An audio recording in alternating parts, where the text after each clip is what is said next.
Secretary then announced that she intended to expand the facility in August 2024, when again this House was not sitting. I believe that contract has not yet been tendered. So can the Minister please provide my constituents with some reassurance that ministers are not just racing to make announcements about this ahead of real need and in order to catch a headline, but are actually serious about using taxpayers' money in an appropriate manner to look after and contain these issues?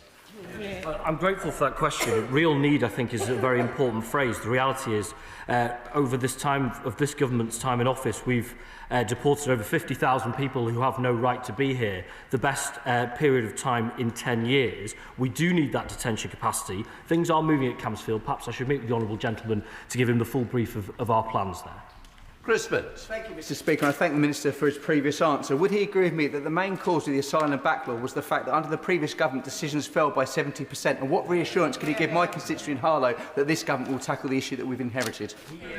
Yeah, I totally agree with what we're dealing with today. When we think about hotel use across the country, we think about our pivot to military sites. The original sin for all of that was the choice of the previous government simply to stop assessing applications. We're, of course, reversing that, but it's taking time to turn around their failure. Mr. Speaker. Secretary of State. Thank you, Mr. Speaker. I will later today be showing the full details of my plans for far-reaching reforms to the UK asylum system to restore order and control to our borders. We have learned the lessons from our international partners, including Denmark, where fundamental reform to their system has seen asylum claims at a 40-year low. The impact of this government's plans will be to restore order and control to the border so we can be the open, tolerant and generous country that we know ourselves to be. Nadia Whitson. The Denmark-style policies briefed in the last couple of days are dystopian. It's shameful that a Labour government is ripping up the rights and protections of people who have endured unimaginable trauma. Is this how we'd want to be treated if we were fleeing for our lives? Of course not. So how can we be adopting such obviously cruel policies? Is the Home Secretary proud that the government has sunk to such depths that it's now being praised by Tommy Robinson? Well, Mr. Speaker, look, I'm disappointed at the nature of the question from my honourable friend. I hope she will look at the detail of the reforms. And what I've said already on these matters is that we have a proper problem that it is our moral duty to fix. Our asylum system is broken. The breaking of that asylum system is causing huge division across our whole country. It is a moral mission for me to resolve that division across our country. I know that the reforms I will be setting out later on today can fix this system, and in doing so can unite what is today a divided country.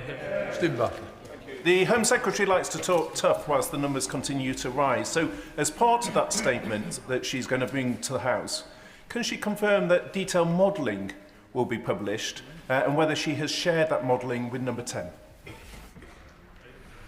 Well, the honourable gentleman's question would have had a bit more force if he had apologised for being part of a government that fundamentally broke our migration system and presided over the crisis inherited by this government. Of course we will model the impact of our policies. This is a sweeping set of reforms, the most significant in modern times. They will bring down the number of arrivals, increase the number of removals of those who have no right to be in this country. We will build on our track record in government that has seen removals be increased, and the totality of these reforms, I believe, will unlock the generosity of this country in creating new safe and legal routes which will grow more generous over time.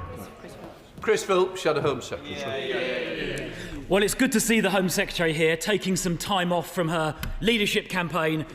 She is quite clearly preparing. She's quite clearly preparing a one-in, one-out policy for Number 10 Downing Street. Now, the Home Secretary has announced she wants to replace the government's entire immigration policy with Denmark's. Is that because the government has failed so badly in the year and a half since the election?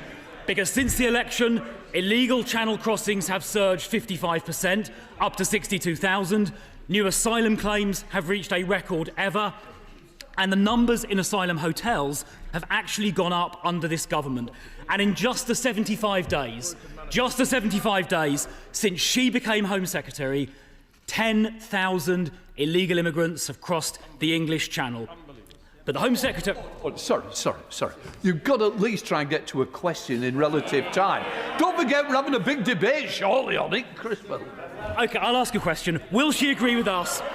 Will she agree with us that to control our borders, we must come out of the ECHR, enabling us to deport all illegal immigrants within a week of arrival? Well, Mr. Speaker, I think we can all agree that the Honourable Gentleman's leadership campaign is going absolutely nowhere.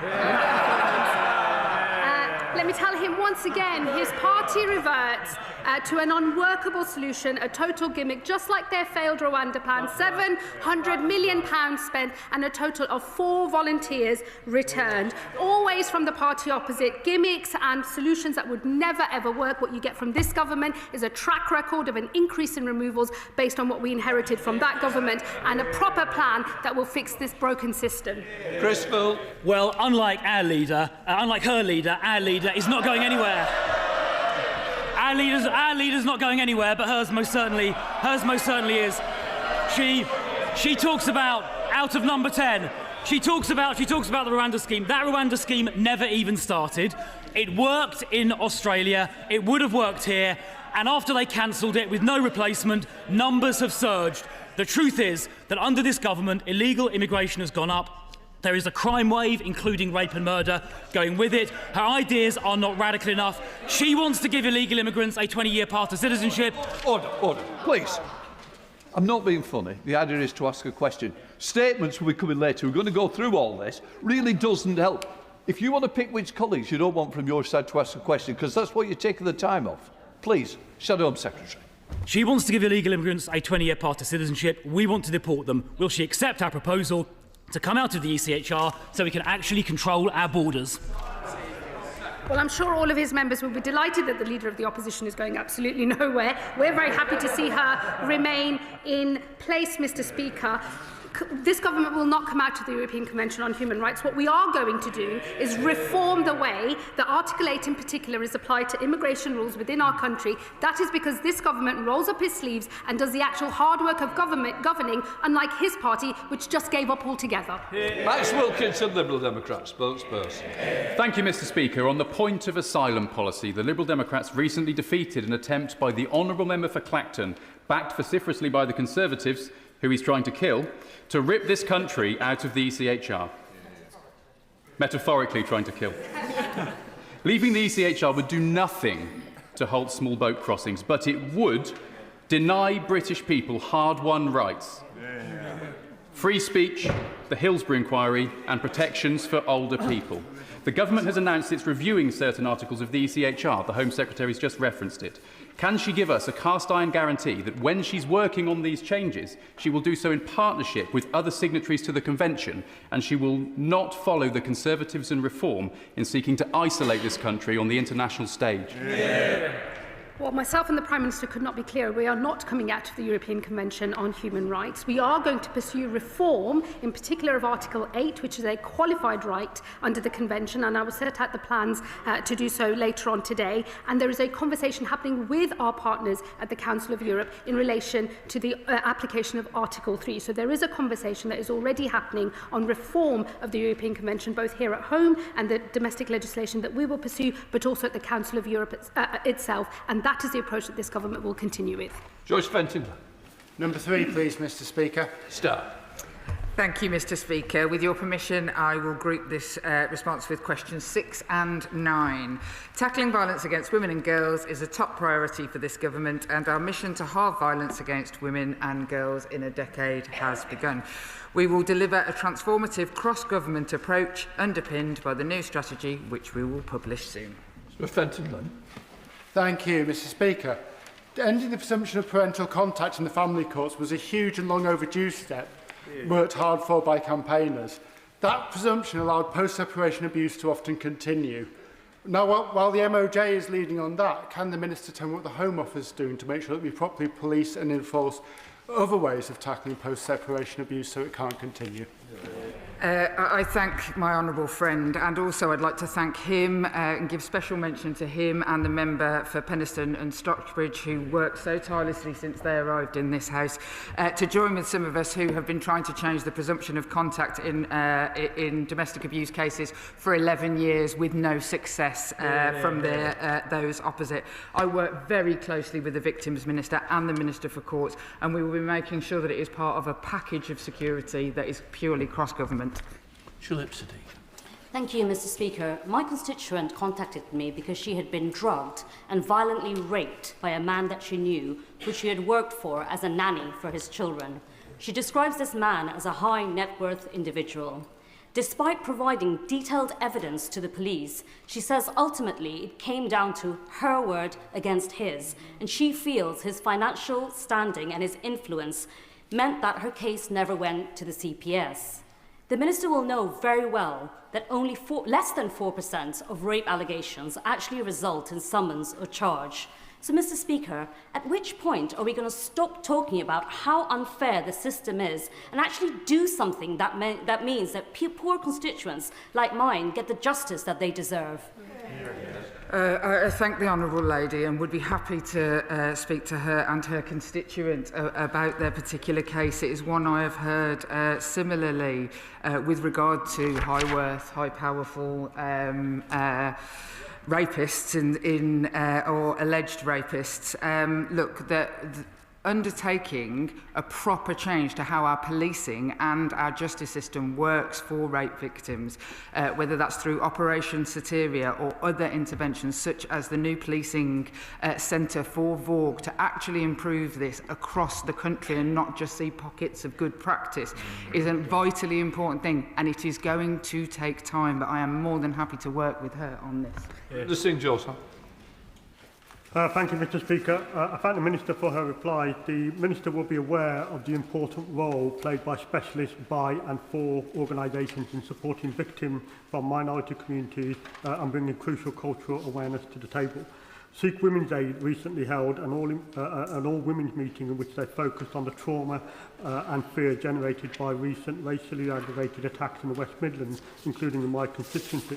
So can the Minister outline what steps the Home Office has taken to ensure that specialist community support services, including by and for organisations such as Sikh Women's Aid, are properly resourced so that victims from all backgrounds, and whether that be white working class girls or Sikh women and girls, can receive culturally sensitive support? I thank my honourable friend, and we recognise the vital role of the specialist by and for services in providing tailored support to victims and survivors, and it has been my personal pleasure over many years to work alongside the brilliant women at Sikh Women's Aid who operate so furtively in our local area. I meet regularly with IMCAN, the umbrella lead for such by and for services, to seek solutions to exactly this problem of ensuring that there isn't a postcode lottery and that everybody can have specialist support. Chair of the Select Committee, Dame Karen Bradley. Thank you very much, Mr. Speaker. I'm very much looking forward to the new Violence Against Women and Girls strategy, so I wonder whether the Minister could give a bit more of a clue as to when we might see it, and also will it include a single definition of violence against women and girls which is applied consistently across law enforcement and the Department? I thank the honourable lady, and I very much look forward to coming to her committee at the publication of it, no doubt, to discuss that.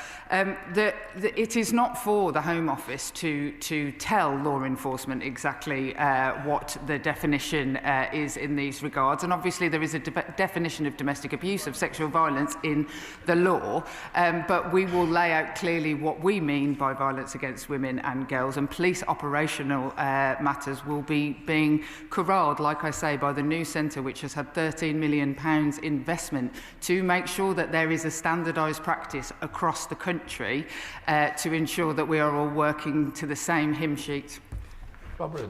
Thank you, Mr. Speaker. The government is right to have abolished the role of Police and Crime Commissioner. Liberal Democrats have been campaigning for that for some time.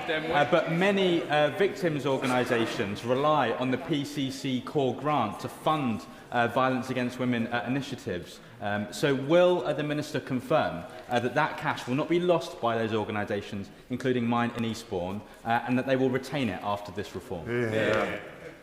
I absolutely can confirm that the part of the Police and Crime Commissioner's role of commissioning local victim services will be brought into new systems. It will not be that that money is gone from the centre, it is that how it will be given out. I can't say for certain that all organisations that currently have the money on the basis that they currently have it, because nobody could commit to that. That is the Commissioner's job, but we will be making sure that all victims commissioning, and look forward to the Violence Against Women and Girls strategy, because there will be a huge amount in that. Yeah. Sarah Dye.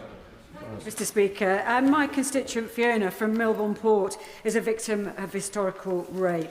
With recent reporting highlighting the vile attitudes of some in regard to historical rape victims, Fiona told me her confidence in the judicial systems and the police have been well and truly knocked, as detectives tell her there is no starting point for their inquiries. So what steps is the Minister taking, along with Cabinet colleagues, to support historical victims of violence against women and girls? I thank the Honourable Lady, and there is absolutely no reason why historical cases shouldn't be brought forward and reviewed. And as part of the work following on from the Casey review, certainly in cases of historical child sexual abuse, the opening of no further action cases has absolutely been working at pace through Operation Beaconport. But more broadly, there are review systems, and I will send the information about the organisations that the Home Office works with, who work alongside the police, to look into the very review systems that might be needed for people whose cases, like yours and like the one earlier, where they haven't been picked up. Shadow Minister Katie Lamb. Thank you. Mr Speaker, in March this year, the then Permanent Secretary of the Home Office said the strategy to tackle violence against women and girls would be published before summer recess. In July, the Minister committed to September. My honourable friend, the member for Rutland and Stamford, wrote to the Minister 6 weeks ago to ask for an update and is yet to receive a response. We would all like to see progress in halving violence against women and girls. But commenting on the delay, the Domestic Abuse Commissioner, Dame Nicole Jacobs, said, "I fail to see where the momentum within government is coming from to ensure this commitment succeeds." What does the Minister make of the Domestic Abuse Commissioner's words, and can she please reiterate her commitment to publish the strategy before the end of the year?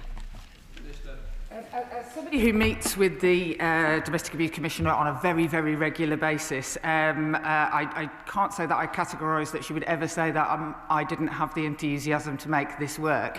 But perhaps I am wrong, and I shall ask her what she meant by those comments.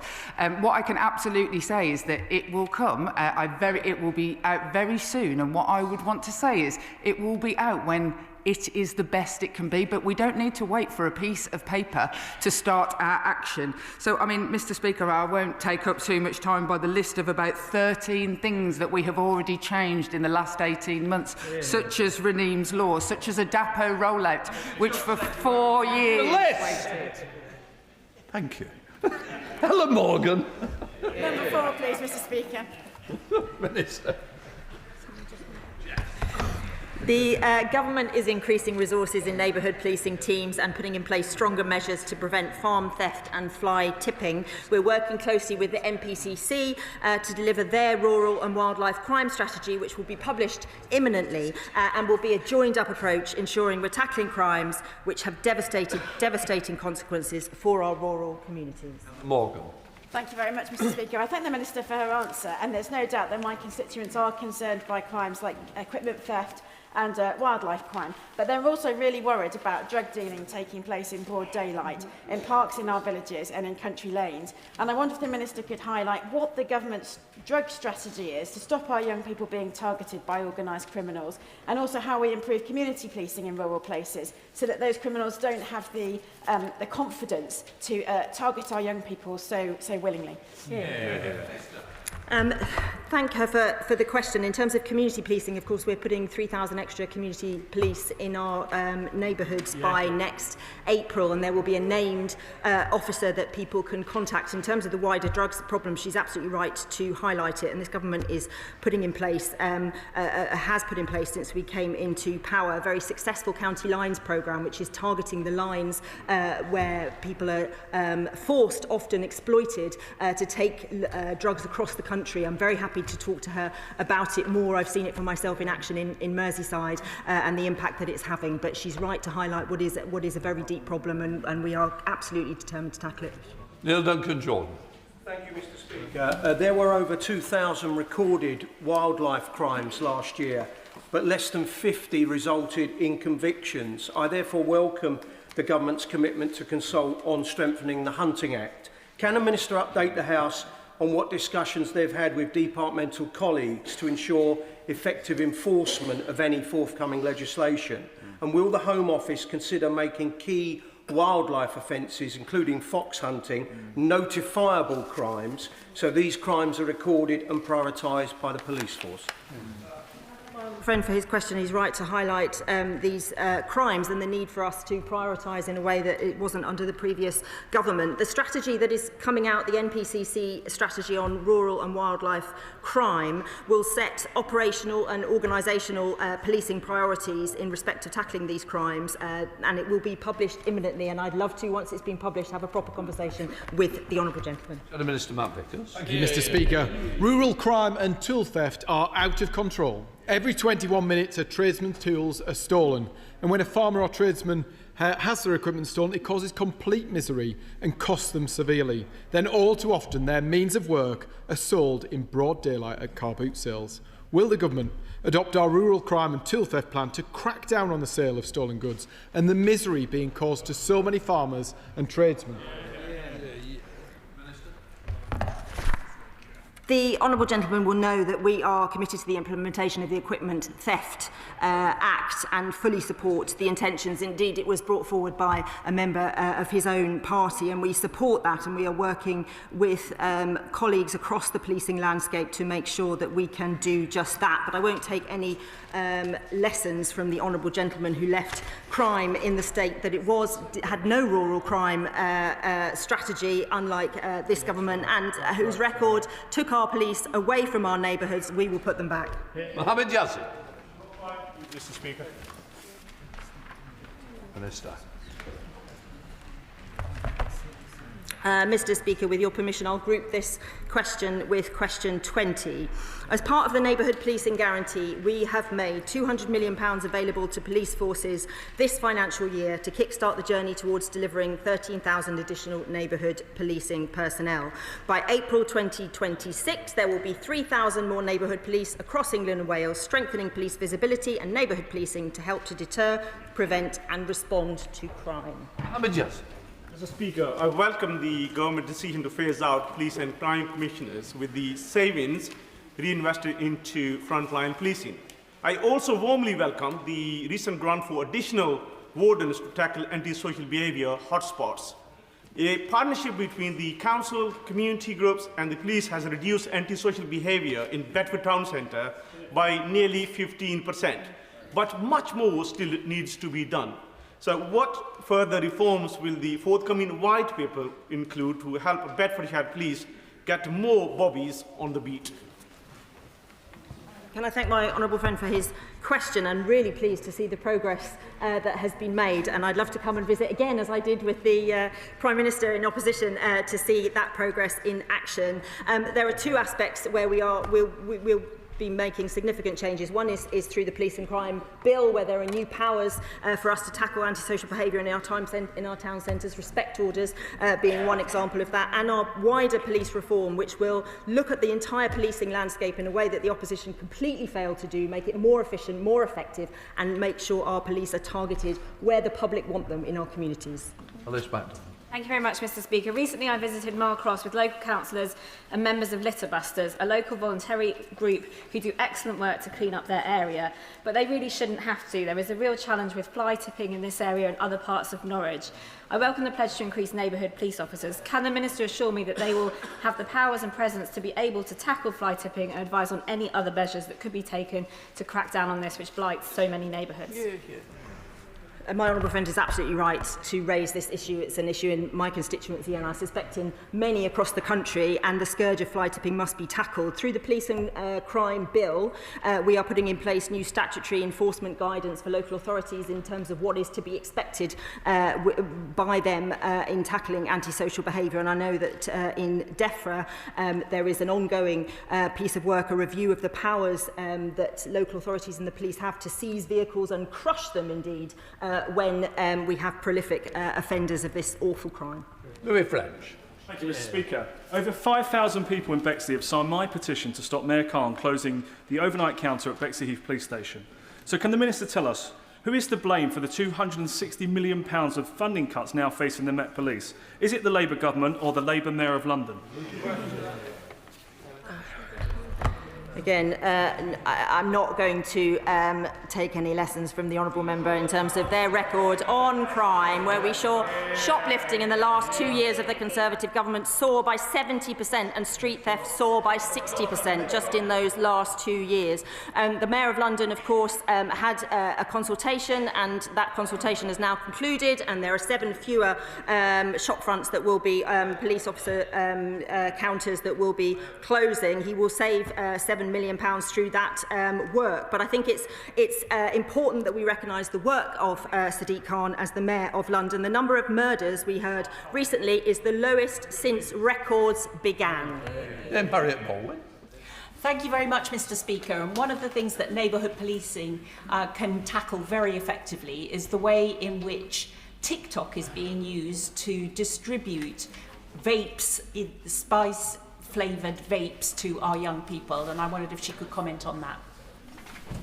I'm very happy to have a conversation with the Honourable Lady about what her experience of that is. Of course, the use of illegal vapes and the sale of vapes to under 18-year-olds is prolific and is being used as a main source of income from serious organised criminals. I know the Met Police particularly have done a huge operation recently to try and target not just the people who are buying the goods, but the people who are responsible for the serious organised crimes that are driving it. But very happy to talk to her further.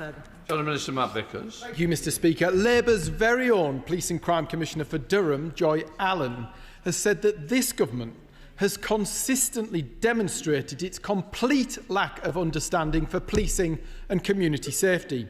Does the Minister think that she said that because they've cut police numbers by 1,316 since they came to power, or because crime is surging, or because senior police officers are warning that this government is creating a funding crisis? I would like to pay tribute to Joy Allen, who I know very well, who is a very good Police and Crime Commissioner, and I thank her for all the work that she has done. And I know that our announcement last week was a difficult one for Police and Crime Commissioners to hear, but we thank them for all the work that they do, and they will continue to do for the next 2 years. What do the public want? The public want police in our neighbourhoods fighting crime. Did the Conservatives deliver that? No, they did not. Neighbourhood policing was slashed. PCSOs were halved. And what the Conservatives failed to do is tackle the fundamental problems that are needed to reform our policing. It is the most unreformed part of our public services. We will make, and the Home Secretary will make, the tough decisions in the coming weeks that will put policing on the right footing for the future. James Murdoch. Thank you, Mr. Speaker. The last government lost control of our borders, and the result was a ruinously expensive asylum system, using more than 400 hotels at a cost of nearly £9 million a day. We have acted to cut those costs, and now fewer than 200 hotels are in use. Our historic agreement with France is seeing small boat departures prevented, arrivals detained, and those with no right to be in the UK returned. And as the House knows, I will very shortly be making a longer statement setting out the additional steps to go further and faster in our asylum, in the reform of our asylum system. James Murdoch. Thank you, Mr. Speaker.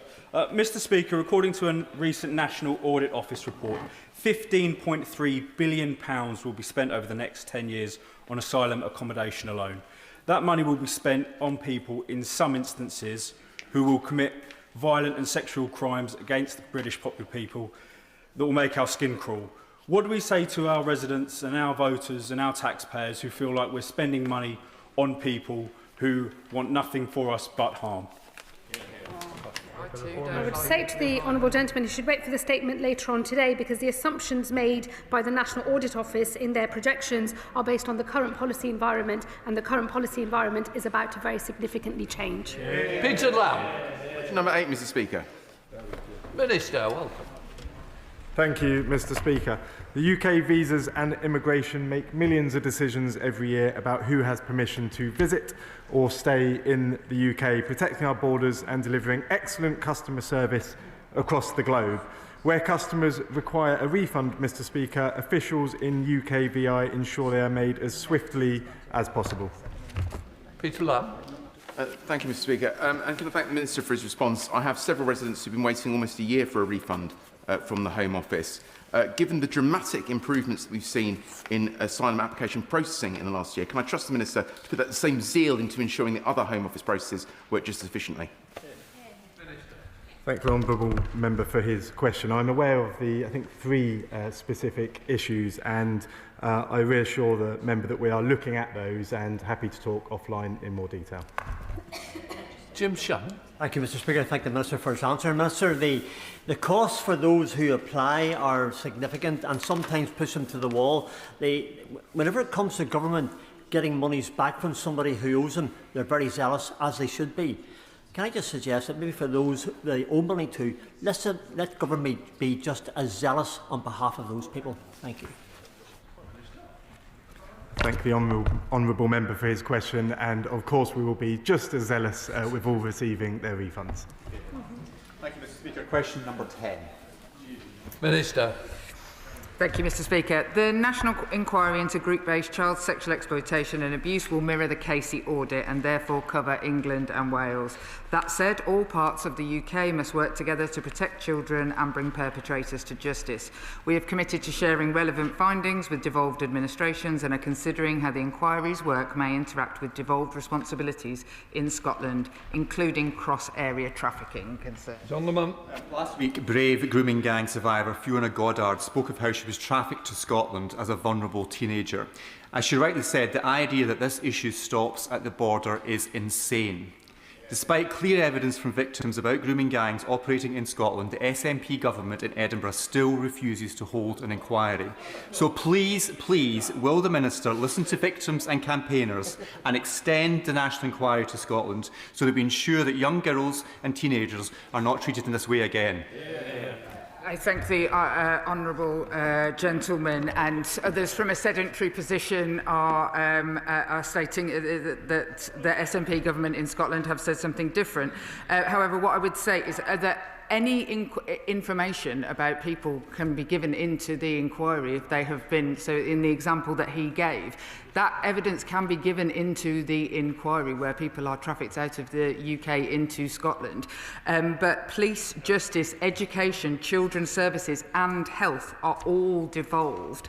And that is different to the system in England and Wales, where it's just policing and justice. So we have to make sure that we are working within frameworks where the recommendations can be fully taken, but we will work with all nations to make sure that the findings make things better in the future.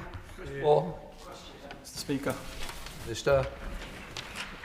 We are committed, Mr. Speaker, to delivering a stronger neighbourhood policing presence in communities across England and Wales. Every neighbourhood, including those in Redditch, now has named contactable officers dedicated to addressing issues facing their communities. West Mercia Police is using its share of the £200 million made available this financial year to grow its neighbourhood team by 51 full-time equivalent neighbourhood officers.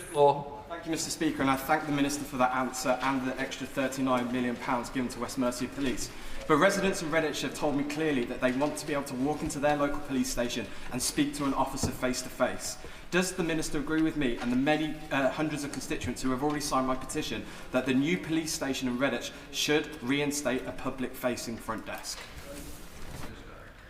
As my honourable friend will know, it's a matter for the Chief Constable as to how these resources are spent, but we're clear that visible policing is essential to restoring public confidence in police, and we have invested £30 million since we came to power in new IT systems to make it easier for the public also to report crime, and that's why we're ensuring everyone has a named contactable neighbourhood officer that they can call on.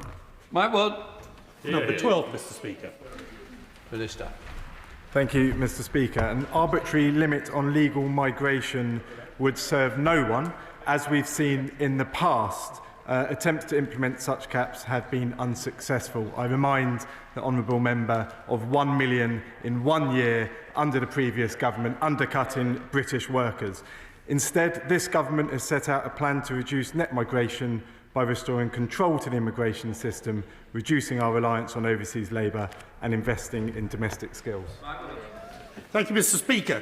Does the Minister not recognise that an important step towards significantly reducing net migration would be to make it clear to all working in his department or handling migration that there is a number that everyone is working towards. And if that's the case, surely members of this House should be able to vote on that binding cap, as happens successfully in other countries like Australia. Yeah, well, thank you, Mr. Speaker. It's always amusing to be lectured about immigration by the opposite party. There are more sophisticated ways to address the issue of high net migration. This government is doing that by tackling the underlying causes of over-reliance on migrant labour by employers, alongside raising the bar on who can come to the UK and targeted visa restrictions. Alison Griffiths. Number 13, please, Mr. Speaker. Mr. Speaker, as set out on multiple occasions in this House, no ministers, no special advisers played any role in the provision of evidence. The DPP has confirmed this publicly. Alison Griffiths. Thank you, Mr. Speaker. Our judicial system is rightly rigorous and independent, and that's why the government's handling of intelligence central to national security and passing it to prosecutors matters so much. So as the Minister responsible for our state threats framework and domestic security, can the Home Secretary tell us when she was first alerted to concerns that crucial evidence hadn't been passed to the CPS? And does she agree that the public deserves a full and frank account of how 2 alleged Chinese spies were able to walk free? Well, Mr. Speaker, what I can say to the Honourable Lady is that this was an independent decision by the CPS. We have repeatedly made clear that there was absolutely no political interference in the evidence provided. This government is extremely disappointed with the outcome in this case and remain concerned about the espionage threat posed to the UK, and we're working relentlessly to counter it. Number 14, Mr. Speaker. Minister. Thank you, Mr. Speaker. The government remains steadfast in its support for Hong Kongers in the UK and remains fully committed to the BNO route. We will consult on the earned settlement scheme shortly, and everyone will be welcome to participate. Thank you, Mr. Speaker. Reading is proud to be a town of many immigrant diasporas, including the Hong Kong BNOs who are seeking refuge here. Many of my immigrant constituents have lived in our community for years and work incredibly hard so that they can put down roots, much as my parents did when I was a child. So will the Minister acknowledge the contributions of immigrant families who enrich towns like mine when making policy about settlement periods? Thank you, Mr. Speaker. Absolutely, across the board, we recognise the contribution from migrant communities, and specifically the Hong Kong community. We are listening to their views about the route to settlement, and of course will continue to do so. Mr. Speaker, the case for legal migration, the case for those genuinely seeking asylum is undermined by evidence that in Station Road in my constituency, businesses are exploiting migrants to carry out illegal trading, and businesses locally are shocked and frustrated that when police are raiding those premises, they remain open and continue trading. Will the government consider bringing forward legislation to provide for immediate closure of illegally trading shops? The honourable member for his question. Mr. Speaker, this is something we take extremely seriously in the Home Office. It's something that's out of control after the previous government left us with a broken system. That's why in just over a year and a half we've increased arrests by 50% and visits by 63%. That's the highest in British history, and will continue on that route. Murray. Home Secretary. Thank you, Mr. Speaker. I recognise the huge pressure that asylum hotels have placed on communities. This government is committed to exiting asylum hotels by the end of the Parliament. We have already halved the number of hotels in use since the peak under the Conservative Party, but I would like to go faster, which is why I am exploring the use of large sites, including military sites. Chris Murray. Thank you, Mr. Speaker, and I draw the House's attention to my declaration of interest. I thank the Home Secretary for that response. The Home Affairs Select Committee report on asylum accommodation shows private companies have made millions from the taxpayer, while communities and asylum seekers have suffered. What is the Home Secretary doing to address this appalling profiteering the Tories allowed in the disastrous asylum contracts? And will she trigger the break clause next year? Thank my honourable friend for his question. So far, the amount that has been recouped by this government is £74 million, of which £46 million is excess profit. The remainder is service charges or service credits and VAT. We are rapidly reviewing the contracts that we inherited, including the break clause, to ensure that they are providing value for money for taxpayers, and I will keep this matter under review and update the House in due course. Nick Timothy. Thank you, Mr. Speaker. The last Home Secretary said we should judge the success of the government in smashing the gangs by whether the number of channel crossings falls. By which date should we judge the government in whether it's been successful? And if the Home Secretary fails, will she resign? Well, we should already recognise that the action on law enforcement, and particularly the cooperation with our colleagues in France and Germany, has led to the confiscation of kit that was being used by organised immigration crime gangs, and has led to 20,000 illegal crossings from taking place. We are going to set out later on today a full suite of measures designed to decrease the number of arrivals across the Channel. And I, unlike many in his party, take my responsibilities very seriously, and I'm very happy to be held to account by the British public. Ewan Steinbach. Speaker, the government have already acted to fix the unworkable mess the Tories left the asylum system in. 116% increased the processing in 1 year, bringing down the backlog, securing refugee status for those fleeing persecution and removing those with no right to be here. But communities such as Falkirk must see the benefit of this difference in approach. What steps will the Home Secretary be taking to guarantee Tory-created asylum hotels will be closed equitably across the nations of the United Kingdom? Well, I thank my honourable friend for that question. We are working across government with ministers on closing every hotel as soon as possible and by the end of this Parliament. As we've all seen, it's a complex process, must be delivered through a controlled and managed and orderly programme of work. We don't want to be in a situation where, without an alternative ready, we start exiting hotels before it is time to do so.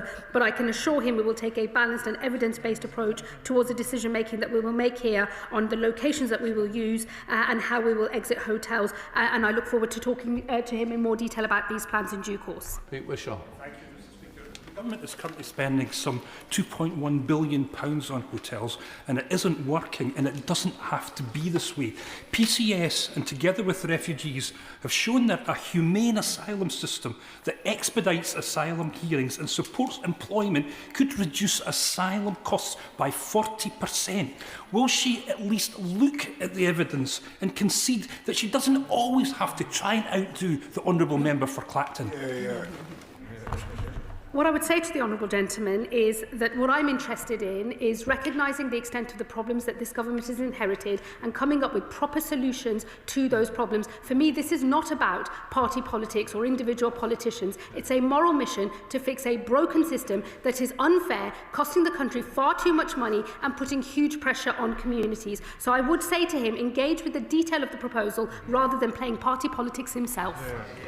We come to topical Seamus Logan. Mr. Speaker. Take care, Mark.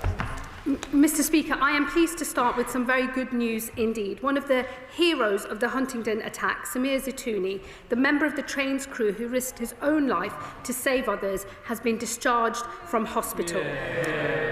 There is a long road ahead of him now, and his family have asked for privacy. But I'm sure the whole House joins me in wishing him the swiftest and fullest recovery possible. Since the last Home Office oral questions, I have made a number of significant announcements. A review of police protest powers was launched last weekend, and I'm pleased to say that the former Director of Public Prosecutions, Lord Ken MacDonald, will lead it. Last week, we announced that police and crime commissioners will be abolished. The introduction of police and crime commissioners by the last government was a failed experiment. I will introduce new reforms so police are accountable to their mayoralties or local councils. The savings from this will fund more neighbourhood policing on the beat across the country, fighting crime and protecting our communities. I would like to recognise the efforts of all current and former police and crime commissioners and thank them because they serve their communities with honour and will continue to do so until they have completed their current terms. Order. It's far too long an introduction because I'm still going to get people in. Please, we've got to shorten it down. Seamus Logan. Thank you, Mr. Speaker. The Muscatelli report commissioned by the Labour Party in Scotland recommended that the Scottish Government push for a bespoke immigration approach that tackles the unique issues faced in Scotland and its economy. And while the leader of the Labour Party in Scotland, Anna Sauer, may be a bit confused about what is devolved and reserved, I'm sure the Secretary of State is not. Will the Secretary of State meet with me to discuss this report further to deliver a win for the Scottish economy and fulfil one of the manifesto commitments of the Labour Party in Scotland? Not, because immigration is a reserved matter and to try to devolve this matter would create perverse pull factors all across the United Kingdom, which would be deeply inappropriate. Labour. Thank you, Mr. Speaker. The data centre in Camas in my constituency, £10 billion investment, together with other subsea interconnectors, for example. It looks as if my constituency is being a plug-in centre for critical national infrastructure. With that in mind, can the Minister give me some advice as to whether or not terrorism is being looked at as a serious issue because of the investment in what's happening in patches like mine in Camas? Well, Mr. Speaker, the honourable gentleman raises an important point, and I can say to him that the assessment of the terrorist threat to the UK is made independently by JTAC. Government partners, including JTAC, MPSA and counter-terrorism police, work closely with industry to ensure the latest threat picture is appropriately responded to by owners of CNI. I would, of course, be happy to discuss it further with my honourable friend. And the Home Secretary, Christopher. Thank you, Mr. Speaker. Last October, a Sudanese small boat illegal immigrant murdered 27-year-old Rhiannon White by stabbing her 23 times with a screwdriver. In September, an illegal immigrant from Egypt was jailed for brutally raping a young woman in Hyde Park.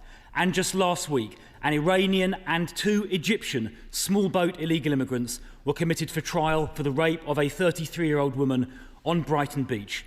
How many more murders and rapes must there be before the Home Secretary agrees to the immediate deportation of all illegal immigrants within a week of arrival? The last case is sub judice, so please be careful on the answer. Thank you. Minister. Well, for that clarification, Mr. Speaker, we are totally clear. Those who commit crimes should not get settlement or citizenship in this country. Those who commit crimes should be removed. That's why we've reached removals at their highest levels for a decade. There is much more we can do in this space, and that's why the Home Secretary is making the statement she's going to make later. Colin. Speaker, in Staffordshire there are proposals to limit the hours of PCSOs in the evening. I welcome the named police officers that are returning to my constituency, but will she ensure that the neighbourhood policing guarantee will mean more PCSOs on our streets, not less? My honourable friend is right to raise this. We will make sure that there are more neighbourhood officers on our streets, 3,000 more by next April. But of course, PCSOs have a really vital role to play, and I'm a big fan, and I want to encourage all forces to have more. Liberal Democrat spokesperson Max Wilkinson. Mr. Speaker, ahead of the budget next week, the Labour Chancellor departed from years of silence on the matter by admitting that Brexit has been a disaster for our economy. Will the Labour Home Secretary now follow the Chancellor's lead by admitting that Brexit has also caused significant harm to this country's ability to maintain order in our immigration and asylum system? I am slightly reticent, Mr. Speaker, to enter into the Brexit theory of everything with the honourable gentleman. The reality is we have the settlement we have. The British people rightly want to understand why asylum numbers are falling across Europe but increasing in the UK. That's why we're taking the actions we're proposing to take, and he won't have to wait much longer to hear the detail of them. Boris Curtis. Mr. Speaker, what steps is the Home Secretary taking to counter the rise of extremist narratives, whether domestic or foreign-backed, that seek to undermine our democratic processes? Mr. Speaker, everyone deserves to feel safe and be able to participate fully in public and political life, free from the threat of violence or exclusion driven by hateful prejudice. We will persist in our efforts to challenge extremist narratives, disrupt the activity of radicalising groups and directly tackle the causes of radicalisation. Alongside our work to tackle extremism, the Defending Democracy Task Force is driving forward a whole-of-government response to the full range of threats we face to our democracy. Christine Jardine. Thank you very much, Mr Speaker. I've been contacted by constituents concerned that a group calling itself Justice for Innocent Men Scotland is allegedly harassing victims of sexual violence by undermining their anonymity. So can the Minister tell me what the UK Government is going to do to protect women across the UK from this sort of targeting and harassment? I thank the Honourable Lady for raising this case with me, and I'd be more happy to look into it in more detail, but it is a fundamental principle that victims of sexual violence are entitled by law to anonymity, and to breach that anonymity is actually, it is a crime. And so I would be very interested to hear from her and see how we can make sure that this isn't happening. Thank you, Mr Speaker. The Home Secretary will be aware of the existing asset recovery incentivisation scheme, which uses seized criminal assets to fund enforcement agencies in their work tackling economic crime. There are, however, concerns around the lumpy nature of the funding model, which can see wild variations in financial support year in, year out for the likes of the CPS, local police forces and the SFO. Will the Minister therefore meet with me to discuss the merits of introducing a ring-fence, multi-year funding pot for law enforcement agencies tackling economic crime? Mr Speaker, I can say to my honourable friend that the Department is absolutely committed to reinvesting criminal proceeds into asset recovery and related economic crime. 24-25, 174 million supported law enforcement, including through the ARIS top slice, a multi-year fund that's ring-fenced for core and innovative capabilities. We are reviewing ARIS with stakeholders to improve stability and effectiveness. I know that my honourable friend is engaging with the noble Lord Flint, but I'd be very happy to discuss it with him further. Clive Jones. Thank you very much, Mr Speaker. In Wokingham, many businesses have created their own text warning system to notify each other when known shoplifters are about in the town. Preventing crime should not be their priority. Selling their product should be their priority. Will the Government commit to reversing Conservative cuts to police officer numbers by increasing the number of police officers on the beat to tackle crime, ease residents' concern and protect high street businesses?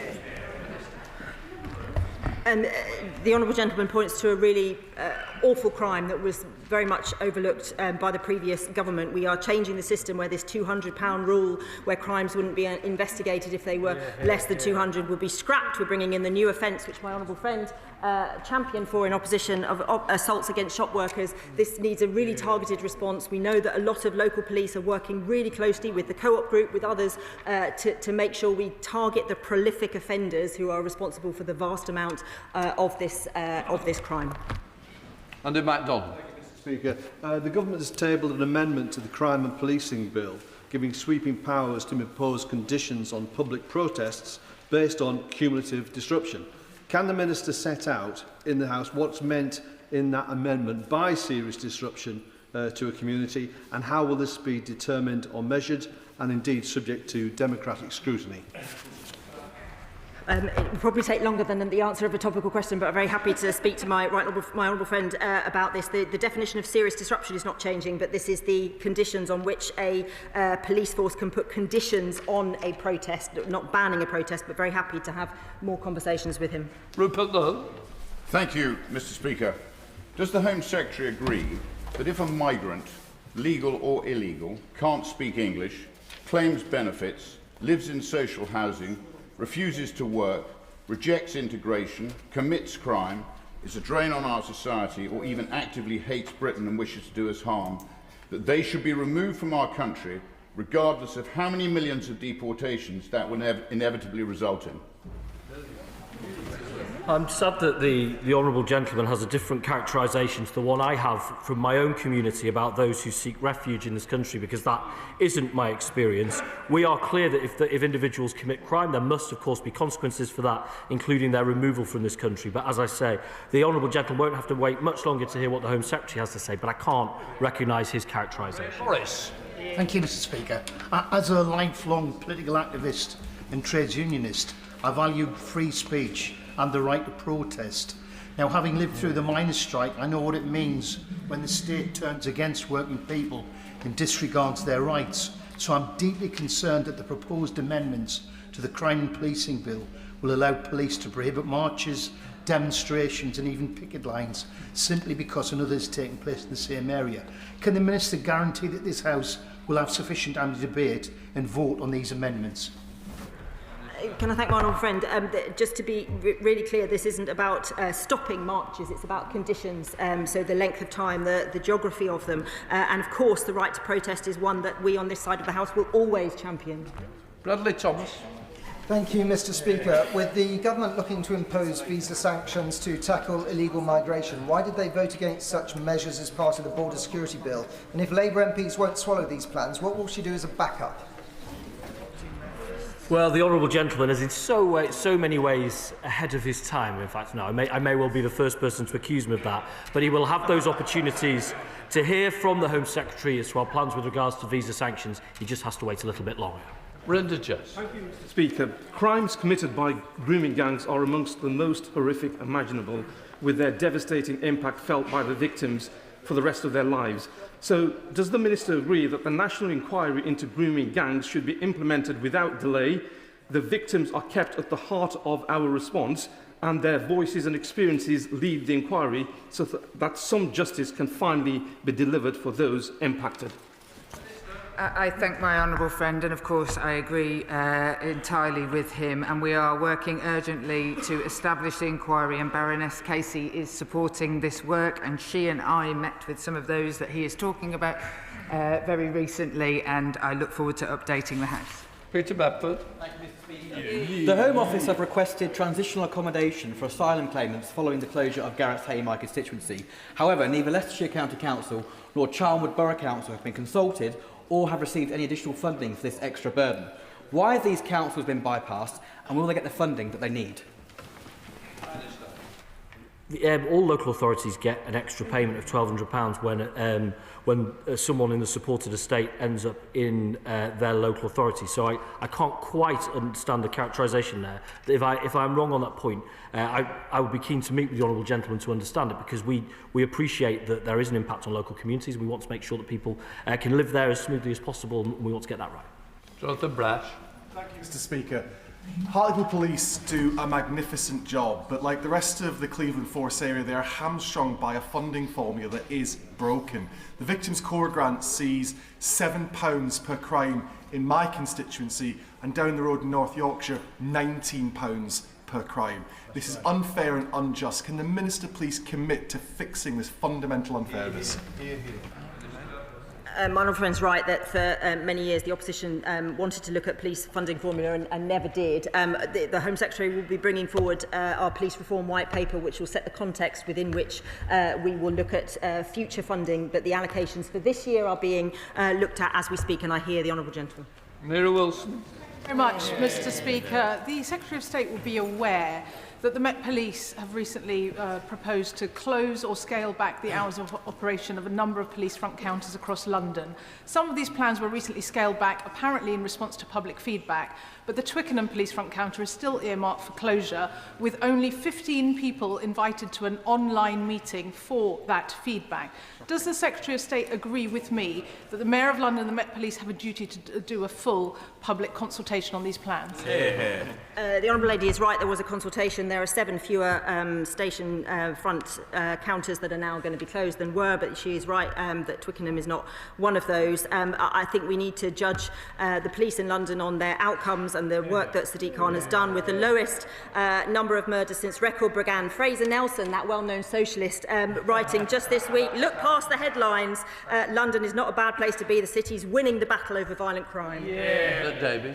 Thank you, Mr. Speaker. Mr. Speaker, last month across my constituency there was an increase in knife crime, and this wasn't necessarily carried out by younger people but by older people, and I know this is an area where the government is determined to crack down on knife crime. Can the government therefore say what more they are doing in this area to tackle knife crime?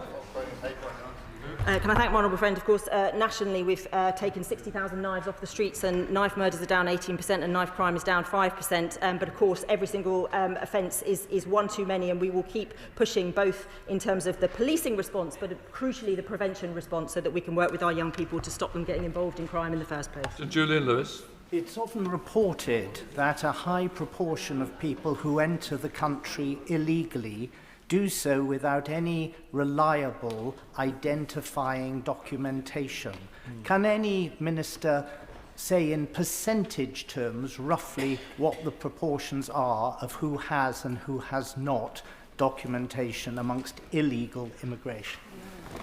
I'll have to follow in writing with the specific percentages to the right honourable gentleman, but I would want to give him and the House assurance that at that front door, we are taking full biometric checks, we are checking them against European databases as well as our own databases to make sure we know who's here and if there is any offending history, what that history is.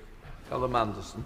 Thank you, Mr. Speaker. Returning to rural crime, I wanted to take the opportunity to pay tribute to the work that the Thames Valley Police Rural Crime Task Force is providing rural communities and farmers in the Buckingham and Bletchley constituency. With regards to the national rural crime strategy itself, can the Minister set out some more detail about how it will complement the work that's already been done by local forces and whether that strategy will be complemented by a long-term funding model? I am going to see Thames Valley Police on this exact subject very shortly, and we'll let him know, so perhaps he can come with me. Of course, the MPCC crime strategy will build on the work that's already been done in Thames Valley. Anderson. Thank you, Mr. Speaker. One of the major pull factors for illegal migrants crossing the Channel is the fact that they can quite easily get a job. So does the Home Secretary still support an amnesty for all undocumented workers? That's not the position of the government. We are resolute in our attempts to tackle illegal working, which do act as a pull factor to this country. I would encourage colleagues, we have the Borders Bill returning to us on Wednesday. That, of course, contains really important provisions around the loopholes in the gig economy that can allow for substitution, that allows that space for illegal working. If we want to stop that, we should get that bill moving as quickly as we can. Lincoln John. Thank you, Mr. Speaker. I understand that the Permanent Secretary at the Home Office has recently appointed a single official, senior official, responsible for asylum hotels. Please could the Home Secretary use her good offices to encourage that official to come to the Stanwell Hotel in my Spelthorne constituency so that they can see for themselves how inappropriate it is in the context of the village there and prioritise it for closure. Well, the honourable gentleman and I have had this conversation about Stanwell before, and he presses it with his characteristic vigour. I will say to him and his community, we have committed to closing these hotels in this Parliament. They won't be open a day longer than they have to be. When we are closing hotels, there will be a clear criteria as to why they were chosen, and he makes a lot of very good suggestions as to what grounds might be used. Shocker Adam. Okay, in recent years, there's been a real increase in racist attacks in this country, including on our NHS staff, who have seen a rise of 55%. Also, very recently, 2 Sikh women were just not racially abused, they were also sexually abused. Does the Secretary of State fear that implementing asylum policies like those in Denmark will further exacerbate the situation and embolden those that will create hate amongst our streets? Well, my honourable friend, the Police Minister, met with a delegation of Sikh colleagues on that very, very important case recently. On the broader point with regards to Denmark, it is right that given the challenges we have in this country, we seek to draw on the best from around Europe and around the world in our policies. And I say to the honourable gentleman, he won't have to wait much longer to see the fruits of that. For the message, Mr. Speaker. Last week, the Policing Minister told me the funding allocation will be made in the usual way before the end of the year. There is more money going into policing this year, and we will ensure that it is being given where it is needed. So can the Minister clarify for my constituents that irrespective of more money going into policing, the Government is going to update the police allocation formula this year that will give Cambridgeshire its fair share, because the neighbourhood policing guarantee means nothing if our local police forces are underfunded compared to their neighbouring forces? I wouldn't say that the neighbourhood guarantee with an extra £200 million means nothing. It means quite a substantial amount for all our communities across England and Wales, and the allocations will be decided in the usual way this year. Wendy Chamberlain. Thank you, Mr. Speaker. As a former police officer, I've policed protests and I know how important they are. But on the issue of cumulative disruption, can the Minister set out for the House what evidence she has gathered to demonstrate that when a protest is deemed safe as a one-off, it would become a public safety risk if it was repeated over time? The Honourable Lady is aware of these issues, and she's aware of the complex relationship between with policing as to how you manage to police what can sometimes be very disruptive and very upsetting protests, and we have to get that balance right. That's what we're trying to do, and I'm very happy to have more conversations with her about it. Question, Joshua Reynolds. Speaker. Shops in Maidenhead Town Centre tell me how pleased they are to see neighbourhood police officers doing their regular patrols, but those shops outside of the town centre don't see those patrols as regularly and struggle with shoplifting more as a result. Can the Minister tell me what she's doing to try and tackle that so we have more neighbourhood police in the actual communities, not just in our town centres?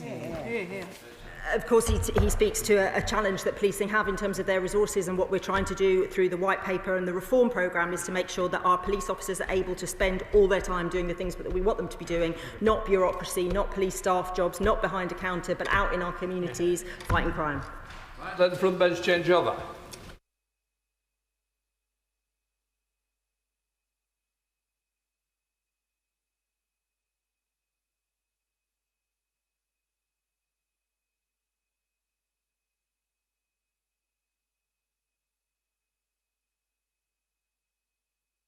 Right, we now come to the urgent question. Shadow Chancellor Sir Mel Stride. Thank you, Mr. Speaker. To ask the Chancellor of the Exchequer if she will make a statement on briefings to the press about the contents of the budget. Minister. Mr. Speaker, every minister in this government takes their obligations to this House very seriously. There has been much speculation, as is usual, ahead of a budget, but the Chancellor will come to this House on November the 26th and deliver a budget which will protect the NHS and public services. It will support growth, enabling businesses to create jobs and to innovate. It will support those struggling with the cost of living, protecting families from high inflation and interest rates. And it will get debt falling, because the less we spend on debt interest, the more we can spend on the priorities of working people. As you would rightly expect, Mr. Speaker, I am not going to comment on individual measures today. The Chancellor has asked the Office of Budget Responsibility to produce a forecast. The OBR and the Treasury exchange information throughout the forecast process, which is the usual practice that has been established over many years. The Chancellor will take decisions based on that forecast, and we will set out our fiscal plans at the budget next week in the usual way. The OBR is making an assessment of the productivity performance of the previous government. We will not allow the mistakes of the previous government to determine our country's future. That is why the budget next week will be guided by this government's values of fairness and opportunity, and focused entirely on the priorities of the British people. Stability remains at the heart of our approach. By building more resilient public finances with the headroom to withstand global turbulence, we will give businesses the confidence to invest and leave government freer to act when the situation calls for it. We will continue to meet our ironclad fiscal rules, which allow the government to invest in homes, transport, energy security and infrastructure. Mr. Speaker, taking this action means we can continue to build a strong foundation for our economy, because that is the route to securing Britain's future. Sir Mel Stride. Thank you, Mr. Speaker. I think, given that response, the right honourable gentleman might try a bit of stand-up, actually, in his spare time. Mr. Speaker, the process around the budget is meant to be the most closely guarded secret in government. But in recent weeks, we have barely been able to pick up a newspaper without a fresh report of the latest policy movements. On the 6th of November, Mr. Speaker, the Times reported that the Chancellor had included increases in income tax rates in the measures sent to the OBR for scoring. Then last Thursday, the Financial Times revealed that those proposals had now been removed from the budget package. The Chancellor and her officials may think this is a game they are playing, but it has real-life consequences, impacting markets, as we saw on Friday. And more than that, Mr. Speaker, it shows an utter contempt for this House. In this place, questions about the budget are always met with the same answer. Decisions on tax will be announced at the budget. That is right and proper. But it becomes hollow and absurd when those same matters are being openly reported in the national media on a daily basis. The Chancellor even delivered a pre-budget address to the country, not in this House, Mr. Speaker, but in the Downing Street press room.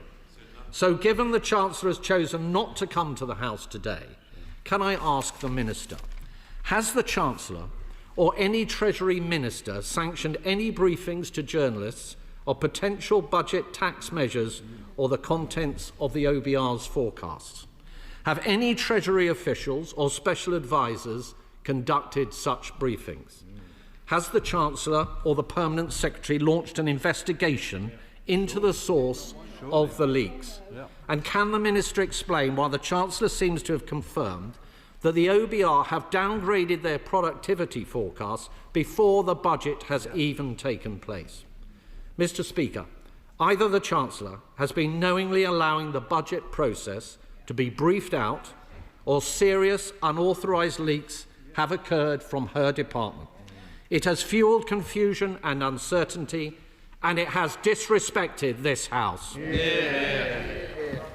Minister, can I just say, it isn't normal for a budget to have been put in the press. It's the okey-cokey budget. 1 minute's in, next minute's out. I am very worried, like the previous government, which also had to be reprimanded for putting leaks out. It is not good policy. At one time, a minister would be resigning for anything that was released. So what I would say is, this House should be sacrosanct in all decisions and should be heard here first. So please do pass on the message, Minister.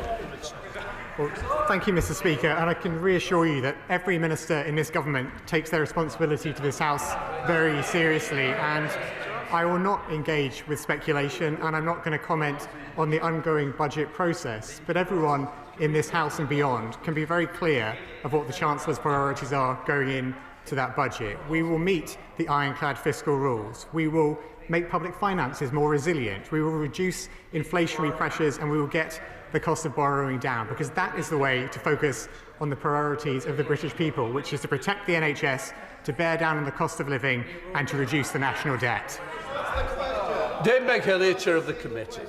Thank you, Mr. Speaker. Mr. Speaker, there's either been a leak or wild speculation about the budget. It would be helpful if the Minister could advise us which it is. And in doing so, could he outline, as he will not obviously go into detail quite rightly a week before the budget, what the strategic objectives of this budget are for the country?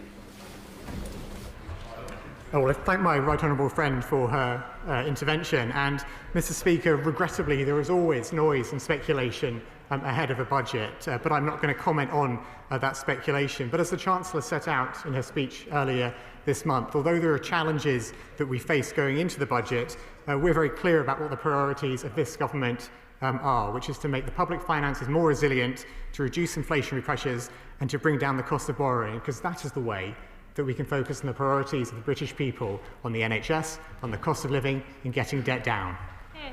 Cooper, Liberal Democrat spokesperson. Thank you, Mr. Speaker. These leaks are not just Westminster tittle-tattle. They have a very real impact on people's lives and their livelihoods.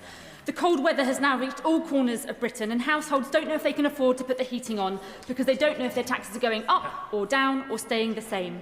It's also just 5 weeks until Christmas, and our high streets are struggling with low consumer confidence. That's precisely why we Liberal Democrats have called for a windfall tax on the big banks to fund an emergency cut to people's energy bills and a VAT cut for hospitality, visitor accommodation and attractions. But these leaks are not just a symptom, Mr. Speaker. Sorry, they are a symptom, they are not the cause, because the real problem runs much deeper. The Labour government has no vision for the country, no vision for the economy, and whatever their destination is, they are not taking the country with them. When people and the markets... I've had Pinky and Perky chipping all day. Well, this is the last one. Thank you, Mr. Speaker. When people and markets don't know what the government is trying to achieve, then rumours can and do run rife. It is clear that this budget is more leaky than our crumbling hospitals. So, Mr. Speaker, I should also add that the confected outrage from the Conservatives is slightly absurd because their key budget announcements were often leaked in advance as well. In one case, at least, almost word for word. Perhaps this House, Mr. Speaker, needs to move to the Swedish system, where the Swedish Parliament gets to debate the government's budget and propose alternatives and amendments before it is finalised, and gets a proper period of scrutiny and accountability in the months that follow. So, Mr. Speaker, can I ask, what is the government doing to stop these leaks? Does the government recognise that this flip-flopping is incredibly damaging to households and the markets? And will the government consider all good ideas, including from these benches? It's 1 minute, not 1 minute. Thank you, Mr. Speaker. Like the honourable member, I regret the fact that there is always noise and speculation ahead of a budget, but I'm not going to add to that speculation here in the chamber today. And our focus as a government is to build the strong foundations that we need for our economy, because that is the way to secure Britain's future. John Fenton. Thank you, Mr. Speaker. I'm often put in mind that scene in Casablanca where the official expresses surprise at gambling taking place in the casino, when I hear members opposite hearing the briefing might have taken place. Perhaps in 2017, when the key measure of that budget was leaked. Perhaps in 2017, when the stamp duty in that budget came out, the member opposite was equally surprised as he was Financial Secretary to the Treasury. While there's always briefing, I'm sure the Minister agrees with me that actually the job of the Chancellor is to get the best deal for this country. That's a toughie, that one. I think we know the answer. Stephen Barker. Thank you. As the Minister... That's the worst Patsy question. Regarding market-sensitive data, obviously carry a much higher premium than other leaks that may occur within government. So could he again address the front bench's question as to why the Cabinet Secretary and the Permanent Secretary haven't been asked to launch any inquiry into these leaks? Well, Mr. Speaker, as I said, I'm not going to comment on the ongoing budget process, but what the markets know is that the Chancellor's commitment to her fiscal rules is absolutely ironclad. They have been met at every fiscal event since this Parliament began, and they will be met next Wednesday. Steve Madders. Mr. Speaker, I think the problem we've got is we've got an insatiable 24/7 media that wants stories, and sometimes they will generate their own. All this speculation has created uncertainty, which has hampered investment, which I know is not what the Treasury want to see. So can the Minister be clear from the dispatch box that any more speculation that we read about won't have been authorised by anyone in government? Mr. Speaker, as I made clear, every minister in this government takes their responsibility to this House very seriously, and I'm not going to engage in further speculation today. But what we are seeking to achieve in the budget next week is to make sure that in meeting her ironclad fiscal rules, which the Chancellor has committed to do, we provide that extra headroom to give more resilience to the public finances, reduce inflationary pressures, and get down the cost of borrowing. John Glenn. Thank you, Mr. Speaker. 2 weeks ago, the Chancellor had a press conference where everyone afterwards inferred that income tax was going to go up. On Friday, every newspaper said that income tax wasn't going to go up. It's plainly obvious to the general public and anyone who reads any of the papers that everything is being briefed from the Treasury or Number 11. Surely the Minister needs to come to terms with that and face up to the fact this has a horrendous effect on business confidence and consumer confidence, doing the economy a lot of damage. Minister. Well, Mr. Speaker, as I said earlier, regrettably, there is always noise and speculation ahead of a budget. But in reference to the Chancellor's speech earlier this month, the reason why the Chancellor set out the challenges that we're facing in a country was to be straightforward with the British people about the challenges that we face and to be clear about her priorities, which are to protect the NHS, to bear down on the cost of living and to get national debt down. John Slinger. Thank you, Mr. Speaker. Does the Chief Secretary agree that the Tories are still as irresponsible as they were under Liz Truss? Blindly promising 47 billion of cuts to justify their wacky fiscal policies. It seems to me, and would he agree, just like back of the fag packet territory that we're in now. And does he agree that the Chancellor is going to deliver an excellent budget next week? Mr. Speaker, I agree entirely that the party opposite have learnt nothing nor apologised at all for what happened under the short-lived government of Liz Truss. And frankly, when they were talking about their savings that they apparently identified recently, to talk about welfare savings when the Shadow Chancellor is the man who presided over the biggest increase in the welfare bill in decades is frankly not credible. Lisa Smart. Mr. Speaker, on one level this is all just a bit embarrassing, isn't it? But on the other level this is having a real impact on business confidence and the ability of local businesses to make decisions about investment and about their future. Does the Minister agree with me that this is all just a bit self-defeating, isn't it? Minister. I'm not quite sure what I'm supposed to say in response to that question. I would rather this urgent question hadn't been asked today. Yes, there are other things that we could be doing, but I think it's important to underline to you, Mr. Speaker, that every minister in his government takes their responsibility to this House very seriously. Thank you, Mr. Speaker. I'm astonished to see the opposite benches cheer and jeer as the Chief Secretary makes this statement. If I remember correctly, when we first took office after the election, we were told about how the opposite benches had mishandled the economy, mishandled Brexit, mishandled the pandemic, spent the reserves 3 times over, and promised money for sensitive schemes when they didn't have that money just to try and win the election. So could I ask the Chief Secretary if he could tell the House properly how decisions are made in the budget process and what we were left with when we first took office? Minister. Well, my honourable friend is absolutely right that our priority is to take the right decisions to provide stability and the secure foundations for the long-term future of this country. And it's true that we inherited a mess from the party opposite and indeed the OBR and are looking at the record of the previous government when it comes to productivity. But we've been clear that we're not going to repeat or we're not going to let the mistakes of the previous government determine this country's future. We'll take the right decisions for the future of this country. Then Harriet Baldwin. Thank you very much, Mr. Speaker. And this speculation was actually inflamed by the Chancellor herself giving a speech to the press conference. And surely one of the most damaging aspects of this speculation was that there might be an exit tax on wealthy people fleeing the country as a result of the speculation in the media. Speculation on an exit tax was only just ruled out, but many, many people have fled in the interim. There has been a real cost to the Exchequer from all of this speculation. So will the Minister confirm that there will be a leak inquiry? Well, Mr. Speaker, as I've made clear, I'm not going to comment on the ongoing budget process, and nor am I going to engage in speculation about budget measures. I note that this urgent question is around speculation, which I'm not engaging with. It's actually members opposite who seem to be fanning the speculation, so I would discourage them from doing that. Can I say, we have had leak inquiries previously when major statements are coming out. They may be contradicted within days, but they're obviously coming from somewhere. It is worthwhile thinking about. Lawrence Turner. Thank you very much, Mr. Speaker. The Minister said in his response that the Treasury and the OBR are exchanging information, but that did not happen in a period immediately before the last election when spending pressures were withheld from the OBR in a way that the Chair said may have broken the law.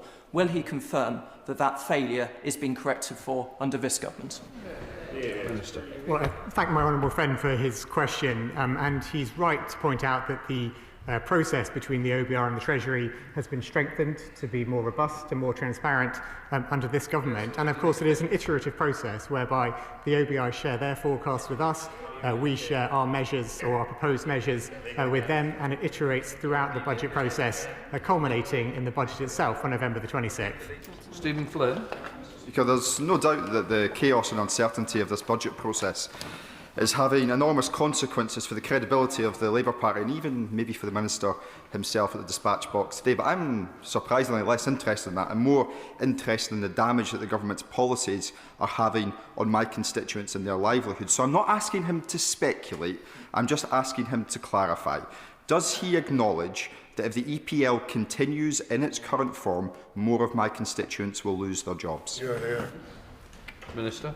Mr. Speaker, I'm not going to take lessons on credibility from the honourable gentleman, but what I will say is that he is inviting me to speculate on budget measures, and I will not do so. David.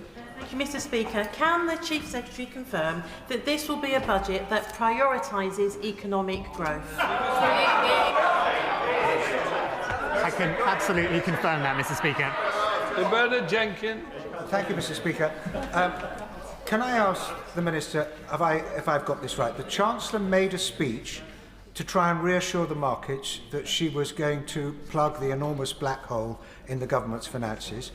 That did reassure the markets to an extent, and the forecast borrowing costs fell. The OBR adjusted their forecast, and then the Chancellor decided that she didn't need to take the measures she had announced in her speech, and the markets have now reacted adversely. This all against the background that the cost of borrowing today has all year been higher than the peak under the supposed Liz Truss disastrous budget.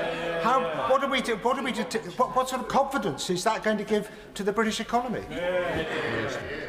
Mr. Speaker, the honourable gentleman is incorrect to say that the Chancellor announced measures in her speech earlier this month. All measures are announced on Budget Day. What the Chancellor set out in her speech earlier this month were the challenges that we're facing as a country and the priorities that will guide her about making the public finances more resilient, with more headroom, to reduce inflationary pressures and to get the cost of borrowing down. Jacob Collier. Thank you, Mr. Speaker. The Chief Secretary will be aware of the vital role that beer and pubs play in my constituency, the beer capital of Britain. So as the Chancellor finalises the budget, will she ensure that this sector, which is facing significant pressure, receives the support that it deserves to thrive and continue serving our communities? Well, Mr. Speaker, whilst I've made clear I won't speculate on what will be in the budget, I will note my honourable friend's passionate case for support for the pub sector, which is so important to all of us and all of our constituents. Andrew Mitchell. Sir Andrew. Mr. Speaker, does the Minister have any understanding at all of the impact of this incontinent briefing and leaking?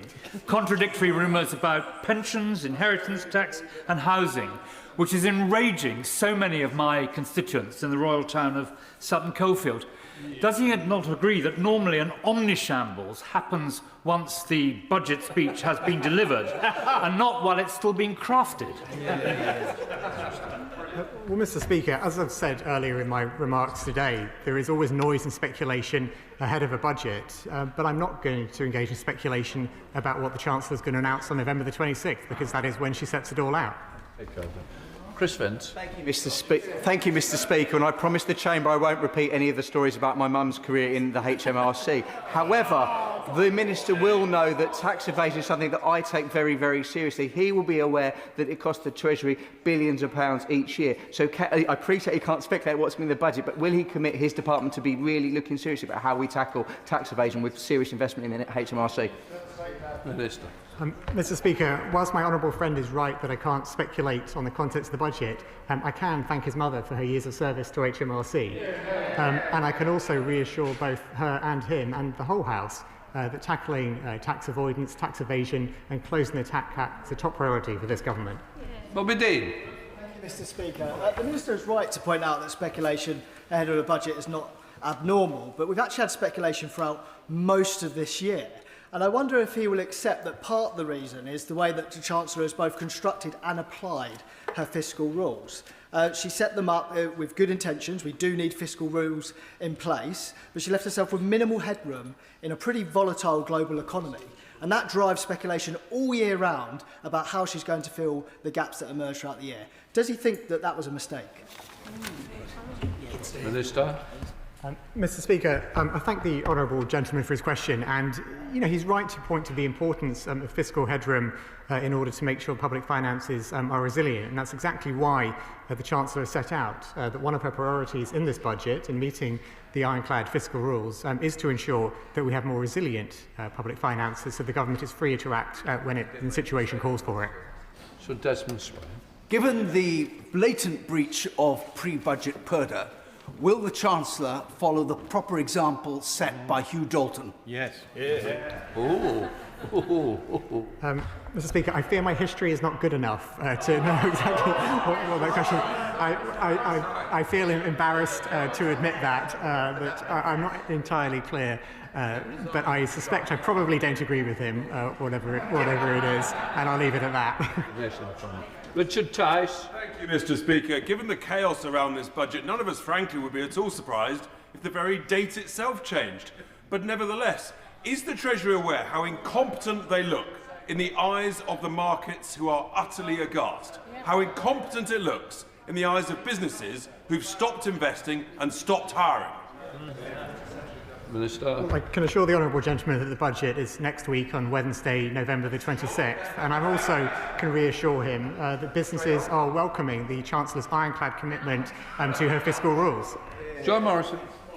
Does the Chancellor recognise that her trailing of a mansion tax for houses that are nothing of the sort has caused deep anxiety for thousands of people, including many pensioners in my constituency, who could not afford a potential doubling of their council tax? Well, Mr. Speaker, as I made clear earlier in my remarks, it's regrettable the level of noise and speculation ahead of a budget, but I'm not going to engage in further speculation on these measures today. Okay. So, Julian Lewis. I'm disappointed that the Minister doesn't know of the example of the Chancellor who resigned from Attlee's government for inadvertently or otherwise leaking details of the budget. But does he at least appreciate that there is a difference between speculating about the contents of a budget and leaking the budget and asking whether or not there should be any punishment for people who leak the budget, irrespective of whatever the details were? Minister. Well, Mr. Speaker, I repeat what I said earlier about the approach of ministers in this government, which is every minister in this government takes their responsibility to this House very seriously, and I'm not going to engage in further speculation about the contents of the budget. Dr. L. Pinkerton. Thank you, Mr. Speaker. In my constituency of Surrey Heath, I've had meetings with businesses and constituents who tell me that they have changed their decisions based on the speculation that they have seen over recent weeks and months. We've heard about the rage that some people have felt. In my constituency, it has been anxiety that I've heard from people who have drawn down their pension pots, who have not perhaps pursued the house purchase that they were looking at. Does the honourable gentleman agree with me that whatever the reality, whether it be speculation or whether it be leaks, that this situation is deeply regrettable, and if the Minister can do anything at all, please ensure that this never happens again? Minister. Mr. Speaker, I can reassure the honourable gentleman that I am not adding to the speculation around the budget. It is regrettable that there is noise and speculation around the budget, because the right way for budgets to be conducted is for those measures to be iterated with the Office of Budget Responsibility in the normal way, with the forecasts and measures being exchanged between Treasury and the OBR, and for the package of measures in full to be announced by the Chancellor on Budget Day. Nick Timothy. Thank you, Mr. Speaker. In some ways, at least, this Chancellor is improving. Her budget last year unravelled within a day. This year, the budget's unravelled before it's been announced. We know why the Chief Secretary is refusing to answer the question about the leak inquiry. It's because the Chancellor knows exactly who leaked the details of the budget, because she sees that face every day in the mirror. This all goes back to the budget last year. In Labour's manifesto, they said that they would limit spending increases by the year 28-29 to £9.5 billion a year. In the budget, they increased spending by £76 billion a year. That's 8 times higher. Now, before the Chief Secretary starts spouting the £22 billion fiction, 9.5 plus 22 equals a lot less than £76 billion, doesn't it? Yep. Mr. Speaker, at the budget last year, we took the right decisions to fix the public finances and to get the NHS and public services back on their feet. We could not carry on with the way that public services were, the way that we inherited them. We could not carry on with public finances in the way they were that we inherited them. We have restored stability because that is a prerequisite for functioning public services, for investment and for growth. Morton. Leaks, unauthorised briefing, speculation or maybe not speculation. It's creating instability, it's creating chaos, it's creating volatility even, and uncertainty for the markets, for businesses and for households in my constituency. So why will the Minister not answer the Shadow Chancellor's question about having an inquiry into what has actually happened? Let's get to the bottom of this. Well, Mr. Speaker, as I said, I'm not going to comment on the ongoing budget process, but in terms of stability that the Honourable Lady mentioned, stability is at the heart of our approach, which is why building more resilient public finances with the headroom to withstand global turbulence is so important in giving businesses that confidence to invest. Dr. Caroline Johnson. Thank you, Speaker. Mr. Speaker, there appears to have been a lot of speculation about this budget, and it seems to have been the same measures that have been speculated on by a number of different news sources, which is somewhat suspicious of a leak. The Honourable Gentleman, the Minister, must surely recognise there was a possibility of a leak, in which case either he knows who the leak was and that's why he doesn't want to investigate, or he doesn't know the leaks was, in which case he should want to investigate. So I'm not asking Mr. Speaker to speculate on the contents of the budget, so please don't give me that answer again. Why won't you institute a leak inquiry? Mr. Speaker, a number of the Honourable Lady's colleagues have asked the same question today. And my answer has been consistent throughout, which is that I'm not going to comment on the ongoing budget process. Seamus Logan. Mr. Speaker, the chaos and the confusion at the heart of this government is deeply damaging to Scotland, to its economy and to its public services.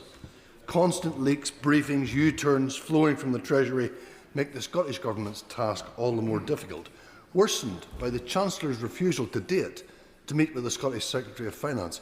So can I ask the Minister, can he succeed in persuading the Chancellor to have this meeting, please? Minister. Well, Mr. Speaker, in my role as Chief Secretary of the Treasury, I've met members of the Scottish Government to discuss the fiscal situation. We have a fiscal forum, which is every quarter, with the representatives from the Scottish Government as well as Wales and Northern Ireland, and those are the right ways in which we can have a routine discussion about matters of shared interest. Rick Cross. Speaker, the government have clearly lost control of this complete budget process. While they've been flying kites, businesses across the UK have been sending up distress flares. £40 billion of tax on them in the last budget saw hiring down, confidence down, investments down, and we are now seeing the same again. If any business in this country went to find backing and had as many U-turns as this government is producing, they would not have a chance of finding an investor. So how can any business across the country have confidence in this government? Mr. Speaker, businesses can have confidence in this government because when we say we're going to stick to our fiscal rules, we mean it. When we say we're going to have more headroom to make our economy and our public finances more resilient, we mean it. And when we say we're going to get national debt down, we mean it, unlike the party opposite when they were in government. Matt Wilkinson. Matt Wilkinson. Thank you, Mr. Speaker. I host a regular business forum with Cheltenham constituents, and what they tell me is that the late date of this budget has undermined their ability to make decisions. The speculation around it has undermined their ability to make decisions on investment. But also they note there's been nearly no speculation about any pro-business measures for someone who's trying to start a business or someone who's trying to grow a business. So might the Chief Secretary of the Treasury take this opportunity to speculate on something that might be useful for the SMEs and larger businesses in my constituency? Minister. Well, Mr. Speaker, whilst the honourable gentleman wouldn't expect me to speculate on details, I can reassure him that our budget will support growth by enabling businesses to create jobs, to innovate, to invest and to grow. Luke Evans. Thank you, Mr. Speaker. This urgent question is about budget press briefings. And the Minister has repeatedly said that he takes his responsibilities very seriously. He was asked by the Shadow Chancellor, can he rule out that any of the ministerial team or special advisers had leaked any of the information out to the press? Will he do that from this dispatch box in honour of what he's been saying in answer in his questions this afternoon? Mr. Speaker, I didn't just say that I take my responsibility to this House very seriously. I said that every minister in this government takes their responsibility to this House very seriously. But I'm not going to engage in further speculation ahead of budget. Peter Bedford. Thank you, Mr. Speaker. In the last year, a record £70 billion has been withdrawn from pension schemes through the tax-free lump sum as a result of the fear driven from the uncertainty over the last number of months. Does the Minister understand that constant leaks and policy kite flying is leading to this adverse effect on pensioners' savings? Well, Mr. Speaker, as I've said earlier in my remarks today, regrettably, there is always noise and speculation ahead of the budget, but I'm not going to contribute to all that speculation. Joshua Reynolds. When I speak with businesses in Maidenhead, they tell me the one bit of speculation they want to hear at the moment, what they want to see in the budget, is for the Chancellor just to leave them alone. That is such an outrageous thing to have to think, because they know what they think the Chancellor's going to be doing. But given the damage that's been caused by our current Brexit deal, does the Minister understand that a way that we could look to generate £25 billion a year for our economy would be to negotiate a new EU-UK customs union? It's very simple. Minister. Well, Mr. Speaker, the honourable gentleman will be aware of our red lines as a government for not rejoining the customs union. But I can also reassure him that in approaching this budget, the Chancellor's commitment to her fiscal rules will make sure we prioritise having extra resilience in terms of headroom. We'll make sure that we reduce inflationary pressures and make sure we get the cost of borrowing down. It's completed with Jim Shutt. Mr. Speaker, last week it was the VAT to increase, next week it's not. Pensions increases featured, then they're not. Income tax to feature, then it's not, and then it is again. The one thing that we're sure is that retailers face £7 billion in extra costs from the 2024 budget. Employers responded by increasing prices and slashing jobs. How is government and the Chancellor going to breathe life into our high street and not sound the death knell for struggling small businesses, as there's a very real fear this budget will bring a very different kind of Black Friday for businesses throughout this UK in the form of closing down sales, which can never ever be allowed to happen? Thank you. Well, Mr. Speaker, it doesn't count as me engaging in speculation to assure the honourable gentleman that we will set out, as already we have pre-announced, we will set out our new business rates multipliers at the budget, which will have a permanently lower business rates for retail, hospitality and leisure businesses to help high streets across the country.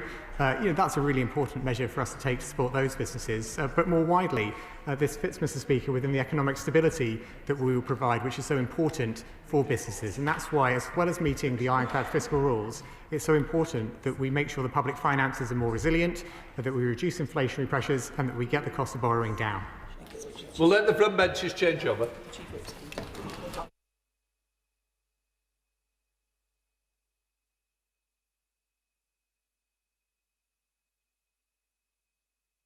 Right. Come to the urgent question. Clearest Mary. Diolch yn fawr, Llefarydd, for granting the urgent question. Last week's announcement that nuclear power will return to Wilfa is hugely welcome. I'm pleased the government has backed the best site in Europe for the UK's first... Last question. So the question is, can the Minister confirm when the Rolls-Royce contract will be signed, the General Design Assessment completed? Right, Minister, and then I'll come back to you.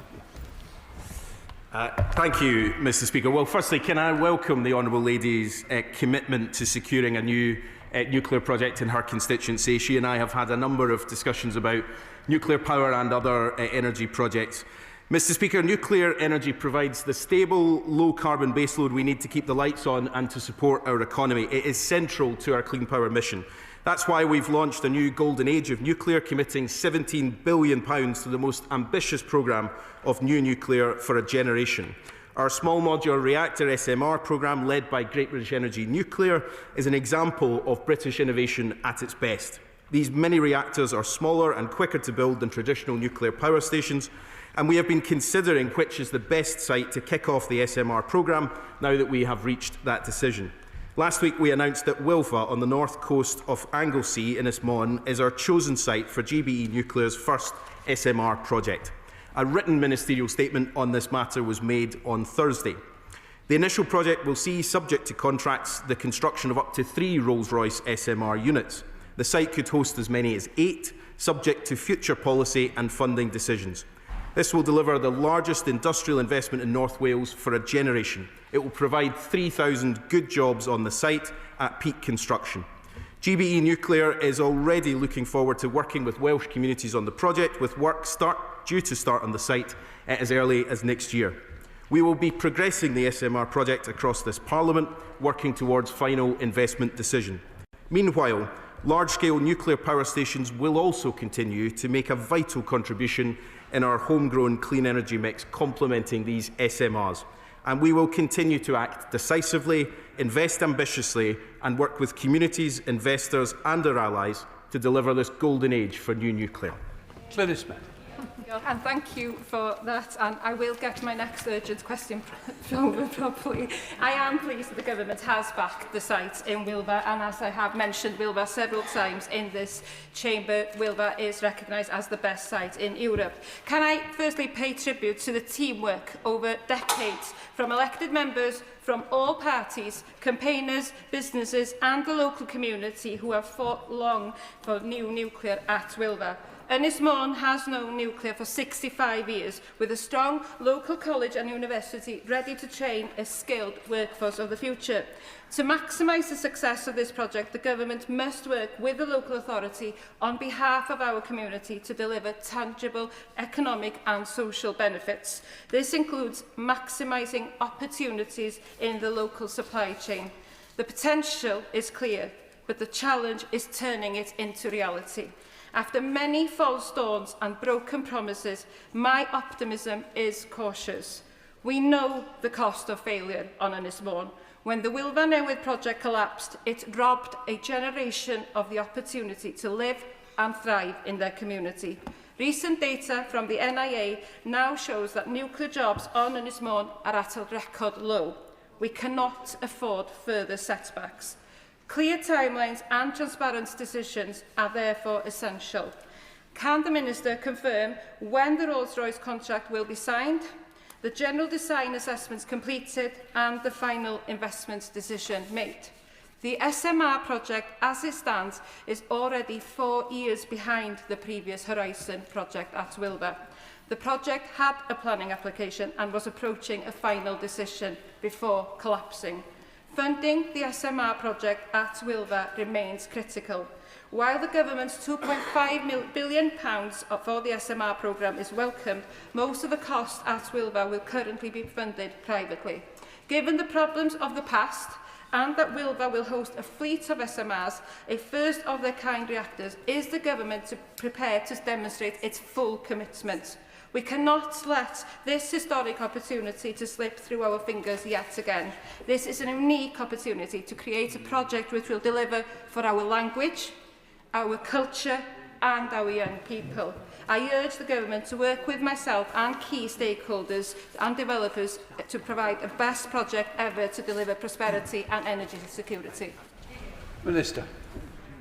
Thank you, Mr. Speaker. Well, can I thank the Honourable Lady for that contribution. She's right that, of course, the community in Ynys Môn have faced a number of false starts under the previous government.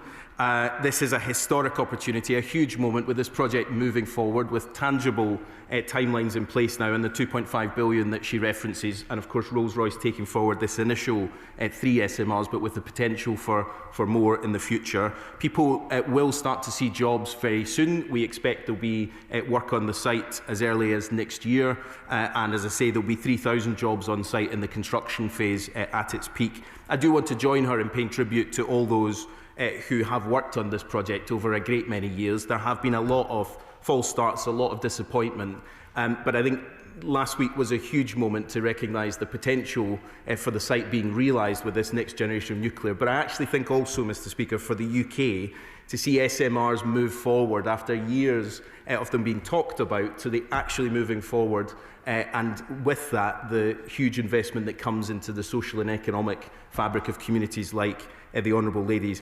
The Prime Minister spoke last week about the investment in colleges, for example, to make sure we have the skilled workforce in the local area. And nuclear prides itself on creating many well-paid, sustainable jobs. And her community, of course, in previous generations of nuclear has benefited from that. We're determined to make sure those economic and social benefits are felt for her constituents, but also right across the UK. Lizzie Collins. Thank you, Mr. Speaker. My constituency of Morecambe and Loonsdale hosts Heysham 1 and 2 nuclear power station, providing the most clean energy of any UK constituency. So obviously I'm keen that Heysham continues to be part of our golden nuclear future. So does the Minister join me in eagerly awaiting the report of the regulatory review, particularly on the outdated semi-urban population density criteria? And will he work with me to ensure that the benefits of Heysham as a site are known across the industry? Well, my honourable friend rightly again highlights the huge economic advantage of nuclear. Communities grow up around nuclear power stations. I know, as someone who grew up in Ayrshire next to Hunterston nuclear power station, how important those are for the local community. We are looking at existing sites. This isn't, of course, the end of our nuclear ambitions. We've been very clear that we see nuclear as a hugely important part of our energy mix now and into the future. And the work that we're currently doing at the moment, looking at the regulatory regime, will report in due course to make sure we have a robust process which rightly recognises the importance of nuclear safety, but also one that's flexible enough to take advantage of the opportunities of nuclear in the future. Home Secretary State Clerk Atilia. Speaker, it's no secret that I'm a fan of new nuclear in this country, so I welcome the progress on SMRs. If we are going to have a strong economy and a good standard of life, then we need abundant, reliable, cheap energy. Nuclear works in the winter, it runs 24/7 for AI, and it's 100% clean to boot. It uses 3,000 times less land than wind and solar, and the latest prices around the world shows it can be much cheaper too. So the Conservative position is that we need a lot more nuclear. We were the party that overturned the complete failure to start any British nuclear plants under the last Labour government, so I say this with some feeling.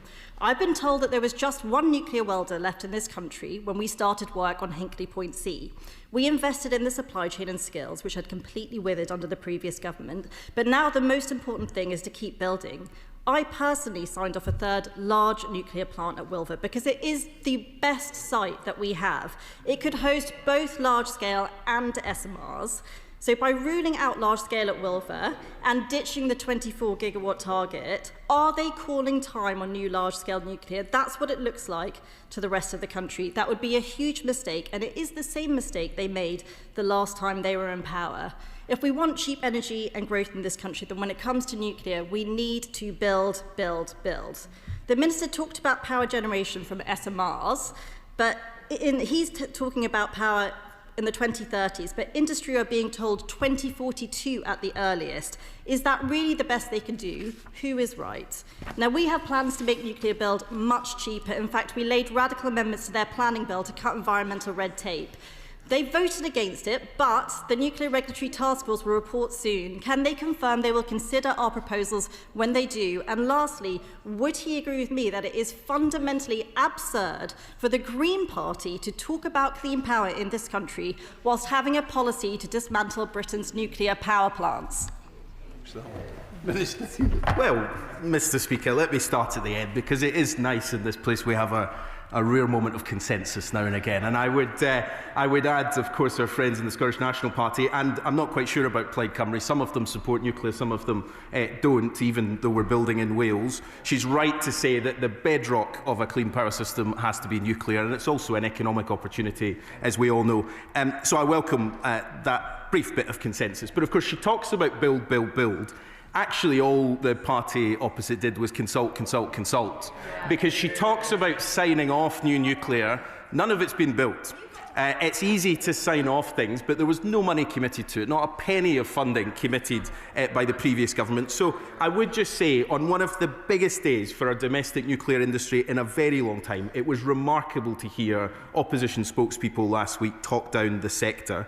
They talked big for 14 years, but built very, very little. Not a single new nuclear project was complete in their entire time in office. And that's because they didn't put any funding into delivering it. We've committed almost £20 billion of real money to build real projects, because we're ambitious about our nuclear future, we're ambitious about Sizewell C, we're ambitious about this SMR programme, and we haven't ruled out any future gigascale projects, but our ambition is matched by funding to actually deliver these. Wilfa was the absolute best site on offer, and that's why we've been really clear. We chose it to host this most important flagship project of this United Kingdom. We're delivering jobs and investment in Wales, and we're delivering the next generation of nuclear after many, many, many years of disappointment by the party opposite. Will Crichton.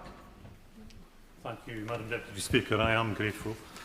Madam Deputy Speaker, Scotland's Deputy First Minister Kate Forbes told the SNP conference that her government would not allow Labour to turn Scotland into a nuclear playground. I guess she knew her audience, though, given her reputation as the common sense member of that government, she should have known better, because that kind of playground politics is an insult to Scotland's nuclear workers, thousands of whom leave Scotland each work to highly unionised, safe, skilled jobs in England and now Wales to build the next generation of nuclear power stations. Does the Minister agree with me that Scotland could have these jobs? Dounreay could have these jobs, Torness in East Lothian could have these jobs, Hunterston in my friend's constituency could have these jobs, if it wasn't for the Dr. No's of the SNP and their outdated opposition to nuclear power? Well, I can't help but notice that none of the SNP MPs are in the House for this statement on nuclear, so they're not defending that ideological objection that they seem to have. But my honourable friend, not surprisingly, is absolutely right to highlight the playground politics of Scotland's government at the moment, which is holding back investment right across the country, but also the energy security that's necessary. And what we know from nuclear power stations across Scotland is that they have delivered generations of well-paid, skilled jobs, sustainable jobs. I met in Torness just just recently, people who have started out as an apprentice and are there 20, 30 years later working in the nuclear industry. There will be jobs in Scotland in the supply chain from the SMR programme and from Sizewell C, but it is a great shame that the Scottish National Party is holding back the full potential of Scotland to be part of this nuclear story, and I hope that the people of Scotland will vote for a different government in May so that we can get on with delivering the jobs and investment in communities right across Scotland. Liberal Democrat spokesperson Charlie Maynard. Thank you, Madam Deputy Speaker.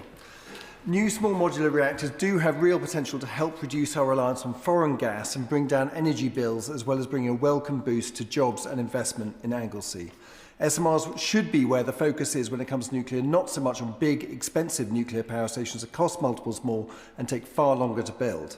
So while we're pleased to see these SMRs coming forward as a part of a mix of cost-effective and safe decarbonised power generation, will the government please confirm they will also maintain focus on boosting wind and solar power generation in order to bring down everyone's energy bills? And will my honourable friend for Thornbury and Yate has also been working closely with constituents who will now be disappointed with the alternative site of Oldbury has not gone forward. So can the Minister also clarify what the future now is for that site? Yeah, well, can I thank the honourable gentleman? He's right to say how important this next generation of nuclear is, but alongside other technologies. And I think we've been really clear. Our clean power mission is about wind, it's about solar, it's about storage, but it's also about nuclear. And I think that combination is how we deliver our energy security, get off the volatility of fossil fuels, but also create thousands of jobs across the country. We need all of that. He's right to highlight the Oldbury site, which is also a hugely important nuclear site and owned by Great British Energy Nuclear as well. We continue to look at the future potential for Oldbury, but also for other sites. This isn't the limit of our ambition as a government on nuclear, it's the next stage of that. Wilva was judged as the best possible site for the SMR programme. It's our flagship programme, and right that we put that on the best possible site, but we are ambitious about the future of nuclear as well, and Great British Energy Nuclear is looking at a range of sites across the UK, including Oldbury, and also including sites in Scotland for the future of what nuclear projects might be. Charlotte Nichols. Thank you, Madam Deputy Speaker. While this announcement is a welcome step forward for the SMR programme and for the community on Anglesey after suffering many broken promises and false starts, it is abundantly clear that the UK will not meet our future clean energy needs without further gigawatt-scale plants alongside SMRs and AMRs. To that end, with Wilfer having been widely considered one of, if not the best, sites in the UK for a full gigawatt-scale reactor, does the Minister grasp the urgency in setting out the roadmap the wider nuclear industry needs for future gigawatt sites beyond Sizewell C? Well, Madam Deputy Speaker, can I start by saying my honourable friend is a huge champion of the nuclear industry, and I've learned a huge amount from her in my time in this post, and I'm sure the whole nuclear industry is grateful for the work that she does in the APPG and in other activities throughout the House to make sure that these issues are always top of the agenda. Look, what I would say is Great British Energy Nuclear has been charged with driving forward our ambition for nuclear. The SMR programme is a key part of that. So too is Hinkley Point C and Sizewell C, but also looking at what future potential we need as well. What is clear is that our energy needs as a country are only going to increase in the coming years, and therefore we will be looking at what the future of that energy mix looks like, that mix of renewables with nuclear. And so the Secretary of State has charged Great British Energy Nuclear to look at what more projects there'll be. I take her point around a route map to give some certainty to what that looks like, and I'm sure the Nuclear Minister, my noble friend Lord Valence, will have heard that comment, and also Great British Energy Nuclear, and I'm sure they will work with her on that. Graham Stewart. Madam Deputy Speaker, like the Shadow Secretary of State, I welcome the announcement of moving forward on SMRs, but like his extremely knowledgeable honourable friend, I'm concerned about gigawatt scale. Wilfer is truly the best site for a gigawatt scale nuclear development. It's also, when you build in that way, you create a lot of jobs in North Wales, whereas bringing in a modular, pre-made SMR will do less so. Why was the decision made to put SMRs and Wilfer, when Wilfer is practically unique in its attributes for large-scale giga nuclear production, and there are many sites that could host SMRs? Please could you explain that to the House, because I'm genuinely don't know the answer. I'm grateful for a genuine question in the House of Commons. I always appreciate it. Look, as I've said earlier on, the decision was made that Wilva was the best possible site for SMRs. This is a hugely important project for us, starting with 3 SMR units, but with the potential at Wilva to increase that, which is a huge opportunity that the Wilva site has. He's right to say it would also have hosted gigascale, but the challenge for us was, after a great many years of Wilva being promised lots of things, actually the option on the table was a project with funding right now and with a clear pathway to delivery on a really important site that will deliver the outcomes we need as a country, or potentially future wait for another spending review where we might make a decision about future nuclear. We are ambitious about what the future of gigascale nuclear would look like, but right now funding has been confirmed for SMRs, and it was right that Wilva, with its significantly important as a site, but also with a skilled workforce, takes advantage of that after what has been a significant amount of time of being promised things, but not delivered. As I've said, we haven't said that this is the limit of our nuclear ambitions, but we'll say more in due course about what future sites might look like, and Great British Energy Nuclear is looking at those now. Steve Rice. Madam Deputy Speaker, can I welcome the announcement of the new SMRs at Wilfa? This is British innovation we can be proud of, leading to decarbonisation of our electricity grid and helping to combat climate change. This is exactly the sort of policy that my constituents in Exeter want to see from this government. Does the Minister agree with me that supply chains at Wilfa and at Sizewell C will benefit businesses, workers across the entire of the United Kingdom alongside the local areas that they are based? Minister. Yeah, my honourable friend is right to say, and we should all, and I know we are actually, the consensus has been really welcome today, hugely proud of this British innovation. We've got a huge opportunity here to be at the forefront of what will be a technology that I have no doubt at all will change the energy system of a great many countries around the world, and Britain can be at the leading edge of that. So it's a hugely important moment and we should recognise that. But it also, as well as the 3,000 jobs in Wilfa at the construction of this site, there is also, as my honourable friend points, a significant number of opportunities in the supply chain, thousands of jobs across the supply chain, and Great British Energy Nuclear aims to ensure that 70% of supply chain products are British built right across the SMR fleet, making sure that those SMRs are not just the product of British innovation, but that they're very clearly stamped with Made in Britain. Sir Julian Lewis.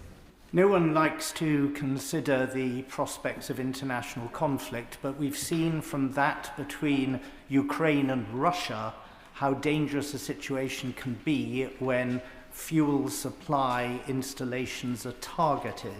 So what thought has the government given to affording the same level of protection against either sabotage or external attack for these new smaller reactors that are already built in to the construction of the larger plants? Minister. The honourable gentleman asks a typically important question. The security of our nuclear fleet in all its forms is obviously something we take extremely seriously. SMRs are a new part of that, but the security arrangements that we'll look at will be taken into account of the current existing nuclear constabulary. They will be looking at security as soon as the site starts to ramp up construction. There's a broader question which we've been looking at across government around how we make sure our critical national infrastructure is protected in an increasingly hostile world, not just from physical attack and sabotage, as he points out, but also from cyber attack, which is becoming more of a priority. And my department and the Cabinet Office are working together to come up with a more detailed plan for how we make sure we're doing that. But the security of all of our energy infrastructure is obviously of a top priority. Alan Gemmell. Thank you, Madam Deputy Speaker. Can I congratulate the Minister on this announcement and the thousands of jobs it will create? Is he as disappointed as I am in the SNP's immature stance on new nuclear in Scotland? And the thousands of jobs that means my communities in Ayrshire with Hunterston will not have access to? Is there anything he can do to change their mind short of a stonking Scottish Labour victory next year? Minister. Well, can I welcome my honourable friend's point? He's right to say that I think it is an immature policy on nuclear. Nuclear has been a part of Scotland's energy mix for decades, an important part of its energy mix. Tens of thousands of people have had good, well-paid jobs as a result of that in my honourable friend's constituency and across Ayrshire and across the other nuclear sites in Scotland. I think they are perhaps beyond explaining on this and so many other things. After almost 2 decades in power, I think the only answer for Scotland is change. Joshua Reynolds. Madam Deputy Speaker, the Minister's right to say we want as many individual components of these SMRs built in the UK as possible, as well obviously as the final SMRs themselves. But what work is the Minister doing across government to ensure not just these SMRs, but the world's SMRs are built in the UK? Minister.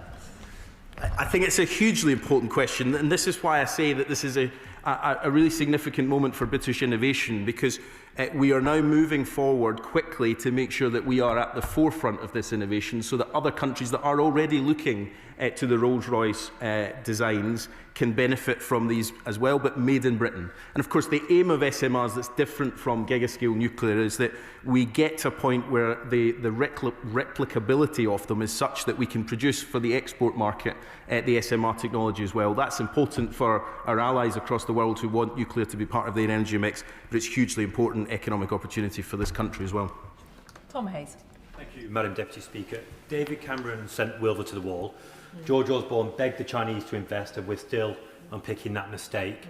And then you have the situation where Theresa May nearly kills off Hinkley Point C, and with it Sizewell C. And that's the first 9 years of the 14 years of Conservative government. It actually gets worse. So with Labour, you have plans getting off the ground to end our reliance on dictators like Putin, and it is to be commended. Can I ask the Minister to set out how we will build our nuclear future in all parts of the UK, and may I make a particular recommendation for Dorset? Because we have Windfrith, which could be a really big part of our nuclear future. Minister. Well, I have to say, Madam Deputy Speaker, I was rather expecting every question today to be, could an SMR be built in my constituency? That my honourable friend is the first, so he wins a prize for that. Look, he makes the point, and I won't labour it, but we had a lot of promises and a lot of big talk from the government on nuclear, but very little actually delivered. And the truth is there was no money put forward for any of these things. It's easy to sign and say we want to deliver something, but without actually putting any money forward, nothing is going to happen. We've committed to almost £20 billion of funding to make Britain's new golden age of nuclear a reality, and that is what will deliver jobs in his constituency and right across the country. But we are ambitious about the future of SMRs. They are able to be sited in a great many more places than traditional nuclear. We've asked Great British Energy Nuclear to look at the range of sites that are possible right across the United Kingdom, not just those sites that were traditionally designated for nuclear projects. That opens up huge opportunity for the energy mix of the future, and of course for jobs and investment and training right across the supply chains as well. James Wild.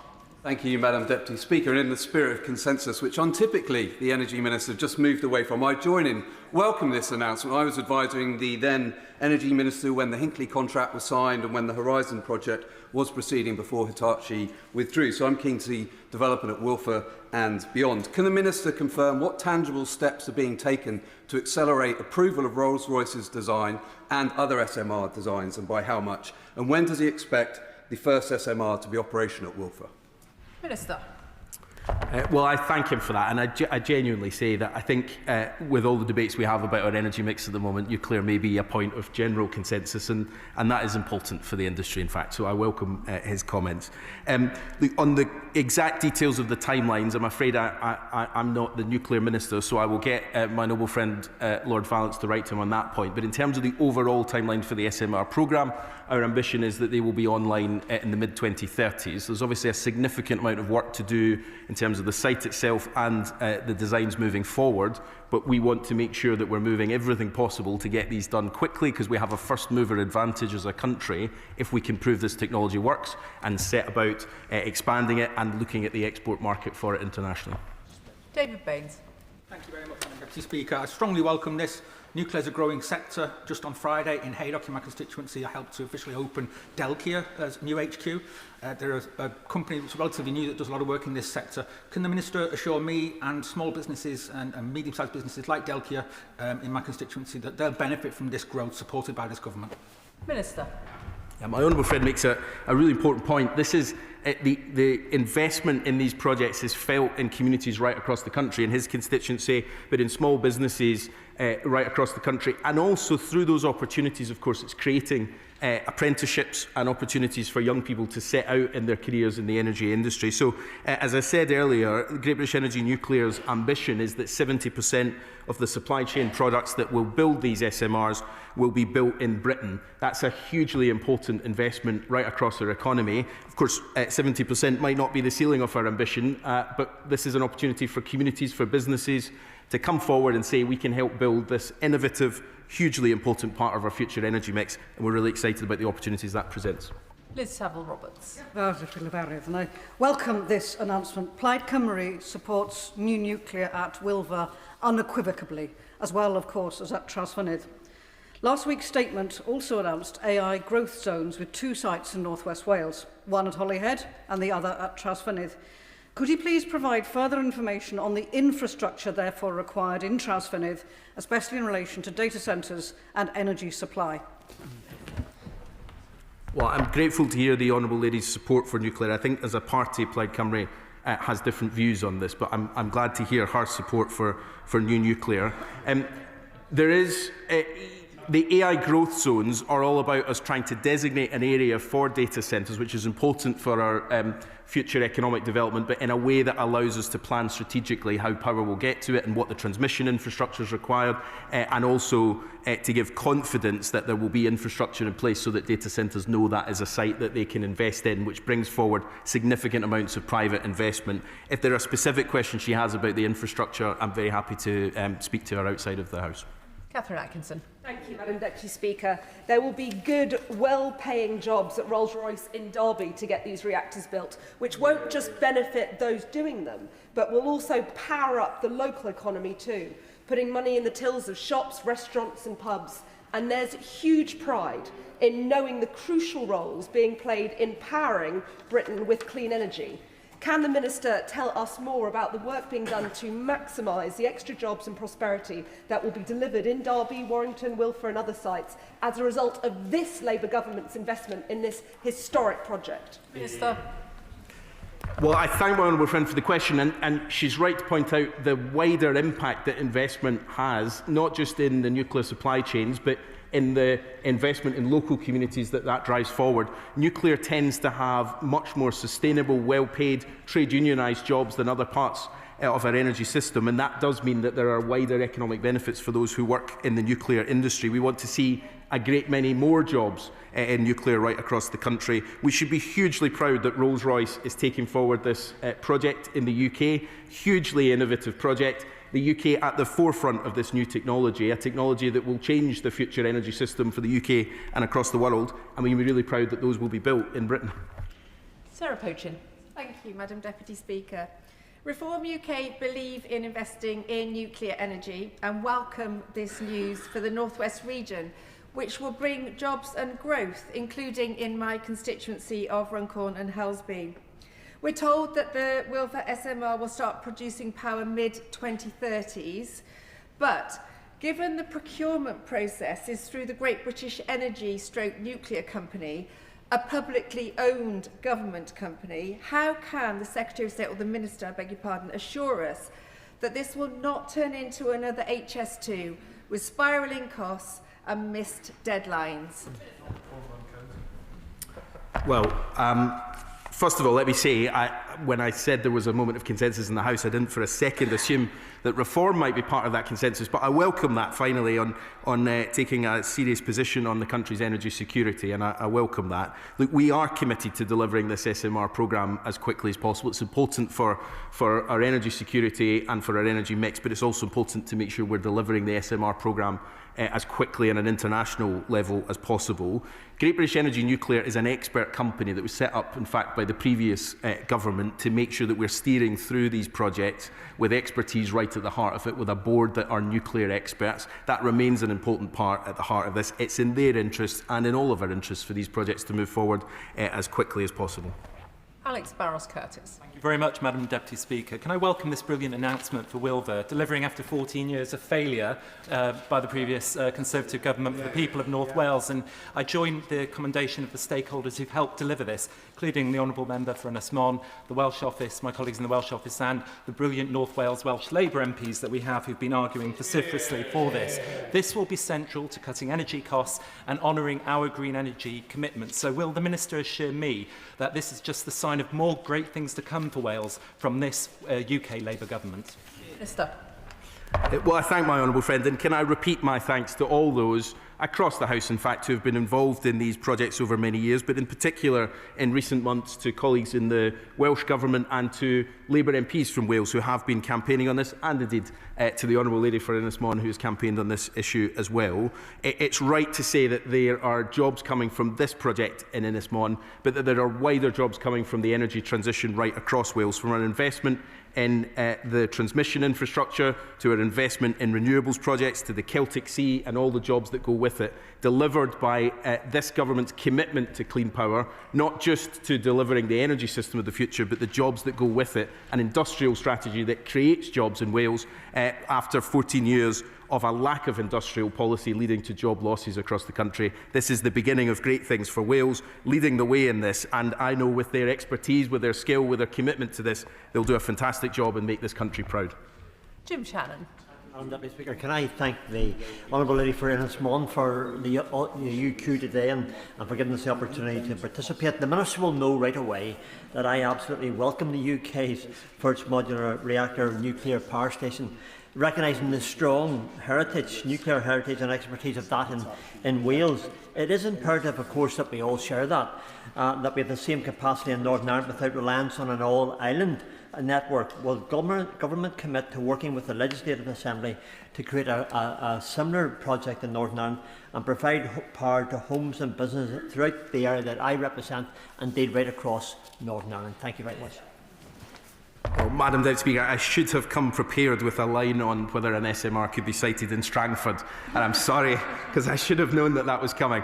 But can I say to him, as always, I welcome our discussions on energy policy. Of course, as I always say, I take the relationships with the Northern Ireland Executive very seriously, but energy policy is transferred in Northern Ireland, so I don't have any direct responsibility for that. But we have been working with the Northern Ireland Government on their push to clean power, and of course nuclear power as part of our baseload here in the UK is also important for Ireland in terms of the interconnectors across and making sure that our energy security is a priority for both governments. But I'm happy to look at Strangford as a future candidate. Jonathan Hinder. Madam Deputy Speaker, I'm delighted to see this Labour government cracking on with new nuclear in the form of small modular reactors. When the Rolls-Royce site in Barnoldswick in my constituency was saved from closure during the pandemic, there was a specific reference to future SMR manufacturing work mentioned in the dispute resolution agreement negotiated by my own trade union, Unite. Now, I know this government is committed to creating clean jobs in all parts of the country, so with that in mind, will he and relevant ministers impress upon Rolls-Royce SMR that some of the jobs created by this must come to Barnoldswick? Well, Madam Deputy Speaker, it would be wrong for me to say that I'm fully briefed on the particular issues of that settlement, but I'm happy to take away the issue and to write to him. But I would say that Rolls-Royce winning this contract is a hugely important moment for British innovation. There will be thousands of jobs in the supply chains from this project felt in constituencies up and down this country. Jonathan Brash. Thank you, Madam Deputy Speaker. Of course, I welcome this announcement about small modular reactors. But thanks to the landmark deal done back in September, Hartlepool is now going to lead the world in advanced modular reactors. £12 billion of economic input, 2,500 jobs, powering 1.5 million homes. Critical now is the pace of getting that project started. So can the Minister tell me what this government can do to ensure that the regulatory alignment is in place to make sure we can get spades in the ground as soon as humanly possible?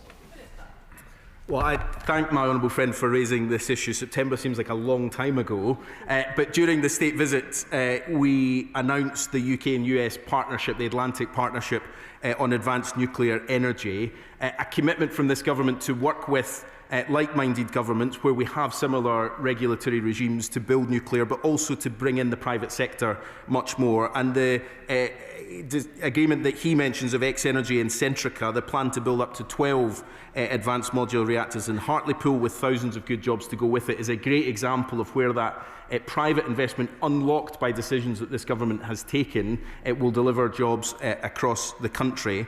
I'm very happy to come back to him on the points around timeline, but what we have said throughout is that we want to move as quickly as possible to make sure the regulatory regime maintains the safety that rightly the British public would expect, but is also flexible enough to make sure we take advantage of these opportunities when they come, and that's what we're working on as quickly as possible. John Grady. Thank you, Madam Deputy Speaker. It's brilliant to listen to all this chat about thousands of new jobs and billions of pounds of investment, but we're not getting any of it in Glasgow because the SNP are against nuclear power. Nuclear power is a source of reliable baseload energy. It's essential for security of supply. In fact, we import nuclear energy to Scotland from time to time when the system is short. Against that background, would the Minister agree with me that the SNP's anti-nuclear stance absolutely defies logic. Well, of course I agree with my honourable friend. Like so much of SNP policy, it defies logic, but particularly this one. And I would just say, actually, his constituents in Glasgow and constituents across Scotland will benefit from supply chain jobs from the SMR project and from the work we're doing in Hinkley Point C and Sizewell C, but they're not benefiting anywhere near as much as they could be if we were building these projects in Scotland. It is an economically stupid idea to ideologically block new nuclear in Scotland, but it is also a real challenge to Scotland's energy security. For more than half of the last few weeks, nuclear has been providing the electricity in Scotland. Renewables is hugely important, of course it is, but it has to be balanced with storage and with nuclear. Only when we get that balance right do we deliver secure, clean, homegrown power. You need both parts of it, and the SNP is missing half of it and missing in action as usual. John Slinger. Thank you, Madam Deputy Speaker. Does my honourable friend agree that it's only thanks to this Labour government investing at scale in our domestic nuclear industry that we can overturn the disastrous legacy of the party opposite? And does he further agree that it shows that a government that invests in the long term, that works closely with our companies, can really deliver the jobs and the change to our energy system that constituencies across the country need?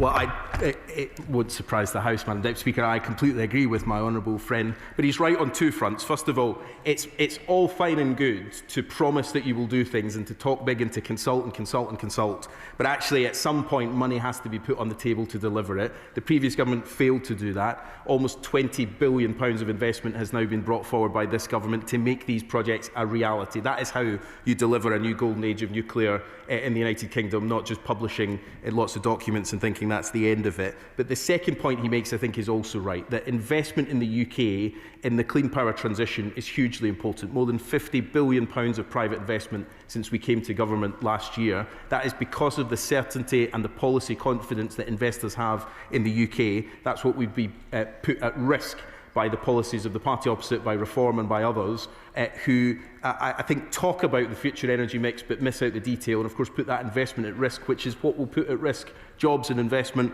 in the supply chains across the country as well. So we're delivering the energy policy of the future for energy security, for climate leadership and for good jobs. Can I thank the Minister for his responses this afternoon? Those who are leaving the chamber, can you do so quickly and quietly whilst we allow a few moments for the front benches to swap over?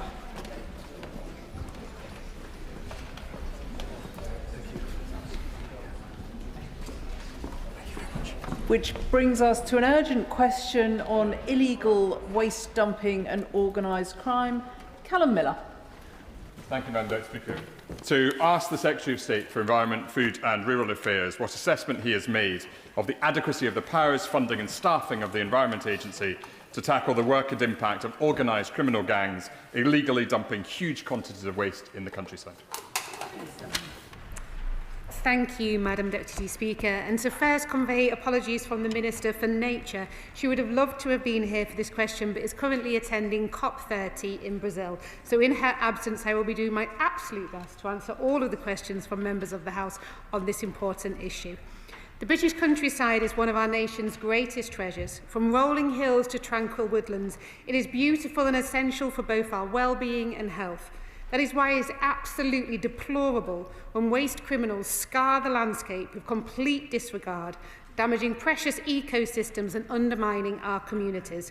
This government is committed to tackling waste crime, which is a blight on local communities and the environment and damages legitimate businesses. The Environment Agency has a wide range of powers which it uses as an enforcement work against organised crime in waste and other environmental areas. It has strong powers of entry and evidence gathering. It is able to authorise mobile communications data, and it has authority to use covert human intelligence sources. It is one of only 3 non-police agencies to have access to police databases. The Joint Unit for Waste Crime, hosted by the Environment Agency, brings together the Environment Agency, HMRC, the National Crime Agency, the police, waste regulators from across the UK, and other operational partners to share intelligence and tasking to disrupt and prevent serious organised waste crime. The Environment Agency's Economic Crime Unit targets the financial motivation behind offending and uses financial mechanisms to inhibit the ability of offenders, including organised crime groups, to operate. This government has also increased the Environment Agency's funding, including the amount available to tackle illegal waste operators after years of frozen budgets and real terms cuts. We have raised the budget for waste crime enforcement by 50% this year to £15.6 million. But this government plans to go further still, to tighten the net on waste criminals with policy and regulatory reforms to close loopholes exploited by them. We are fundamentally reforming the waste carriers, brokers and dealers system, tightening waste permit exemptions and introducing digital waste tracking. And we're determined to clean up Britain and end the throwaway society. Miller. Thank you, Madam Deputy Speaker. I'm grateful to you and to Mr Speaker for granting this urgent question. Madam Deputy Speaker, I recently knocked on the door of Billy Burnell, the chair of the Kidlington Angling Society in my constituency. Billy showed me photographs and videos that took my breath away. They showed the obscene scale of the illegal waste dump in my constituency. This site is approximately 150 metres long, 10 metres wide and up to 12 metres high. It really has to be seen to be believed. Over the weekend, the situation has become much more urgent. Heavy rain has caused the River Cherwell to rise by 4 feet or so. Water now laps against the waste, which can be seen floating towards the Cherwell. This incident highlights that organised criminal gangs are carefully planning operations to dump industrial waste in the countryside. They earn millions of pounds in illegal earnings without a thought for the health of people or animals, nor the damage to soil, water or air. And I'm deeply concerned that the Environment Agency is not equipped to deal with this unfolding environmental disaster. As an example, the EA recently informed Noble Lords and the other place that there were 6 other sites of the scale of the disaster at Hodes Wood in Kent, yet the site in my constituency was not on that list. So I have 3 questions for the Minister.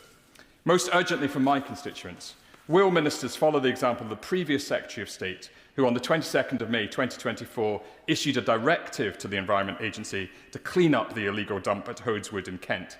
And will they issue a similar urgent directive for the clearance of the dump in my constituency before it is too late for the River Cherwell? Secondly, will ministers undertake a root and branch review, independent of the department, of the government's response to waste crime? And finally, in the meantime, does the minister support calls from Liberal Democrats that in the most serious cases, the National Crime Agency should take over the investigation? Thank you. And the government is aware of the appalling case of illegal dumping in the honourable member's constituency, and I absolutely share his constituents' anger. I too have seen the photographs and the videos, and it is no wonder that he feels moved to bring this urgent question today.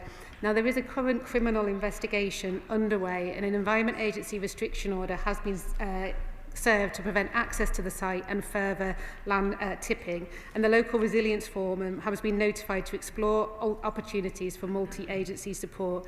I understand the Nature Minister has offered to meet with the Honourable Gentleman when she returns from COP, and I know that she's keen to fulfil that. And on the because there's a criminal investigation ongoing at the moment, I don't want to preempt, obviously, the findings of that, but I can reassure him that the Environment Agency are working very, very closely with local partners, and that offer of continuing the conversation outside of the chamber is there for him. Dolly Moore. Deputy Speaker, and I thank the honourable member for bringing this urgent question. As the Minister knows from her visit to my constituency last week, recently millions of plastic beads washed up in my constituency. After initially denying any involvement, Southern Water has now admitted that they were responsible and they came from their wastewater treatment plant. Shame. This is a huge environmental catastrophe, not least because we know that these beads pose a serious risk to wildlife, and we are awaiting further investigations about just how toxic they could be. At my public meeting about this issue last week with over 100 residents, Southern Water admitted that the use of these beads is outdated and there are better modern methods. I recognise that she can't comment on the live investigation happening run by the Environment Agency, but would she agree with me that the Environment Agency must look at the use of these beads, and they must look at how we can prevent an environmental catastrophe like this ever happening again? Thank you, Madam Deputy Speaker. And my honourable friend is a formidable and impressive and, quite frankly, delighted and proud to be on the same side as her fighting on this particular issue. She has led an incredible campaign, and I went to go and see these beads myself, and they're appalling. They're tiny little plastic beads about so big that are all embedded into the sand. People having to remove them with sweeping brushes and sieves, literally sieving the sand to remove them. Thousands of them up and down the coastline. So she's quite right to feel angry and upset about it. And as for the use of the beads being outdated, I'm going to be writing to all of the water companies to ask them who are still using these beads. If they're still using them, what other mitigations are in place to prevent them further ones possibly escaping, and if they are still using them and they've put mitigations in place, what are their plans to sort of look at alternative methods instead? Because I agree with her, we do not want this happening anywhere else. Shadow Minister Dr Neil Hudson. Thank you, Madam Deputy Speaker. Firstly, my thoughts are with those affected by the floods and the impacts of Storm Claudia. We cannot overstate the mental health impacts from these events, and I pay tribute to the emergency teams and volunteers for the work that they do when we need them most. Members across this House will all have incidents in their constituencies where fly tippers dump waste, and sadly we too have seen serious cases in my constituency of Epping Forest. These incidents are a blight on communities, and the shameless people who do it should be punished to the full extent of the law. The member for Bicester and Woodstock is right to raise the shocking illegal waste dump in his constituency, which has waste stacked over 10 metres high, and the effects that will unfold on the environment, ecology and wildlife are positively frightening. The Labour's government action so far on dumping and fly tipping has been somewhat lacklustre, despite the fact that 36 of the 50 local authorities with the highest fly tipping rates, a staggering 72%, are Labour controlled. So can I ask the Minister, what are the government doing to help join up police forces to tackle this? And with huge catastrophic dumps, as we are discussing today in Oxfordshire, what support is the government giving the EA and the local authority? And will they work cross-government with the Home Office, Cabinet Office and MHCLG to tackle this? What analysis of reform are they proposing to the Environment Agency? Would they consider a review as we have proposed? And with police numbers dropping under Labour, how are they proposing that rural and indeed urban police forces tackle fly tipping more effectively? And with regard to this particular catastrophic Oxfordshire case, is the government conducting an assessment of the potential public health and environmental impacts from this horrific waste dump? Thank you. I will point out to the honourable gentleman that it is this government that increased funding by 50% for waste enforcement by the Environment Agency after it had been frozen for years under the previous government. But not only are we increasing the funding to the Environment Agency, but they're also going much further. They're reforming the carrier broker deal regime, moving from the regulation of waste management and transport from light touch system into environmental permitting. We're doing waste permit exemption reforms to change those rules, digital waste tracking so we can actually see where the waste ends up, and packaging extender producer responsibility to look at reducing the amount of pollution, things that need to go into waste system as well, and simpler recycling reform. My honourable friend, the Nature Minister, has been working hard ever since being elected to deal with the legacy that she inherited of problems in the waste environment. Jessica Morden. Madam Deputy Speaker, Newport Council is really prioritising tackling waste crime and fly tipping, and we've seen a drop in incidents this year as we see more fixed penalty notices handed out. Much of the waste is, as others have said, dumped by rogue traders posing as legitimate businesses using false number plates often. Can the Minister remind the House some of the tools that the police and local authorities have already, and what more can Welsh and UK governments do working together to help Newport Council? I congratulate my honourable friend and her council for the work that they're doing on dealing with legal waste, and as well as all of those announcements I gave in response to the honourable gentleman opposite, we also announced further when it comes to fly tipping, crushing vehicles. We're carrying out currently a review of council powers to seize and crush vehicles of fly tippers, and we want to see the councils working with the police and use the latest technologies such as drones to help catch fly tippers and crush more vehicles, and providing guidance on what we can do further in the new year. Liberal Democrat spokesperson Sarah Dyke. Madam Deputy Speaker. Waste crime on an industrial scale is blighting rural communities across the country, costing the UK economy £1 billion a year. And it's even been described as the new narcotics from the former CEO of the Environment Agency. The Environment Agency needs the resources to both investigate the criminal activity leading to the waste dumping and prevent environmental damage and toxic runoff, not just one or the other. Waste crime is significantly underreported, criminal activity is widespread, with little chance of being prosecuted. So will the Minister confirm today whether her government will back Liberal Democrat amendments in the other place to the Crime and Policing Bill that would designate serious and organised waste crime as a strategic policy threat by establishing a national action plan, collect and publish waste crime data on a quarterly basis, establish an independent review into serious and organised waste crime, and will she support the National Crime Agency to prevent and effectively prosecute serious and organised waste crime? Thank you. And again, I share the Honourable Lady's anger at what's happening in our beautiful countryside when we see these more and more evidence of illegal dumping. So as I mentioned, their total budget for 2025, the Environment Agencies, and 26 has increased and includes £15.6 million for waste crime enforcement. And this is a 50% increase. And overall, the Environment Agency has been able to increase its frontline criminal enforcement resource in the Joint Unit for Waste Crime Area and environmental crime teams as well. It has a wide range of powers, but of course we're always keen to look at what further could be done. Chris Hinchliffe. Deputy Speaker, alongside its people, our natural heritage is the most important part of our national identity. Yet every week, profiteering corporations and organised criminals treat it as a giant dumping ground for pollution and waste. It is these enemies of our countryside, not asylum seekers escaping hardship and persecution, who are the clear and present danger to our nation. And notwithstanding what the Minister has already said, the status quo is clearly failing. So how will the Minister ensure we finally start holding all those who trash our environment to account?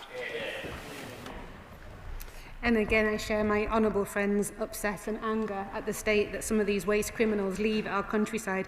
There are many measures we're taking forward, but just one which I think will be particularly important, and I know the Nature Minister was keen for me to mention, is the digital waste tracking system. And this will replace outdated methods for monitoring waste movements within and outside the UK. So this will be a really excellent way of actually tracking where does this waste end up and be able to see that in a digital way. And waste holders will record waste movements digitally at each transfer point, making it easier to share with regulators and improving timely compliance checks. This is just one of the many reforms that we'll be introducing. Wendy Morton. 3,157.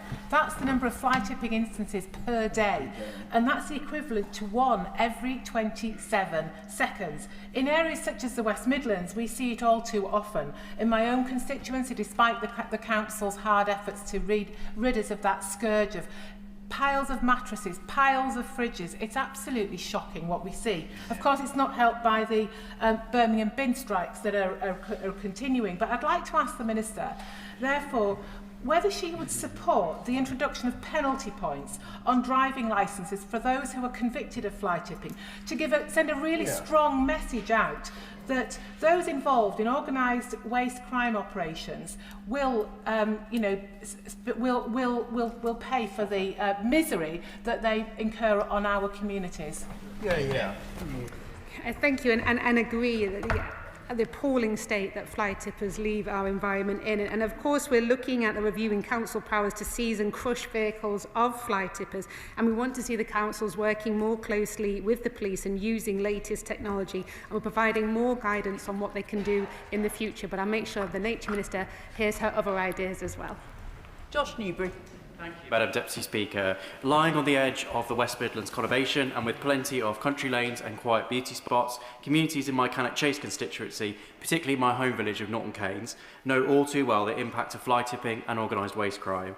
We on this side of the House have not forgotten the deep cuts made to the Environment Agency under the Conservatives and the Liberal Democrats. So can the Minister assure us that this government will make sure that the Environment Agency has the resources and powers it needs to go after those who make a living out of exploiting people and businesses and destroying our precious environment?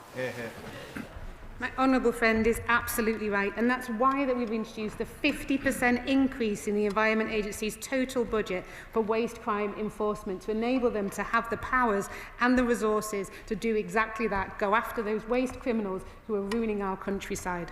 Bradley Thomas. Thank you, Madam Deputy Speaker. Well, I think we're probably all agreed that illegal fly tipping is a scourge on so many of our constituencies. And whilst I'd really like to praise Bromsgrove District Council for the work that they do in clearing up illegal fly tips, I'm particularly concerned around the impact of cross-border crime. My constituency is adjacent to the West Midlands, a different police authority. What assurance can the Minister give to me and to my constituents, particularly those in villages on the northern fringe from Romsley across to Withell, that the government is doing every single thing it can to ensure that all authorities are empowered to ensure that we get to the bottom of this and put illegal fly tipping to an end once and for all? The honourable gentleman raises an important point, and one of the things we want to do in terms of sharing best practice is therefore we're chairing the National Fly Tipping Prevention Group, which includes a number of different councils, the Environment Agency and the National Crime Unit, to share those good practice, look at the practical tools on tackling fly tipping, and hopefully encourage everybody to learn from the best. Merinda Just. Thank you, Madam Deputy Speaker. Penn Cricket Club in my constituency of Wolverhampton West allegedly had contaminated soil illegally deposited on its grounds, causing not only an eyesore but preventing the club from playing cricket on its grounds. The EA then put a stop notice on the club in July 2022, and despite investigations continuing, there is no end to the investigations and no resolution in sight. So what support can the government give to prevent these delays in the Environment Agency pursuing their investigations? I thank my honourable friend for his question, and we certainly don't want to get in the way of a good game of cricket. I know the weather does that enough, but we certainly don't want our regulators to do that. I think probably in the best case in this particular incident is that if he writes to the Minister with more information, and I'll see that she's able to meet with him to discuss it. Vicky Slade. Mr. Speaker, I'm sure we were all shocked to see the images from my honourable friend's constituency of Bicester and Woodstock, but rural police offices are the worst funded in the country, with Dorset being rock bottom, made much worse by the amount of additional visitors that we welcome, but 25 million day visitors and many millions of staying holidaymakers. That makes it really hard for them to work on this sort of countryside crime.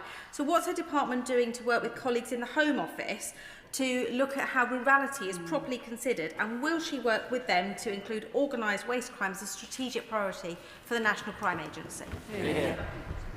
The Honourable Lady raises an important point, and of course it's important that we have all of the money that the Home Office needs, and so I hope she'll be supporting our budget next week. Sean Woodcock.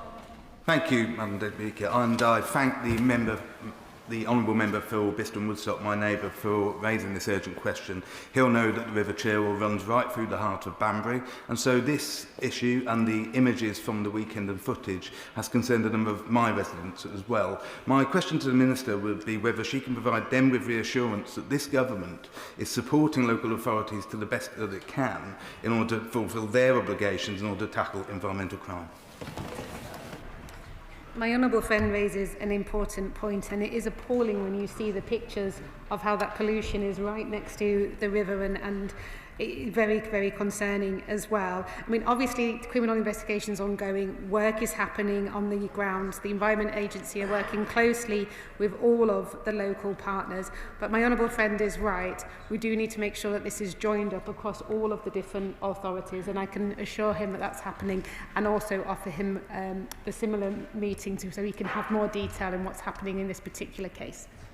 Dr. Andrew Murison. Thank you, Madam Deputy Speaker. On the dumping of waste across the countryside, what assessment has the Minister made of the ability and capacity of the Environment Agency to adequately control and regulate the dumping of toxic emissions by wholly unwanted and unnecessary waste incinerators that are being foisted on our communities including in Westbury in my constituency?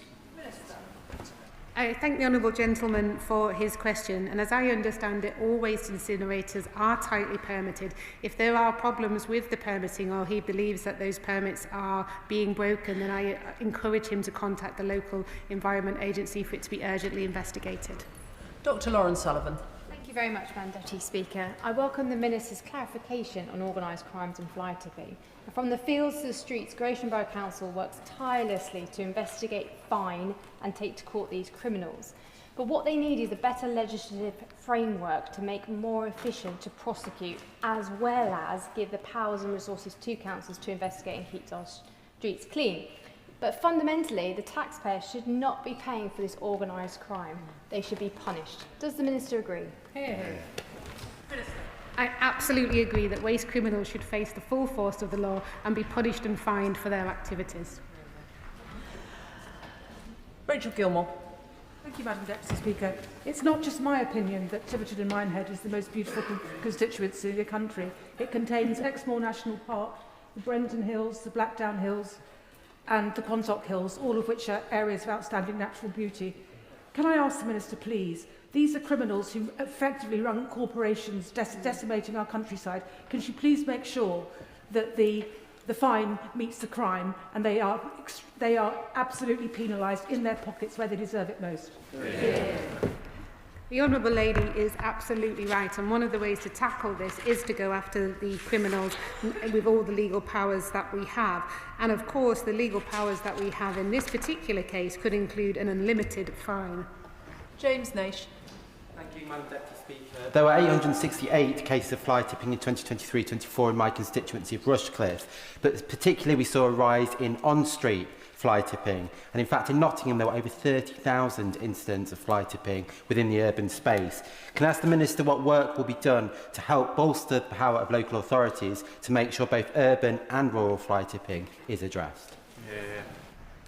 My honourable friend raises an important point, and it's appalling to see waste dumped along streets in urban environments as much as it is in rural ones. And we're seeking powers in the Police and Crime and Policing Bill to provide statutory enforcement guidance to increase consistency across the country in how fly tippers, wherever they may be, are dealt with. Katie Lamb. Thank you, Madam Deputy Speaker. Hodes Wood, mentioned earlier by the Honourable Member for Bicester and Woodstock, is a patch of semi-ancient bluebell woodland in my constituency where criminal gangs have dumped 30,000 tonnes of waste. This took about 6 months to fell ancient trees and bring in lorry after lorry. My constituents are really concerned that something like this might happen again. Over that whole period of time, the criminals weren't stopped or apprehended. Has the Minister and the Secretary of State come to an understanding of who is responsible in those scenarios for stopping it from happening, and met with the Environment Agency, the police and the local authorities to make sure that criminals will be stopped in the act if they do this in future? Minister. The Honourable Lady raises an important and serious case, and I know that the Nature Minister has been having many meetings about it. It is the location of a live investigation at the moment, so I won't say too much about that, but she's quite right in terms of lessons need to be learned and the criminals need to be brought to justice for the damage that they've done, and I'm grateful to her for raising this, and of course when there's any further information she will be contacted with an update. Kevin McKenna. Thank you, Madam Deputy Speaker. In my constituency on Raspberry Hill Lane near the village of Iwade, there's one of these big mega illegal dumps, and it started metastasising, sprouting accessory dumps nearby, all in an attempt to evade the police and the Environment Agency. And it's not just the pressure and the destruction of the countryside, it's putting real strains on some of the legitimate businesses in waste processing that I have in my constituency, Sweep and Country Style and MVV and DS Smith, who are key to recycling the waste that we produce. Can the Minister tell my constituents the ways in which we're not only increasing the capacity for the Environment Agency and the police to handle this in terms of extra resources, but also how we're boosting the capability of those agencies, particularly with the skills and the cross-agency working that is needed to really get to the bottom of this really serious organised crime?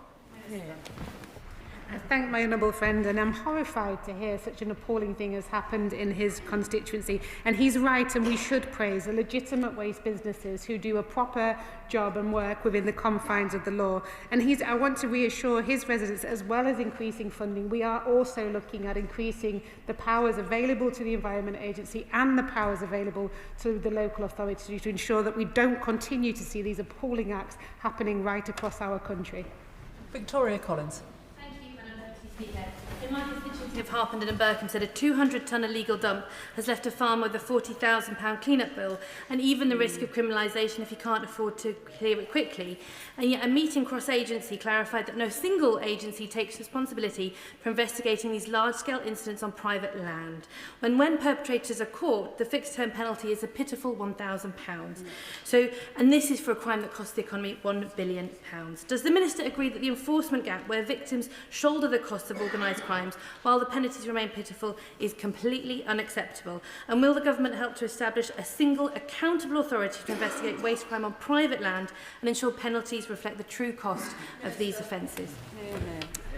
The Honourable Lady raises an important point, and I'm sorry to hear about the impact that's had on a farm in her constituency. I think one of the most important reforms we can do is around the carrier and broker deal regime, which will mean be able to better track exactly when waste transfers from one place into another. And that going from this light touch system that we have at the moment into environmental permitting. This means tougher background checks for operators and tougher penalties for those who break the law. Lauren Edwards.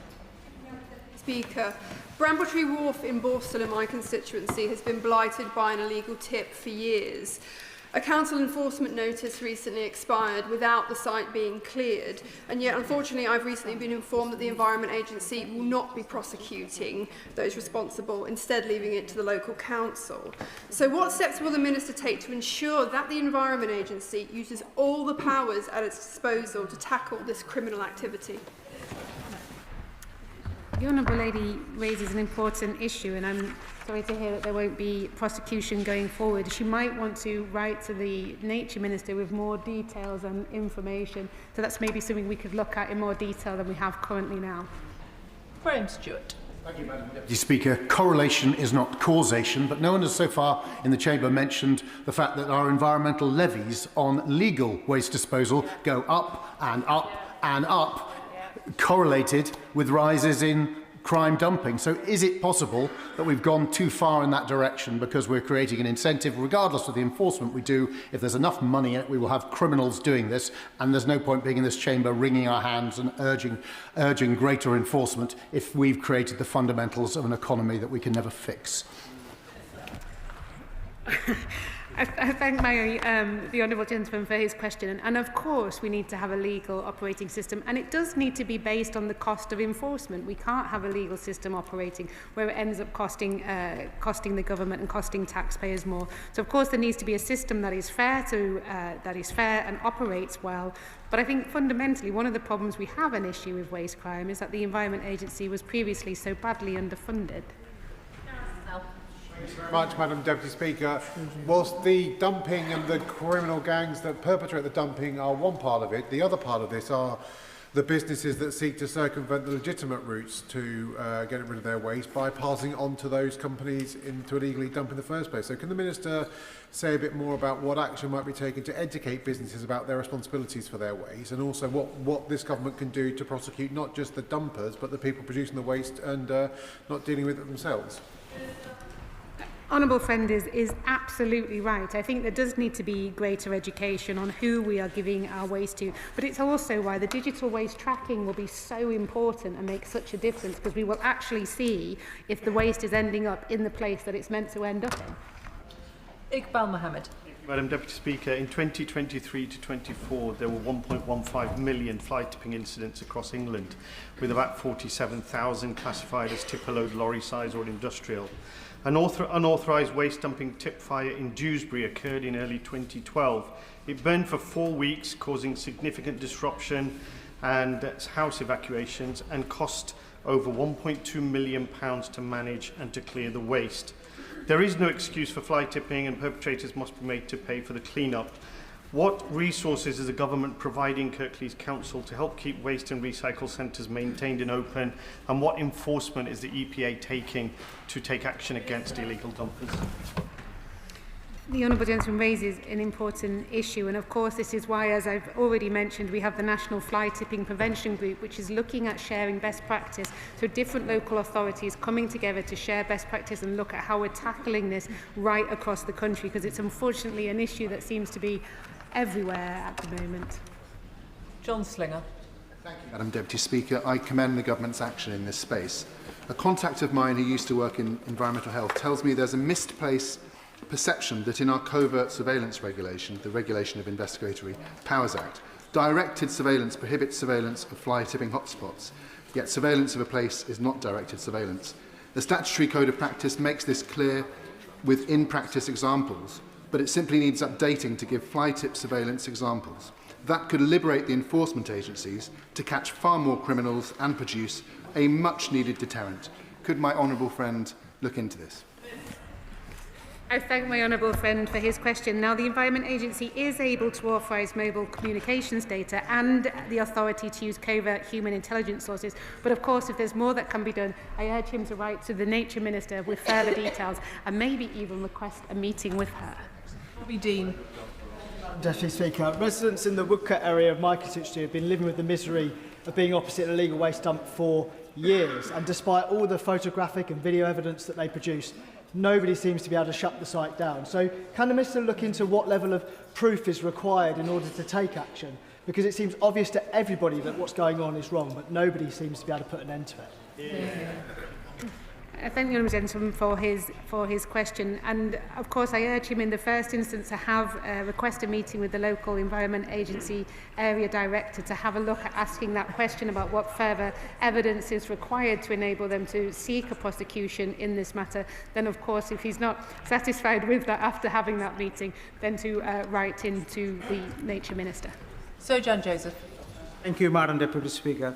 It took 4 years before statutory bodies did anything from it was originally reported about Hoteswood near my constituency. So can the Minister tell us more about how she hopes to work with local authorities like mine in Ashford to ensure immediate actions are taken against people committing these appalling crimes? I thank my honourable friend, and he's right to be angry about the incidents that he's seeing in his constituency, and it's one of the reasons why we've increased the Environment Agency funding by 50% for waste crime enforcement. And of course, we're always keen to work with all local authorities and share best practice to ensure that all of them are going after these waste criminals. Richard Ford.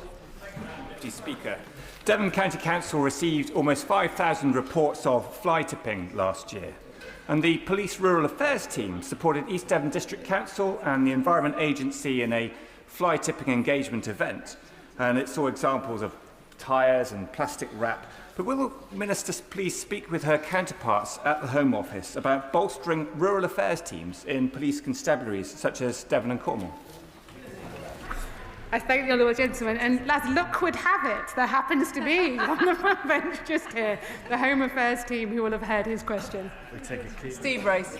Madam Deputy Speaker, residents next raised with me the appalling fly tipping in the glorious countryside around our city, particularly in Stoke Woods within my constituency. It's rarely individuals, as we've heard. This is about dodgy operators, cowboy operators that are ruining our countryside. And I'm pleased that the government is cracking down on them, but we've got to break the business model. Can the Minister set out how the department is working across government to tackle the financial incentives of waste crime, which would also help to support the many legitimate, responsible waste companies that do exist?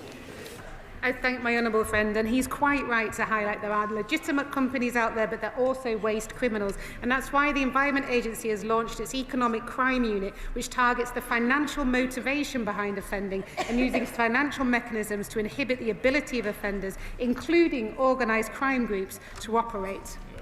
Ayub Khan. Mr. Speaker, in Birmingham Perry-Barr, we have a serious fly tipping issue, but it's not just Birmingham Perry-Barr, it's actually Birmingham because of the bin strikes that we've got.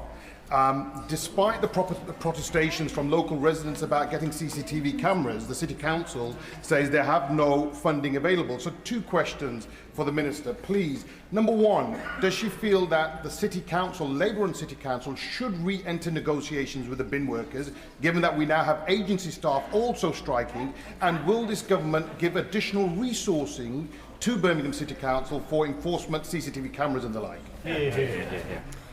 I do think, Madam Deputy Speaker, that it is a shame that an issue is raised here, but yet unfortunately on the ground the Honourable Gentleman does not seem to be able to work cross-party to actually deal with this issue.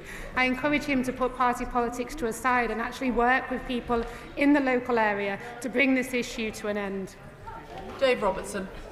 Madam Deputy Speaker, in January, criminals dumped 2 lorry loads of rubbish on Watery Lane just outside the city of Lichfield in my constituency. That dump was so large that it blocked access to the road and in the process stopped emergency services being able to access 9 properties.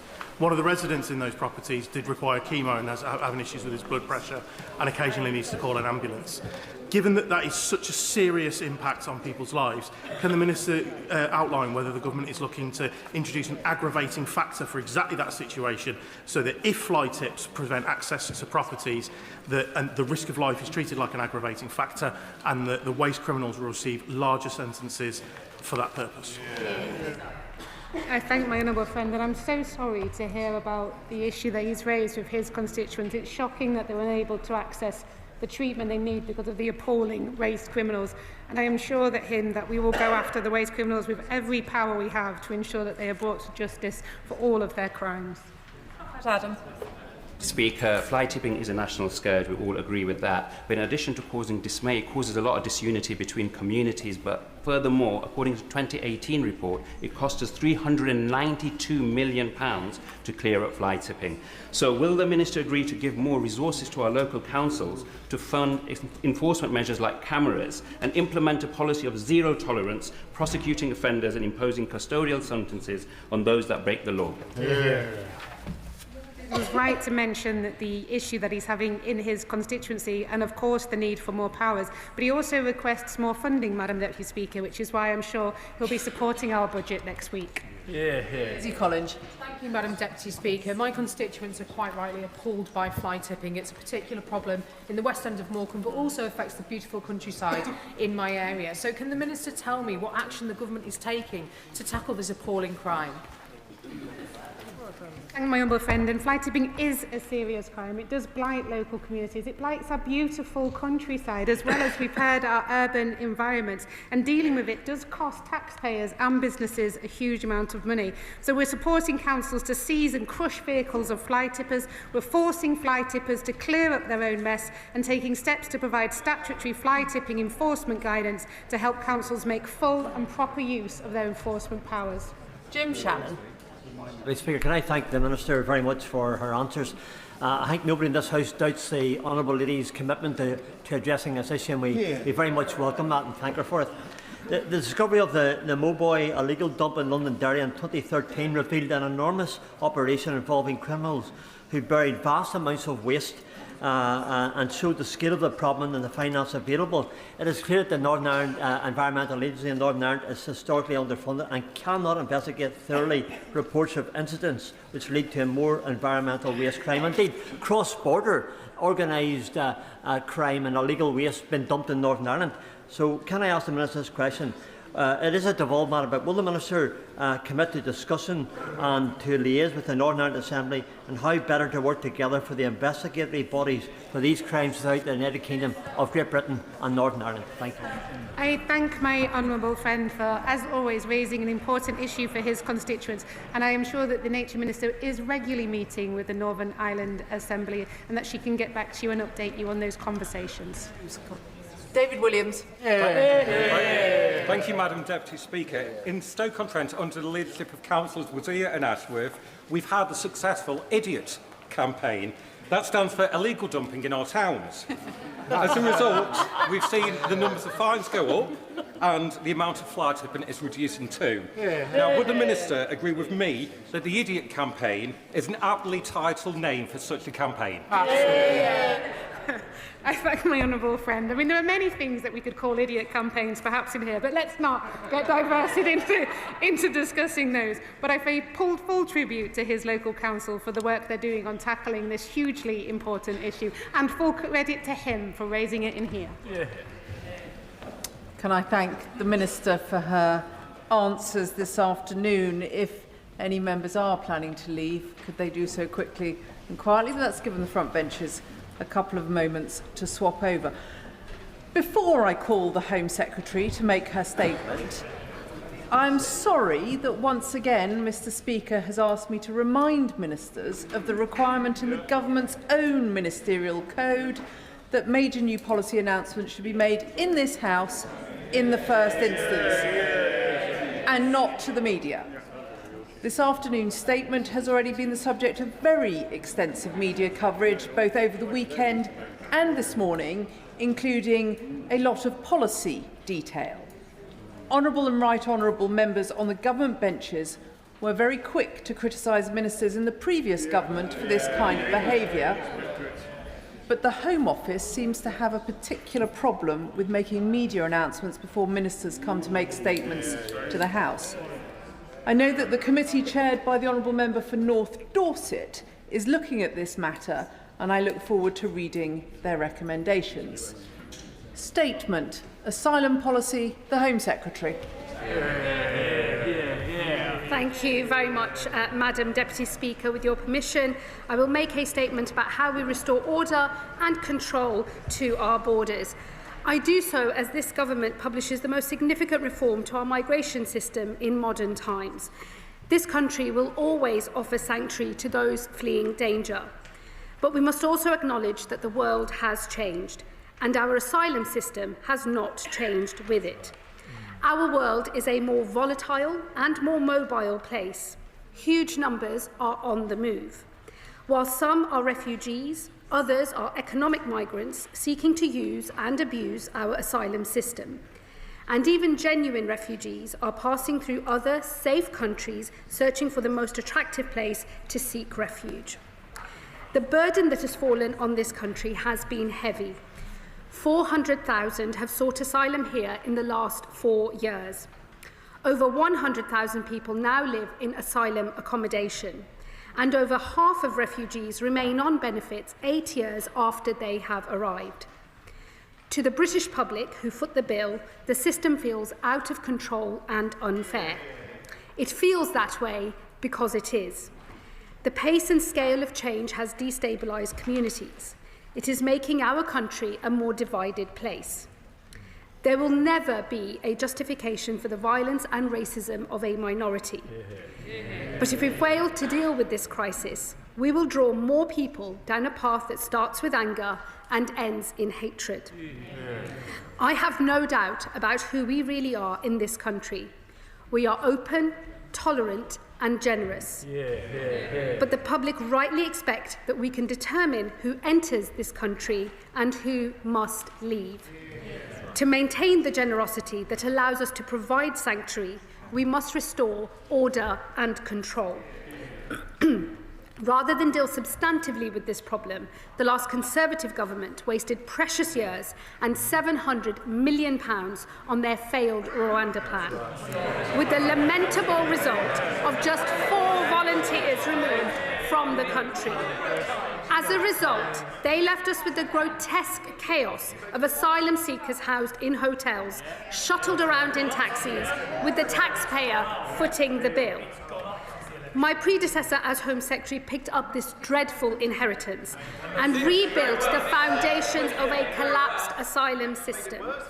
Decision-making has been restored, with a backlog now 18% lower than when we entered office. Removals have increased, reaching nearly 50,000 under this government. Immigration enforcement has hit record levels, with over 8,000 arrests in the last year. The Border Security Bill is progressing through Parliament, and my predecessor struck a historic agreement with the French, which means small boat arrivals can now be sent back to France. These are vital steps, but we must go further. Today we have published Restoring Order and Control, a new statement on our asylum policy. Its goals are twofold. Firstly, to reduce illegal arrivals into this country, and secondly, to increase removals of those with no right to be here. It starts by accepting an uncomfortable truth. While asylum claims fall across Europe, they are rising here. And that is because of the comparative generosity of our asylum offer when compared to so many of our European neighbours. This generosity is a factor that draws people to these shores on a path that runs through other safe countries.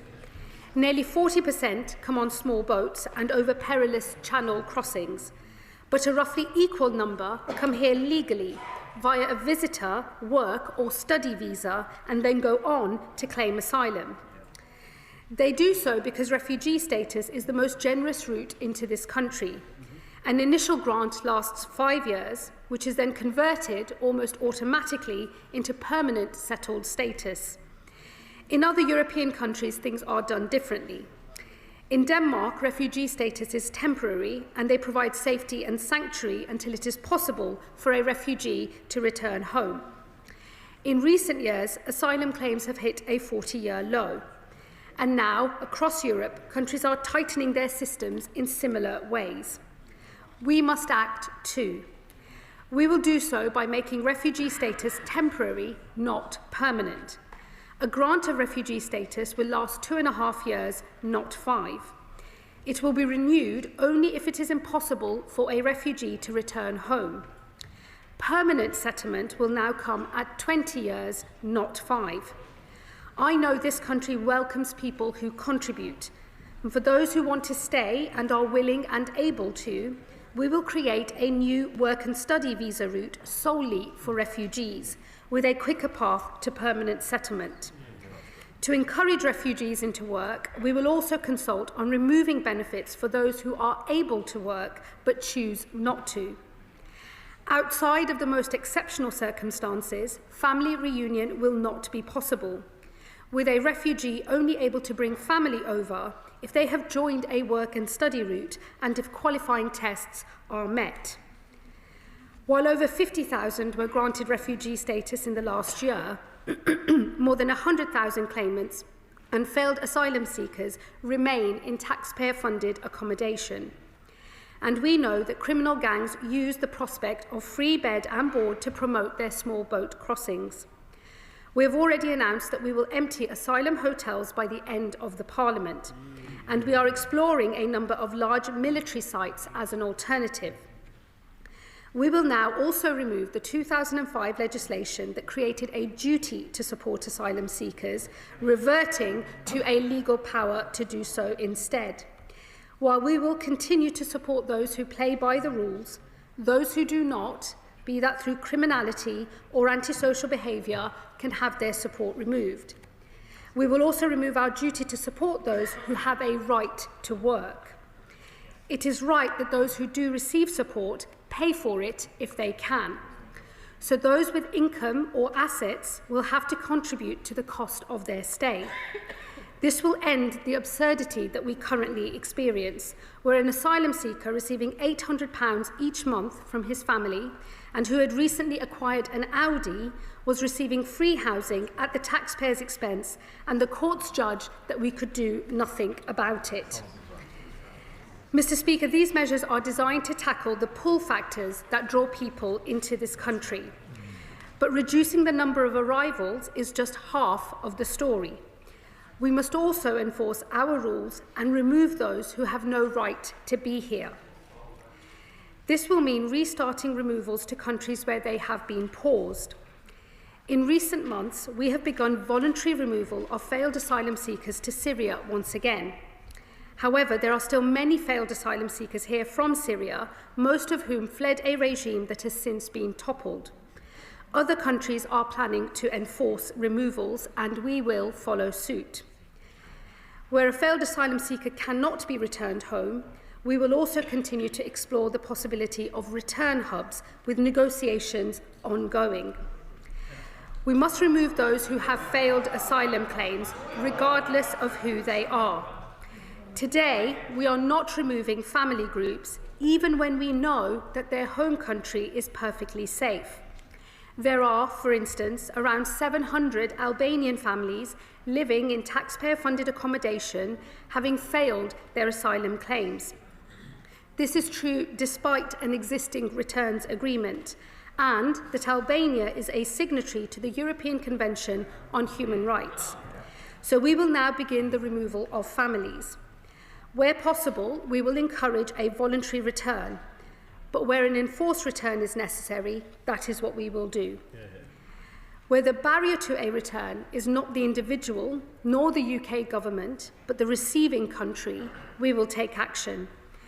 I can announce today that we have told Angola, the Democratic Republic of the Congo, and Namibia that if they do not comply with international rules and norms, we will impose visa penalties on them.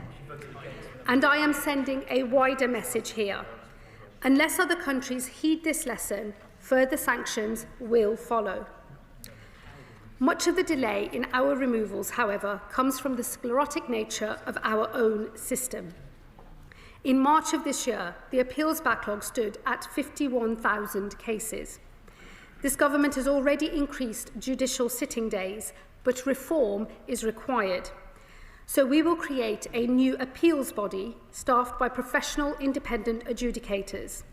And we will ensure there is early legal representation available to advise claimants and ensure their issues are properly considered. Cases with a low chance of success will be fast-tracked, and claimants will have just one opportunity to claim and one to appeal, ending the merry-go-round of claims and appeals that frustrate so many removals. While some barriers to removal are the result of process, others are substantive issues related to the law itself. There is no doubt that the expanded interpretation of parts of the European Convention on Human Rights has contributed. This is particularly true of Article 8, the right to a family life.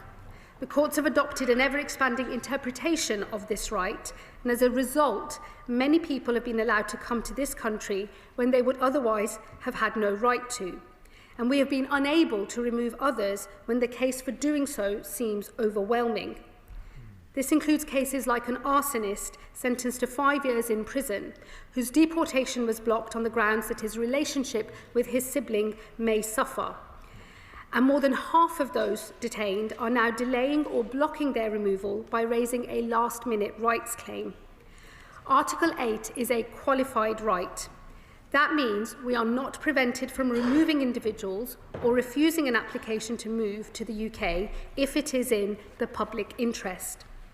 To narrow Article 8 rights, we will therefore make 3 important changes in both domestic law and our immigration rules. Firstly, we will define what exactly a family is, narrowing this down to parents and their children. Secondly, we will define the public interest test so the default becomes a removal or refusal, with Article 8 rights only permissible in the most exceptional circumstances. Thirdly, we will tighten where Article 8 claims can be heard, ensuring only those who are living in the UK can lodge a claim rather than their family members overseas, and that all claims are heard first by the Home Office and not in a courtroom. We will also pursue international reform of a second element of the European Convention, the application of Article 3, the prohibition on torture and inhuman, degrading treatment or punishment. We will never return anyone to be tortured in their home country. But the definition of degrading treatment has expanded into the realm of the ridiculous. Today we have criminals we seek to deport, but discover we cannot because the prisons in their home country have cells that are deemed too small, or even mental health provision that is not as good as our own. As Article 3 is an absolute right, a public interest test cannot be applied. For that reason, we are seeking reform at the Council of Europe, and we do so alongside international partners who have raised similar concerns. But it is not just international law that binds us. According to data from 2022, over 40% of those detained for removal claimed they were modern-day slaves. This well-intentioned law is being abused by those who seek to frustrate a legitimate removal. So I will bring forward legislation that tightens the modern slavery system to ensure that it protects those it was designed for and not those who seek to abuse it. Taken together, Madam Deputy Speaker, these are significant reforms. They are designed to ensure our asylum system is fit for the modern world and that we retain public consent for the very idea of providing refuge. We will always be a country that offers protection to those fleeing peril, just as we did in recent years when Ukraine was invaded, when Afghanistan was evacuated, and when we repatriated Hong Kongers. For that reason, as order and control is restored, we will open new, capped, safe and legal routes into this country. These will make sponsorship the primary means by which we resettle refugees, with voluntary and community organisations given greater involvement to both receive refugees and support them, working within caps set by government. We will also create a new route for displaced students to study in the UK and another for skilled refugees to work here. And of course, we will always remain flexible to new crises across the world as they happen. I know the British people do not want to close the doors. But until we restore order and control, those who seek to divide us will grow stronger. It is our job as a Labour government to unite where there is division. So we must now build an asylum system for the world as it is, one that restores order and control, one that opens safe and legal routes to those fleeing danger across the world, and one that sustains our commitment to providing refuge for this generation and those to come. I know the country we are. We are open, tolerant and generous. We are the Greater Britain that those on this side of the House believe in, not the littler England that some would wish we would become. These reforms are designed to bring unity where others seek to divide. Madam Deputy Speaker, I commend this statement to the House. Leader of the Opposition, Kemi Badenoch. Madam Deputy Speaker, can I thank the Home Secretary for advance sight of her statement, most of which I read in the Sunday Telegraph, actually. But I am pleased that she is bringing forward measures to crack down on illegal immigration. It's not enough, but it is a start. And it's also a change. It's a change from her previous position in opposition of a general amnesty for illegal migrants. But I do want to praise the new Home Secretary, Madam Deputy Speaker. She's bringing fresh energy and a clearer focus to this problem, and she has got more done in 70 days in the job than her predecessor did in a year. She seems to get what many on the benches behind refuse to accept. She is right to say that if we fail to deal with the crisis, we will draw more people to a path that starts with anger and ends in hatred. But we will also allow our English Channel to operate as an open route into this country for anyone prepared to risk their lives and pay criminal gangs. This is not fair. It is not fair on British citizens. It is not fair on those who come here legally. And it is not fair on those in genuine need who are pushed to the back of the queue because the system is overwhelmed. Anyone who cannot see by now that simply tinkering with the current system isn't going to fix this problem is either living in la-la land or being willfully obstructive. It is a shame that it has taken Labour a year in office to realise there is a borders crisis. Yes. I don't know why they're chuntering. What was their first act in government? Her predecessor's first act was to scrap the Rwanda plan, which was already, yes, they're cheering, it was already starting to act as a deterrent before it even got off the ground. And before it started, Labour threw away all of our hard work, the taxpayers' money. They're the ones who have wasted their money, not us. But this statement, Madam Deputy Speaker, is an admission that her predecessor's immigration and borders bill will not work. But I'm glad to see them now changing course. The powers they're using in this bill, they all voted down when we were in government. They wouldn't be able to do that if we hadn't got it through. None of them know the work that was done. They're just cheering nonsensically, but we know what has happened since they came into office. In fact, the Home Secretary will know that in the 70 days that she has been in office, 10,000 people have crossed the Channel. And in the last year, we have seen record levels of asylum claims. The problem has got worse since Labour came into office and is getting even worse by the day. But I am afraid to tell her that what she is announcing is not going to work on its own. And some of these measures will, in fact, take us backwards. I say that to her with no ill will, and I hope she believes me when I say I genuinely want her to succeed. Because on this side of the House, we are speaking from experience. We know how difficult this is. It is, we are. And we're not going to take any lectures from the people who voted down every single measure to control immigration. Some of the measures she is announcing today, Madam Deputy Speaker, are undoubtedly positive steps. Baby steps, but positive nonetheless. We welcome making refugee status temporary, and we welcome removing the last Labour government's legislation that created a duty to support asylum seekers. She's right to do that. Yeah. However, some of what she is announcing simply does not go far enough.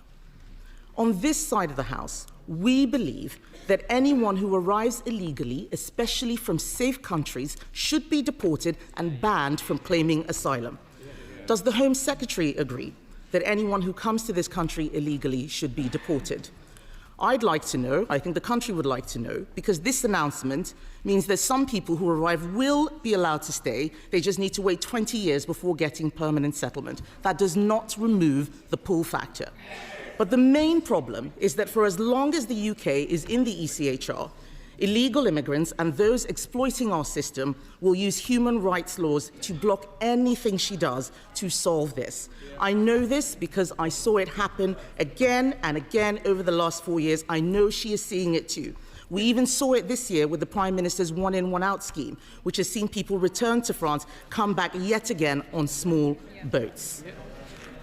I can guarantee that her plan to reinterpret Article 8 will not work. We tried this already. Strasbourg and UK case law will prevail. And I agree with her that the definition of degrading treatment is overinterpreted. But renegotiating Article 3 internationally will take years. Years we don't have, if it were even possible, but the fact is, it isn't. We know this because a small group of EU countries tried this earlier and they were dismissed by the Secretary-General of the Council of Europe. Her government did nothing to support them, so I'm not convinced that it's the Prime Minister's negotiating skills that are going to sort out that problem. The fact is, we have looked at this issue from every possible direction, and the reality is that any plan that doesn't include leaving the ECHR as a necessary step is wasting time we don't have. Just like their plan to smash the gangs or the one-in, one-out policy, it is time-wasting and it is doomed to fail because of lawfare. We have seen this all before. The tough measures will be challenged in the courts and blocked, the new legal routes she's talking about will be exploited, and the numbers arriving on our shores and disappearing into the black economy will keep on rising. If the Home Secretary is serious about reducing these numbers, and I do believe that she is, she must be bolder. She must take steps to deter illegal immigrants from coming to Britain and deport them as soon as they arrive. Our borders plan does just that, and I know that she has studied it in detail. I've seen the looks. I know that she knows that we would leave the ECHR and ECAT to stop the Strasbourg court from frustrating deportations, that we'd establish a new removals force to make sure all illegal arrivals are deported. We would end the use of immigration tribunals, judicial review, and legal aid in immigration cases. Those are the things that are slowing us down. And we will sign returns agreements that are backed by visa sanctions to ensure we send illegal arrivals back to their place of origin. I welcome what she's talking about on Angola and Namibia, but all of us in this House know that they are not the ones creating the biggest problems. We need to be bold, serious, and unafraid to do what the British people demand: secure our borders. That is what is in our borders plan. So I urge her to take me up on my offer to work together, not just because we have some ideas she might find useful, but because, judging by her own backbenchers' reaction today, she may find our votes come in handy. Earlier this year, we saw what happened when the government tried to make changes to the welfare bill. The Prime Minister was defeated by his own backbenchers and ended up passing legislation guaranteeing that more money would be spent on welfare.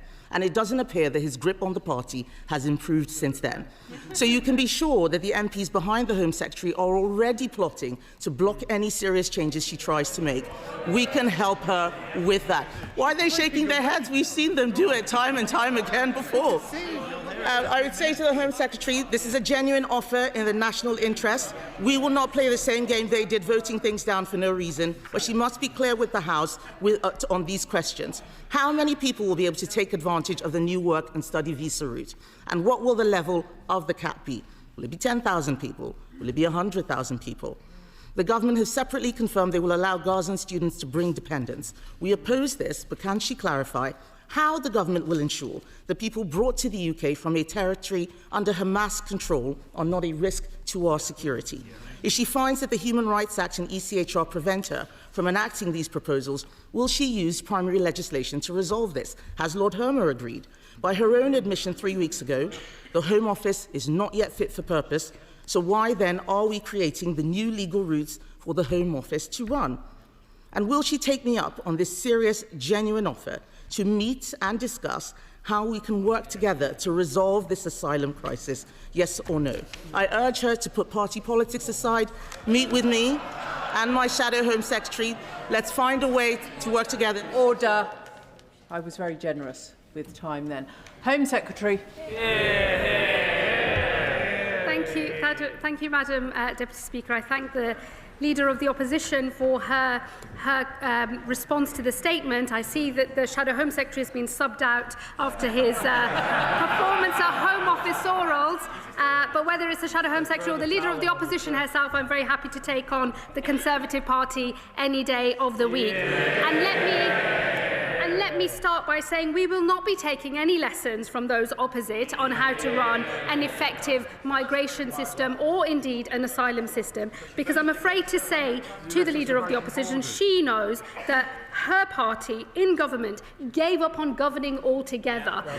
They gave up on making asylum decisions, creating the huge backlog that it was left to this government to start to deal with. And in our first 18 months in office, removals are up 23% compared to their last 18 months in office. So I will take no lessons from anyone opposite on anything to do with our asylum system, because they simply gave up and went for an expensive gimmick that cost 700 million quid, returned 4 volunteers and was doomed to failure from the start. I will also say, Madam Deputy Speaker, the Leader of the Opposition had rather a lot to say about the European Convention on Human Rights. I don't recall the members opposite ever bringing forward any legislation to deal with the application of Article 8, the qualified right to private life, in this House. There was never a bill that sought to clarify the way that Article 8 should apply in our domestic legislation or indeed in our immigration rules. So I'm not going to take any lessons from the people that just never bothered to do that in the first place. It is this government that is rolling up our sleeves, dealing with the detailed, substantive issues that we face and thinking of proper, workable solutions to those matters.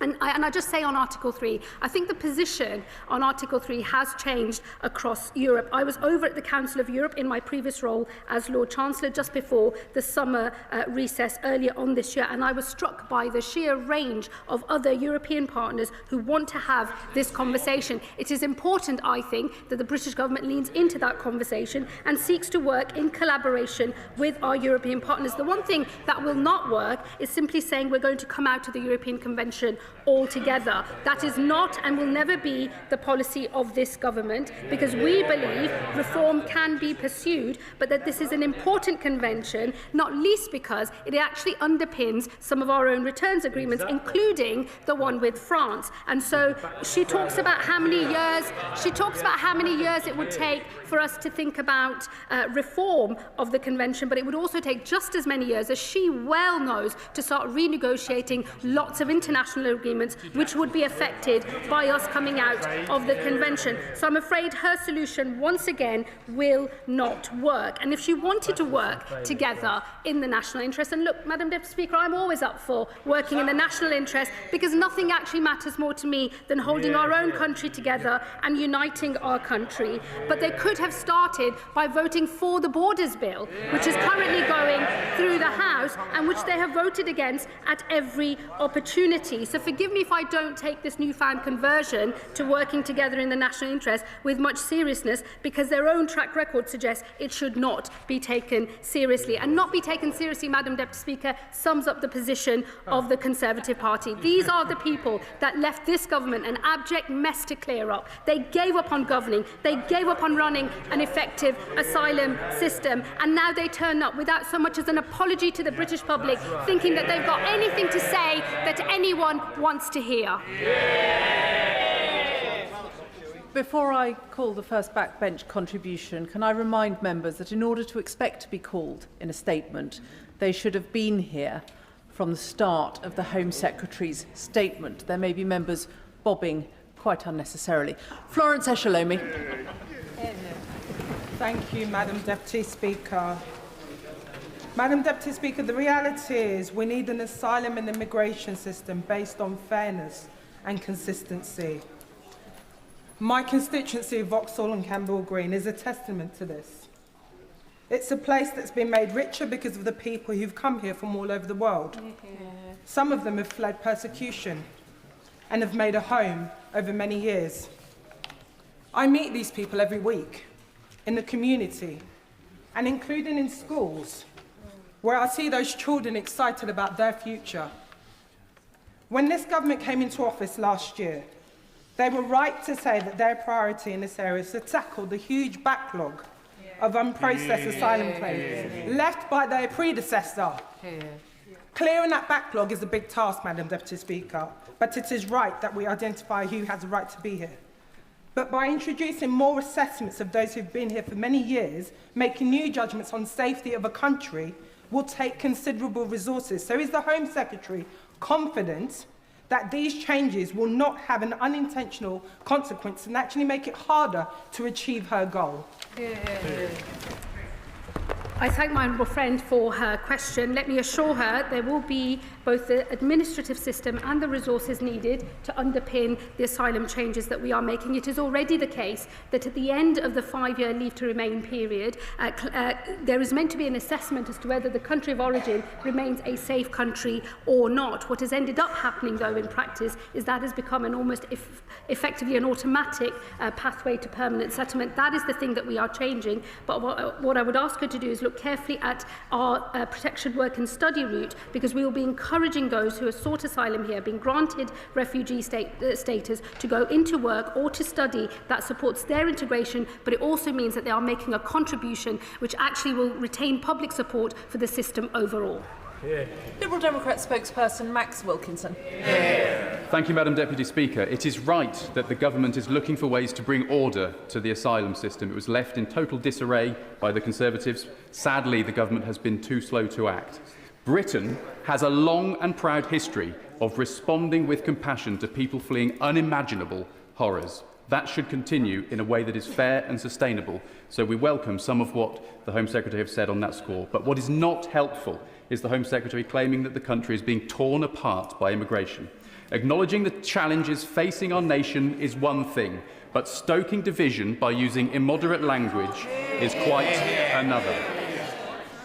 I will, however, welcome news about safe and legal routes. This is something the Liberal Democrats have called for some time, since they were scrapped by the Conservatives, leading to more small boat crossings. But we do have some concerns about the far-reaching detail behind these proposals, which seems to be missing. The Home Secretary is revoking the legal duty to provide asylum seekers with accommodation and says asylum seekers should support themselves and contribute to our society. But she is still banning them from working so they can support themselves, contributing to our society. That makes no sense at all. She relies a lot on Denmark as an example. Denmark lets asylum seekers work after 6 months. So will she. And can she guarantee that the burden to house asylum seekers won't fall on already struggling local councils? And can she guarantee that we won't see a whole-scale transfer of asylum seekers from hotels to the streets. And if the Minister for Border Security and Asylum announced to the media asylum seekers could have jewellery confiscated, is the Home Secretary doing this to raise money or to deter people? And either way, does she acknowledge that many British people will see it as unnecessary and cruel? State-sponsored robbery will certainly not fix a system that costs taxpayers £6 million every day in hotel bills. If the government plans to keep its promise to end hotel use, it must also process the claims of the 90,000 backlog of asylum seekers, something the Liberal Democrats have a plan to do within 6 months using Nightingale-style processing centres. Does the Home Secretary seriously believe that an overstretched Home Office, which has yet to clear the existing backlog, can also undertake reviews of every refugee's status every 2.5 years? The UK must continue to lead international efforts to manage large migratory flows, and because the flow of people comes from Europe, she will need to work with the EU on a solution. The Oxford Migration Observatory has identified a clear Brexit effect. That means people refused asylum in the EU now make a second attempt here, a consequence of the Brexit delivered by the Conservatives and the honourable member for Clacton 2. The Minister refused to answer earlier whether Brexit has harmed our immigration and asylum system. So I'll ask the Home Secretary now, does she think that Brexit has made it easier or more difficult for this country to control its borders and asylum system? And does she think reductions in overseas development spending will reduce or increase migratory flows? We have already made it very clear that we think leaving the ECHR will make no difference to securing our borders and will tear hard-won rights away from British people. It's encouraging that the Home Secretary has said that is not part of the government's plan. Finally, we urge the government to tread carefully, to act with fairness, to act with efficiency, and to act with compassion for local communities in the UK who want this resolved, but also for asylum seekers too. Thank you, Madam Deputy Speaker.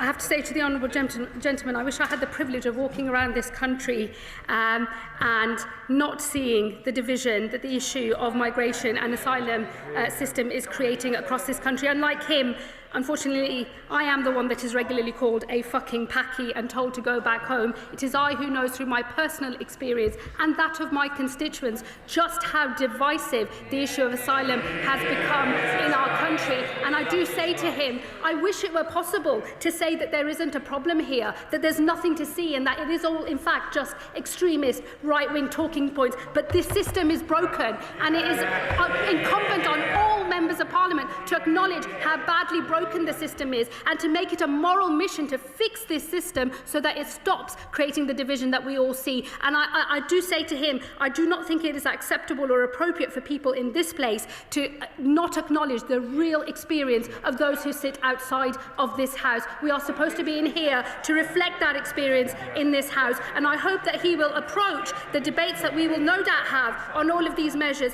in that spirit.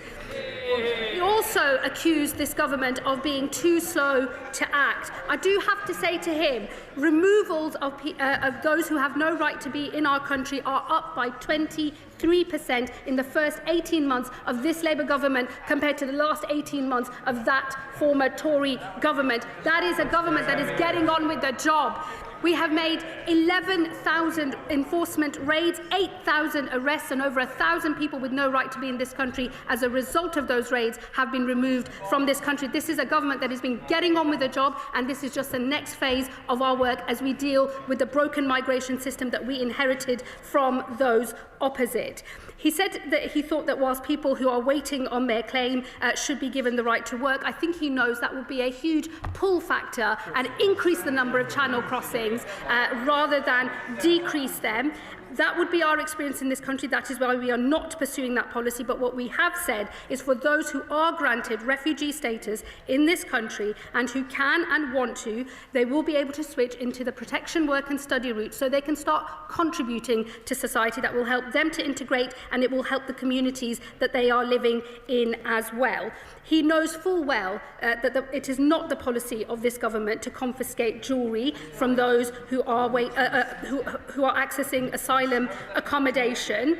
What I would say to him, though, is asylum accommodation is provided to asylum seekers by British taxpayers, and it is right that if people have high-value assets, that they contribute to the cost of that asylum accommodation. I gave in my speech the example of a man who was in supported asylum accommodation paid for by his taxpayers and by mine, who was receiving £800 a month from his family and who had enough money to acquire himself an Audi. I think it is right that the British state should be able to say to such an individual, contribute. We're not saying that we would take everything away and leave that individual destitute, but I think contribution is a fair principle here. And I would be very disappointed to discover that the Liberal Democrats do not support contribution when people can afford to do so to the cost of their asylum accommodation. And Madam Deputy Speaker, he left his remarks on Brexit. I don't have any more to say about that. I'm living in the world as it is today. If he has things to say, I'm sure the House will continue to hear about them. The Home Secretary should know that language that is not acceptable in this House does not become acceptable if it is attributed to others. She might like to apologise for the language used. I apologise, Madam Deputy Speaker. I did not mean any discourtesy. I was merely reflecting the truth of words that are used to me. And I think we all appreciate that. But please, can I urge members to keep their language acceptable in the House? Graham Stringer. Thank you, Madam Deputy Speaker. Can I start by saying I fully support the Home Secretary in a statement today. It is a fundamental duty of government to protect our borders and to know who is coming into this country, which we have not known for some time. She has set herself a difficult task, but will she agree to publish targets for all the areas she has outlined in her statement today, particularly a reduction in the number of undocumented and illegal entrants to the country, so that we can check whether it is working, and she may need to alter some of the policies if it is not working.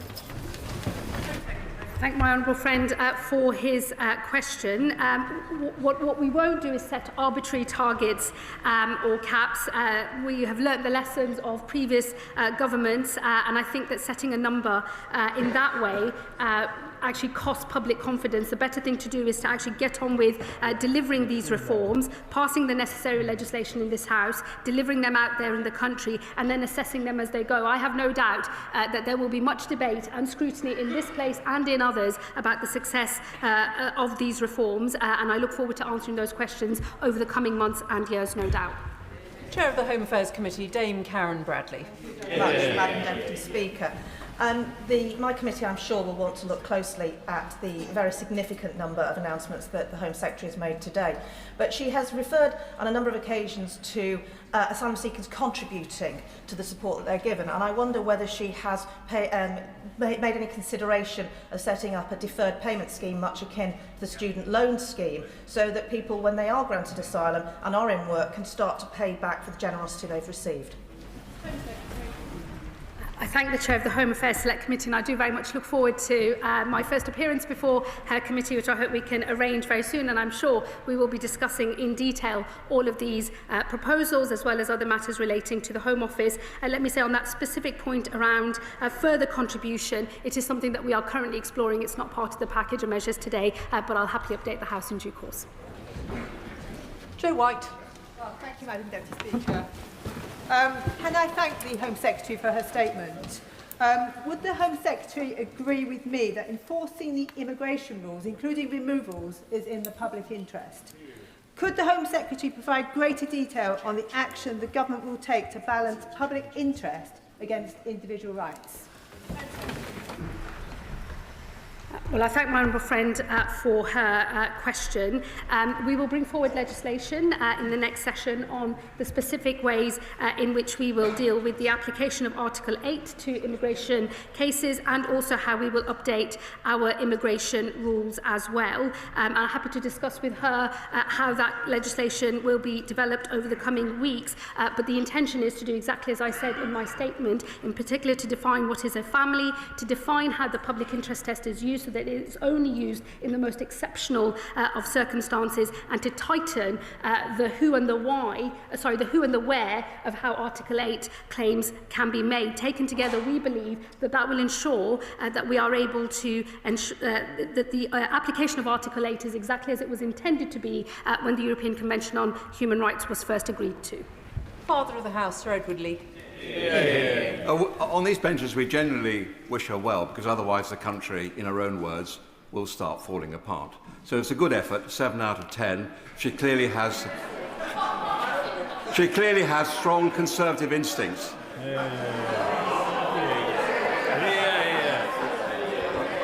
But does she fear that such is the misery in many of these countries that they're not really worried about how long they have to wait for their asylum claim to be processed? And does she fear that unless we do arrest and detain and deport people very quickly, then this problem will just go on and on and on? So she mentioned return hubs. Could you say a bit more about that? And could you have an open mind about schemes such as Rwanda? On Rwanda, no. I think on the substance of what he says, he can't be right, because claims are down in Europe and up here. What I would say to him instead is I hope that he will approach the debate that we're having with an open mind, ditch the failed policies of his party, and maybe consider more workable solutions from this side of the House instead. Lewis Atkinson.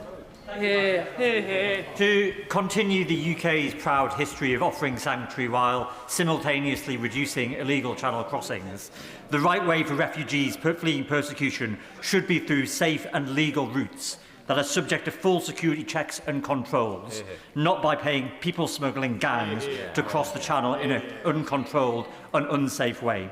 So can I therefore welcome the Home Secretary's announcement that such routes will be created? And can she tell the House how quickly she envisages these will be implemented? I thank my honourable friend. Safe and legal routes are absolutely the way that we should be seeking to bring people into our country, and not through the people smuggling route in the north of France and over the Channel. And it is an explicit policy choice that I have made to disincentivise people coming through that route and paying thousands of pounds as they do so to organised immigration criminals, and will privilege those who come through our safe and legal routes. As we get order and control into the system that we have inherited, these safe and legal routes will become more generous over time. They will start modest, the numbers will be in the low hundreds, but they will grow, and we want them to grow because we want people fleeing sanctuary to be able to find safe harbour here in this country. And we make we are absolutely proud of that position as a government. This route will grow over time. I hope people across the House will support that, but I think we have to get order and control into our system first. Christine Jodin. Thank you very much, Madam Deputy Speaker. I think there would be general agreement that we have chaos in the immigration and asylum system, and that the government should be looking for new ways to discourage people from crossing the Channel in small boats. But in what she says today, is there a danger that those people that we do actually need to come to this country legally, with the skills that we need to fill the employment gap, to keep our NHS working and to work in the social care sector, will actually look at this country now and say, no, I don't want to go there, and that there is a danger in this policy that that will happen? I disagree with the honourable lady. There is no reason to believe that. What I would say to her is that if you look at the numbers of people that come into this country on the small boats, it's about 40% of all asylum claims. Actually, it's about the same number of people who come through a legal route, a visit visa, a work visa or a study visa, which when that visa comes to an end, apply for asylum. I hope she would recognise that it is important that we stop that abuse of the asylum system so that we can retain public confidence in the legal migration system that I think we can all agree that this country needs. Chris Murray.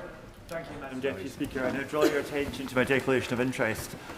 Over the last few years, 3 times as many people fleeing war or persecution have come to this country from Ukraine and Hong Kong as have come in small boats, but there has been no public outcry. The lesson here is the British people are compassionate and generous to refugees when the system is controlled, fair and gripped by the government. In 15 years working on asylum issues before being elected, I saw the dysfunction this government has inherited. There is nothing progressive about ducking asylum reform and allowing public support for refugees to drain away. Can the Home Secretary set out how these reforms will address the manifest unfairnesses and rebuild public support for the asylum system and immigration overall? My honourable friend makes a very powerful point. This country is an open, tolerant and generous place, but there are conditions for that openness, for that tolerance and for that generosity. And they are that there is order and control in the system. And when people can see a system that is not working, where rules are being abused and not enforced, they do rightly feel angry. And it is important that this government deals with those problems so that we can have public consent for not just a new system that works better, but also for the safe and legal routes that I know he and others in this House will want to see. The 2 principles that underpin all of the reforms that I am making today are fairness and contribution. They are quintessential Labour values, but they are also quintessential British values too. Sir Desmond Swing. As she struggles to find these hubs, she should reflect on the fact that it was her government that wasted the 700 million by giving up the opportunity to Germany and the United States before we got the chance to use it.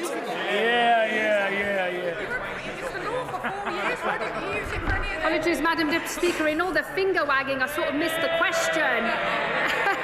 But I think it was something about Rwanda, which I think we can all agree was a totally failed scheme and a waste of money. There are good ongoing negotiations going in relation to return hubs. I very much hope we can update the House in due course. Sarah Owen. Thank you, Madam Deputy Speaker. I hope that we could all agree that a strong immigration system doesn't have to be a cruel one. When the Tories painted over murals for refugee children, the numbers of small boat crossings still went up. When they threatened deportations to Rwanda, guess what? The crossings still went up.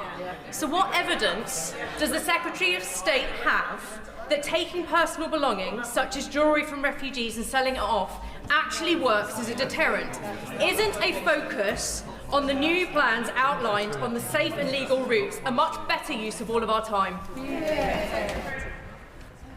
I say to my honourable friend, we are not taking jewellery at the border. I can't say it any more clearly than that. She will know that the example I have used in my speech, and the sort of case we're going after, is those who have assets, those who have access to money and who can afford quite expensive cars, who should make a contribution to the cost of what is currently free asylum support. These 2 things are not the same, and I would urge her not to conflate the 2. We will not and never will seize people's jewellery at the border. We're not going after their sentimental items like wedding rings and so on. We are talking about those who have high value assets, who receive at the moment, having claimed asylum in this country, so before they've been granted refugee status, they have claimed asylum, they receive free accommodation on the state. If they have assets, they should contribute to the cost of that accommodation, just as I explained in the example I used in my speech. That is the sort of case we are talking about, and I do hope that she will not perpetuate what is being said about jewellery, because I have ruled that out clearly in this House today. Sir Ashley Fox. Thank you, Madam Deputy Speaker. Can I thank the Home Secretary for her statement? Labour's change, of course, is most welcome, and she's outlined some useful steps today. Now, my constituents want to see the Holiday Inn in Bridgewater emptied of migrants and returned to commercial use. And to achieve that, the Home Secretary is going to have to be bolder. So does she agree with me that anyone who arrives in this country illegally should be detained on entry and deported automatically? Again, forgive me, but I'm not going to take any lessons from the party that gave us hotel use in the first place, now lecturing me about hotel exit. It is a manifesto commitment of this government that we will get out of hotels by the end of this Parliament. I hope to do so before then. That is why we are exploring large sites, including military sites. I know that will engage more debate in this House over the coming weeks and months, and I look forward to that. But given that he's a member of a party that started hotel use, I hope he'll reflect on that first. Daniel Zeigner. Thank you very much, Speaker. I support my right honourable friend's statement, and particularly her announcement about safe and legal routes. She'll know that cities like Cambridge have a long tradition going back to the kinder transport to welcoming people from Syria and Ukraine. And I very much hope she'll work closely with authorities like Cambridge City Council to work on measures that can make these routes work.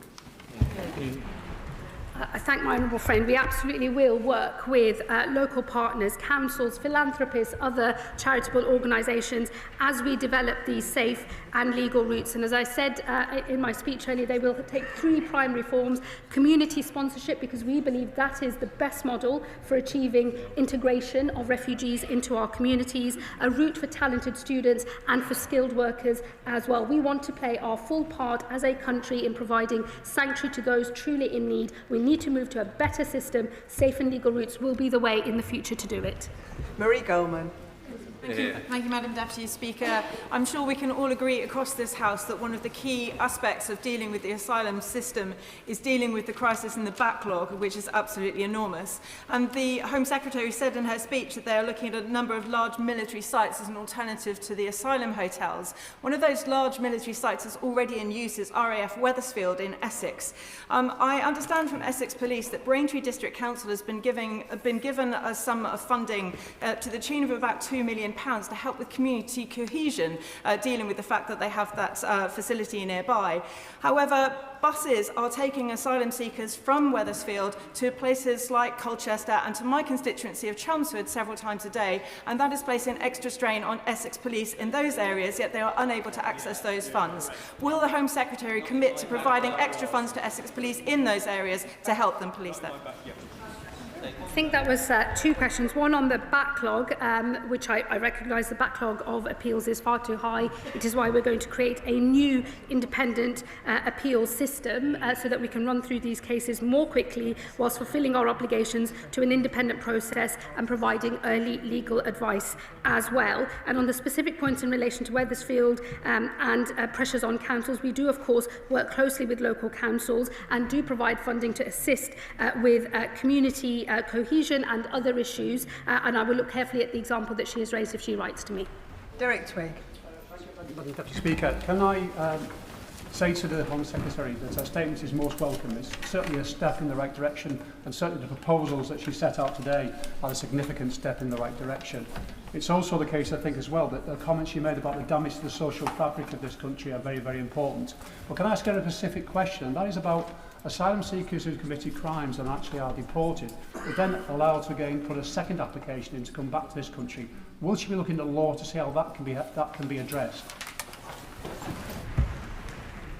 What I would say to him on those who are convicted of crimes, the combination of the sentencing bill changes and what I have said today should actually lead to earlier deportation of foreign national offenders in this country. It is, of course, absolutely important that those individuals face the full force of the law, but we have made a policy decision as a government that for the vast majority of foreign national offenders, the appropriate thing to do is to move to immediate deportation wherever possible. Sakib Bhatti. Thank you, Madam Deputy Speaker. The Home Secretary said that she was exploring the possibility of return hubs with negotiations ongoing. Can she tell the House which country she's negotiating with and how much is it going to cost?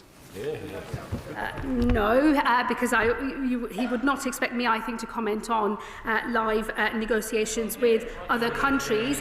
But those negotiations are ongoing, and I hope we have announcements to make soon. Catherine West.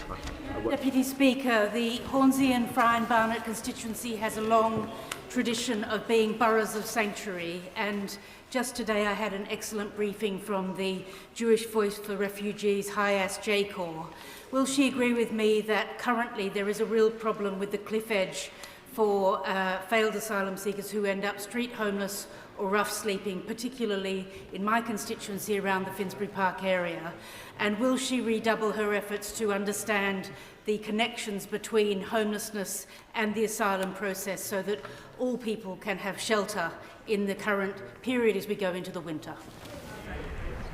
I thank my honourable friend. I do understand the point that she is making. I mean, I think the reality is that there are a lot of failed asylum seekers within the asylum accommodation system, and I'm sure she would accept and agree that where somebody has a failed claim and no right to be in this country, the best thing to do is to voluntarily leave the country, and we do already provide packages to help people make that decision. I, of course, don't want to see people homeless in this country, but I know she can't possibly think that the answer to that is to essentially have there be no consequence to having a failed asylum claim in the first place. We do need to run a system where the rules are enforced, as uncomfortable as that might occasionally be, but of course recognising that we don't want people in destitution. That is why we do make financial packages available for people to voluntarily remove the country, and that will always be the case.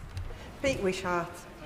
Madam Deputy Speaker, in their manifesto, Labour promised to defend migrants' rights and build an immigration system based on compassion and dignity. Instead, what we have is a policy that's welcomed by Reform UK and that's even found favour with Tommy Robinson. From throwing refugees into destitution to denying any meaningful route to citizenship to forcible evictions, where exactly is the compassion and dignity in that? Yeah. Well, I can assure him that given that Tommy Robinson doesn't even think I'm actually English, he will certainly not be supporting anything I've got to say. So let's just leave that there, I think, Madam Deputy Speaker. We don't need to hear any more about what vile racists have to say about anything whatsoever. And let me also say to him, I guess it's not a surprise to me to find a Scottish National Party Member of Parliament defending a broken status quo. That's what they do in Scotland with the Scottish Government under the SNP every day, and that's what he's doing now. I hope he can agree that good reform, much needed reform to a broken system is the best way to retain public support for having an asylum system at all. Neil Laura. Deputy Speaker. And my right honourable friend is absolutely right to seek to bring order to the chaos at our borders, chaos instituted by the Tories, which undermines trust in our state and imposes such costs on communities. She's also right to address the pull factors which lure migrants to their death in our channel of claims of cushy lives in five-star hotels.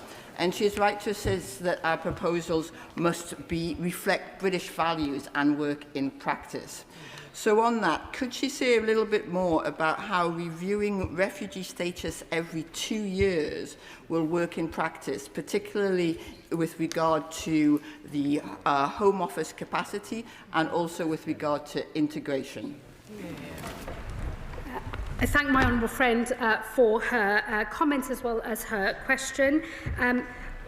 What we are doing in relation to the refugee status is moving from a situation where it's effectively permanent and the most attractive of all routes into the country to a more temporary status. I will make sure that the administration and the funding is available to run the new system as it is being designed. But I do say to her that is why we are also creating the protection, work and study route, because we believe that the best integration outcomes come when people are in work and able to contribute, and that is how we will retain popular support for having an asylum system. So people will transfer, we hope, into the protection, work and study route. But of course, if they do not, under the core protection model, they will still receive sanctuary from this country. It will be more regularly reviewed. I hope we can all agree that where a country is safe for an individual to return to, a return should, in the normal run of things, take place. But of course, if people have switched into a work route and are making a contribution, we will set out plans in the coming days about how they could earn their way to an earlier settlement, longer than what is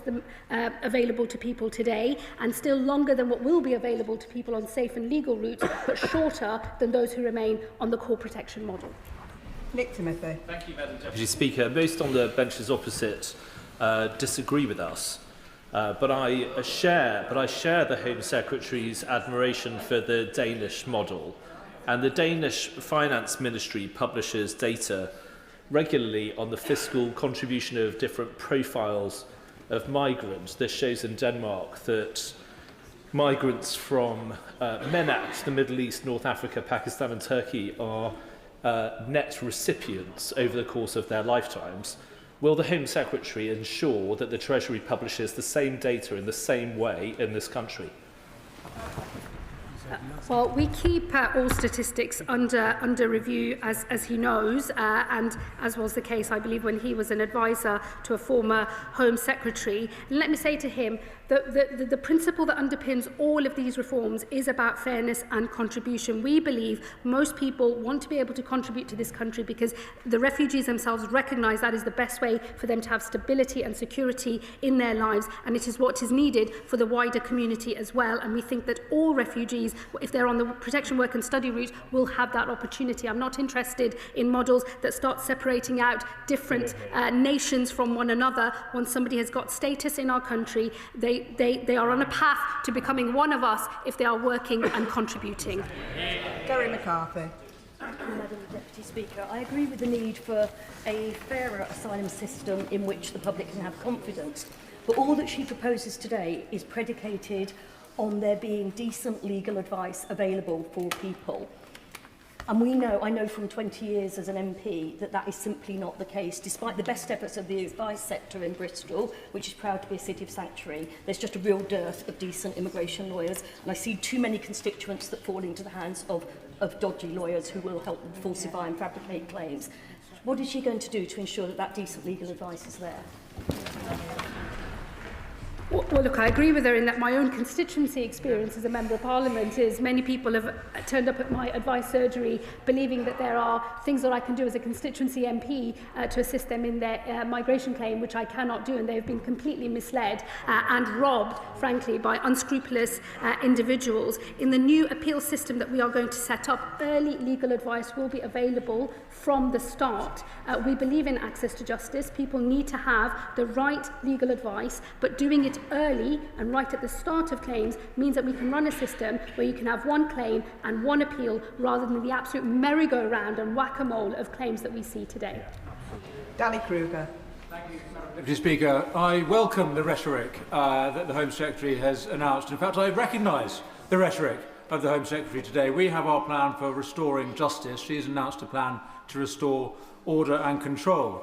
But before she puts in her application to join Reform UK, and I'd very much welcome her doing so, can I just draw out the difference? Can I draw out the difference between our parties? Unlike the government, Madam Deputy Speaker, we don't propose to give illegal immigrants the right to stay here for 2.5 years after arriving. We don't propose to give them the right to study and work here. We don't propose to allow them to bring their families here. And crucially, Madam Deputy Speaker, we're not going to contort our law to comply with, or to fit into the European Convention on Human Rights. The derogations that she announces will not work to stop the lawfare, just as the derogations announced in the Rwanda bill wouldn't have stopped the lawfare, which is why I opposed that bill as well. So she talks about, Madam Deputy Speaker. I'm great. I don't think there was a question in there, Madam Deputy Speaker. As for his invitation to join his party, of whom there appear to be hardly any over there, let me tell him, over my dead body. Ian Byrne. Thank you very much indeed. I want to commend the Home Secretary for getting the balance absolutely right. And I think the announcement that she has made today will be widely welcomed across our diverse community in Birmingham, because we know that our generosity of spirit is upheld by our rule of law. And the kindness that we show is protected by the justice that we share. So will she confirm that while we will always give sanctuary to those who need our protection, what she's advancing today is in effect a form of earned citizenship, and only those who step up to the full responsibilities of citizenship will enjoy the full rights of citizenship of this country? Well, my honourable friend makes a very powerful point. We are constituency neighbours, and both of us have done many community meetings over the years where these issues have been discussed, not just by those who are white, but those who are ethnic minority Britons as well. Because the thing that unites all Britons, regardless of their background, is a desire for fairness and for a good system that people can have confidence in. And he's absolutely right. The concept of earned citizenship, earned settlement, contribution, fairness. As I said earlier, these are quintessential Labour values. They are quintessential British values as well. And that is why I know this plan will have support from across the country. Bradley Thomas. Thank you, Madam Deputy Speaker. Well, these steps are definitely a move in the right direction. I'm pleased that the Home Secretary has rejected the proposal from the Liberal Democrats to allow those who arrive in the UK illegally to work. I think that would be a ludicrous magnet in favour of attracting more illegal migrants to the UK. The Home Secretary will be aware that the vast majority of removals from the country are voluntary rather than enforced. So what is she planning to do to ramp up enforced removals from the UK? And with respect to visa sanctions, why did the government vote against them as part of the border security bill? I would just say gently to the honourable gentleman, a voluntary removal is the outcome that actually we should be aiming for. Enforced removals cost more money, are more likely to actually result in a failed removal, especially if there is such disruption that the pilot in charge of the plane says that they won't take that individual, costing often much more money to the British taxpayer. So it is value for money actually to have voluntary removals wherever possible, but we will pursue all types of removals, voluntary as well as enforced, and deportations of foreign national offenders as well. And this is our track record in the last 18 months to have got those numbers up by 23% to a number of just over 48,000, doing better than the last 18 months of the Conservative government. And all I would say to him on the issue of visa sanctions, these were powers they acquired but did not use. Gill. Thank you, Madam Deputy Speaker. And can I commend my right honourable friend for the measures that she's introduced to tackle abuse of our asylum system and clamp down on those who are taking advantage of this country's generosity. The government's already closed 200 hotels since coming to power, but can the Home Secretary confirm that her department are actually expediting the measures that she has announced today so we can restore public confidence? I thank my honourable friend and also constituency neighbour for her question. I can assure her we are moving at pace on the exit of hotels. We've already made good progress, closing a number of hotels down from the peak that we inherited to just under 200 today. We will go further and faster on that, and it is why we are looking at large sites, including military sites, and there will be more announcements on that in due course. And on these wider proposals, some of these proposals require consultation, others require legislation. I know that they were debated with real vigour in this House, but we will aim to pass these measures as quickly as possible, because I agree with her, we need to quickly transition to a better system that we can all have more confidence in and introduce the safe and legal routes that are the viable alternative, the right alternative, and persuade people not to get on a dangerous boat in the north of France instead. Josh Babber. Madam Deputy Speaker, the Home Secretary has spoken a lot about contribution, but one of the most powerful forms of contribution to our country is getting a job and paying taxes, something that the Home Secretary will not allow people seeking asylum to do, despite the fact that in Denmark they can do that. She speaks about pull factors being an aversion to this, but a study by the University of Warwick, looking at 30 different studies of this, found that there was no long-term correlation between labour market access and destination choice. So will she review her decision not to offer people seeking asylum the right to work so that they can pay their own way in our country? I think, look, what I would say to the honourable gentleman is what I said in response to a question from his side earlier today. It would be a pull factor because we already know that the ability to work in this country illegally is already a pull factor, and that is why we are clamping down on illegal working. It's why we've seen 11,000 raids, 8,000 arrests, and 1,000 people with no right to be in this country removed from this country. So it would be a pull factor. And what I would say to him also is, I have the misfortune of having to look through the TikTok accounts and the various other ways in which the organised immigration criminals actually advertise their packages for people to get on a boat in the Channel in the north of France. It's in all of those marketing materials as well, and we know from the intelligence that we gather as well, that is one of the pull factors. It's why we have to deal with it. Gurinder Singh Josan. Thank you, Madam Deputy Speaker, and I thank the Home Secretary for her statement, which I fully support. My constituency, like that of the Home Secretary, is incredibly diverse, with people originating in countries across the world, settled and contributing to our communities. One thing that people of all backgrounds detest, that they have in common, is that they absolutely detest the unfairness that the party opposite allowed to creep into asylum and immigration system. They also detest the demonising of their neighbours by people in reform.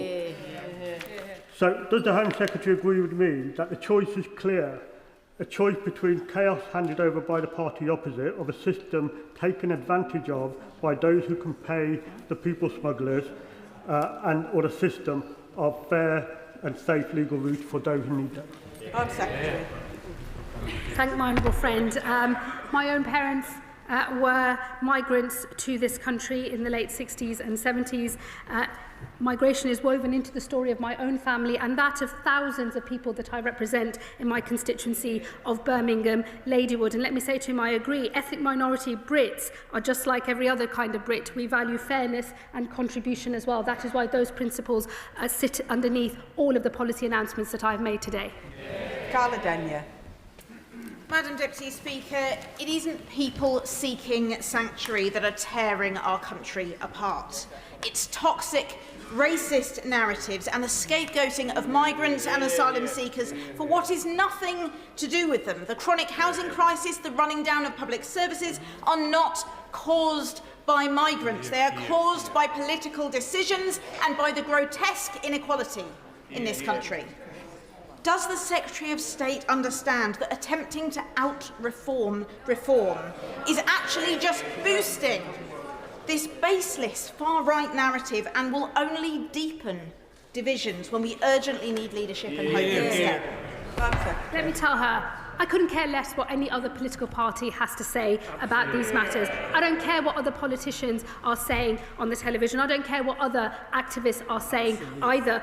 I care about the fact that I have an important job to do and I can see that there is a problem here that needs to be fixed. If it was possible to pretend there wasn't a problem because there wasn't one, I wouldn't be saying there is one. There is a genuine problem in this asylum system and we need someone to sort it out, not to pretend it doesn't exist, which I'm afraid is one of the things that fuels the division in the first place. My own constituents, since I have been Home Secretary, have been telling me directly of abuses in the visa system that they can see with the evidence of their own eyes long before any officials in Whitehall have ever clocked onto those things. It is a moral responsibility when you see something broken to fix it and to make sure that the fact that it's broken is not fueling division in our country. And let me also say to her, it is Green Party politicians who are absolute hypocrites because they talk great language in here and then oppose asylum accommodation in their own constituencies. Speaker, could I first thank the Home Secretary for her statement. As a member of Bradford West, my constituency, I'm really proud of Bradford being a city of sanctuary. And the Home Secretary is aware I'm also a former foster parent to an Afghan refugee. My concern is that had somebody like my Afghan refugee, my foster son, come to this country and not had a parent and just had a sibling, with the reforming of Article 8 that the Home Secretary is suggesting, he would not be able to apply for just his only sibling to come over.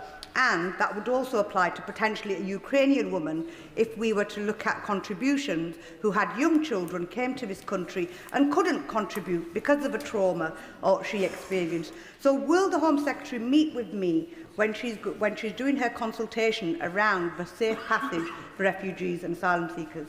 Home Secretary. Well, of course, I will always happily meet with my honourable friend.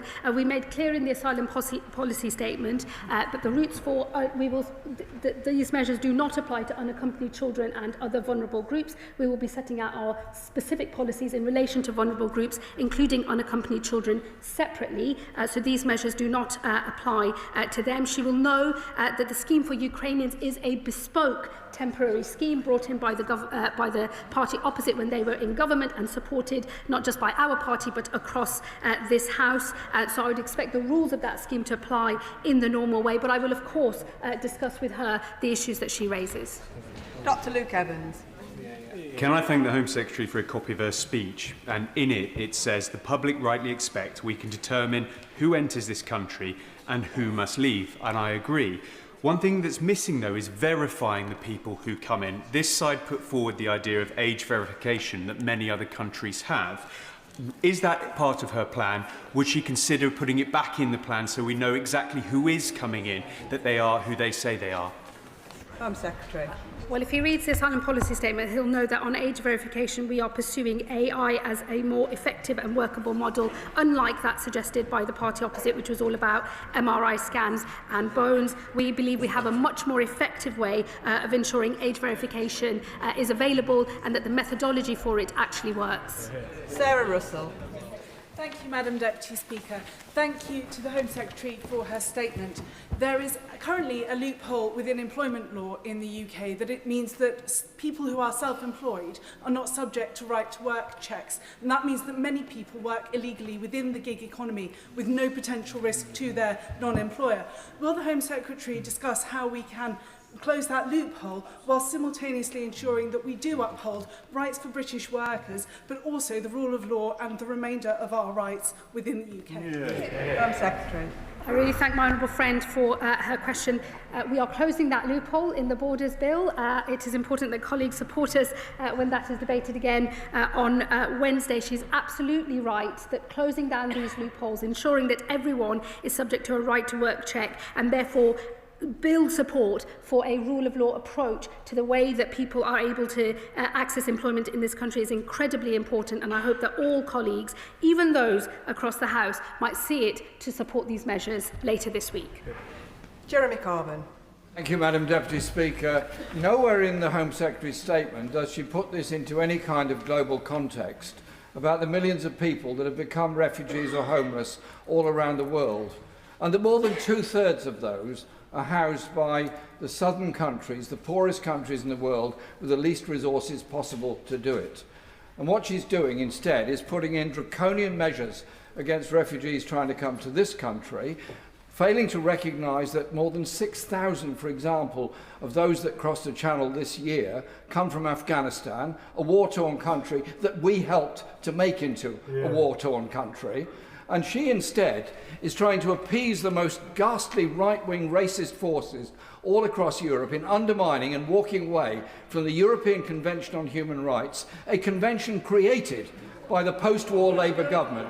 Does she not recognise history is going to be a harsh judge on this government for undermining the whole global humanitarian principles behind the ECHR and the Universal Declaration of Human Rights? Home Secretary. Well, not for the first time, I'm a little mystified as to what the honourable gentleman is talking about. He starts with the global context. I guess my start point is different to his because I start with our domestic context first. He ought to know that in this country there have already been bespoke schemes for the resettlement of people from Afghanistan. So perhaps he could, read up on those schemes. He should also have heard from what I said in my statement that we remain absolutely committed to offering sanctuary to those who are fleeing conflict abroad. We think that the best way to do that is not to encourage people to get on a boat in the Channel by paying thousands and thousands of pounds to people smugglers, who, by the way, it's not just smuggling that's a vile crime. Those individuals are involved in all sorts of other disgusting organised crime. They should not be in receipt of money from vulnerable people. I want to disincentivise people making that choice, and I want to incentivise people coming on safe and legal routes instead. And if he would actually read the asylum policy statement, he would know it's the policy position of this government to provide more safe and legal routes. Once he's done more reading, I'll be happy to answer more of his questions. Richard Bergen. Thank you, Madam Deputy Speaker. I do remember when the Prime Minister pledged an immigration system based upon compassion and dignity. Yet now, and it needs to be said, we've got an immigration minister tweeting deport, deport, deport. And now this policy announcement, which I'm afraid scrapes the bottom of the barrel. If we're being frank, isn't this just a desperate attempt to triangulate with reform?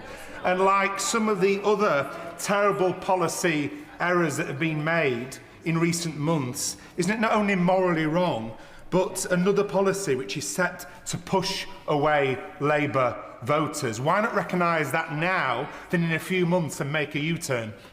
Home Secretary.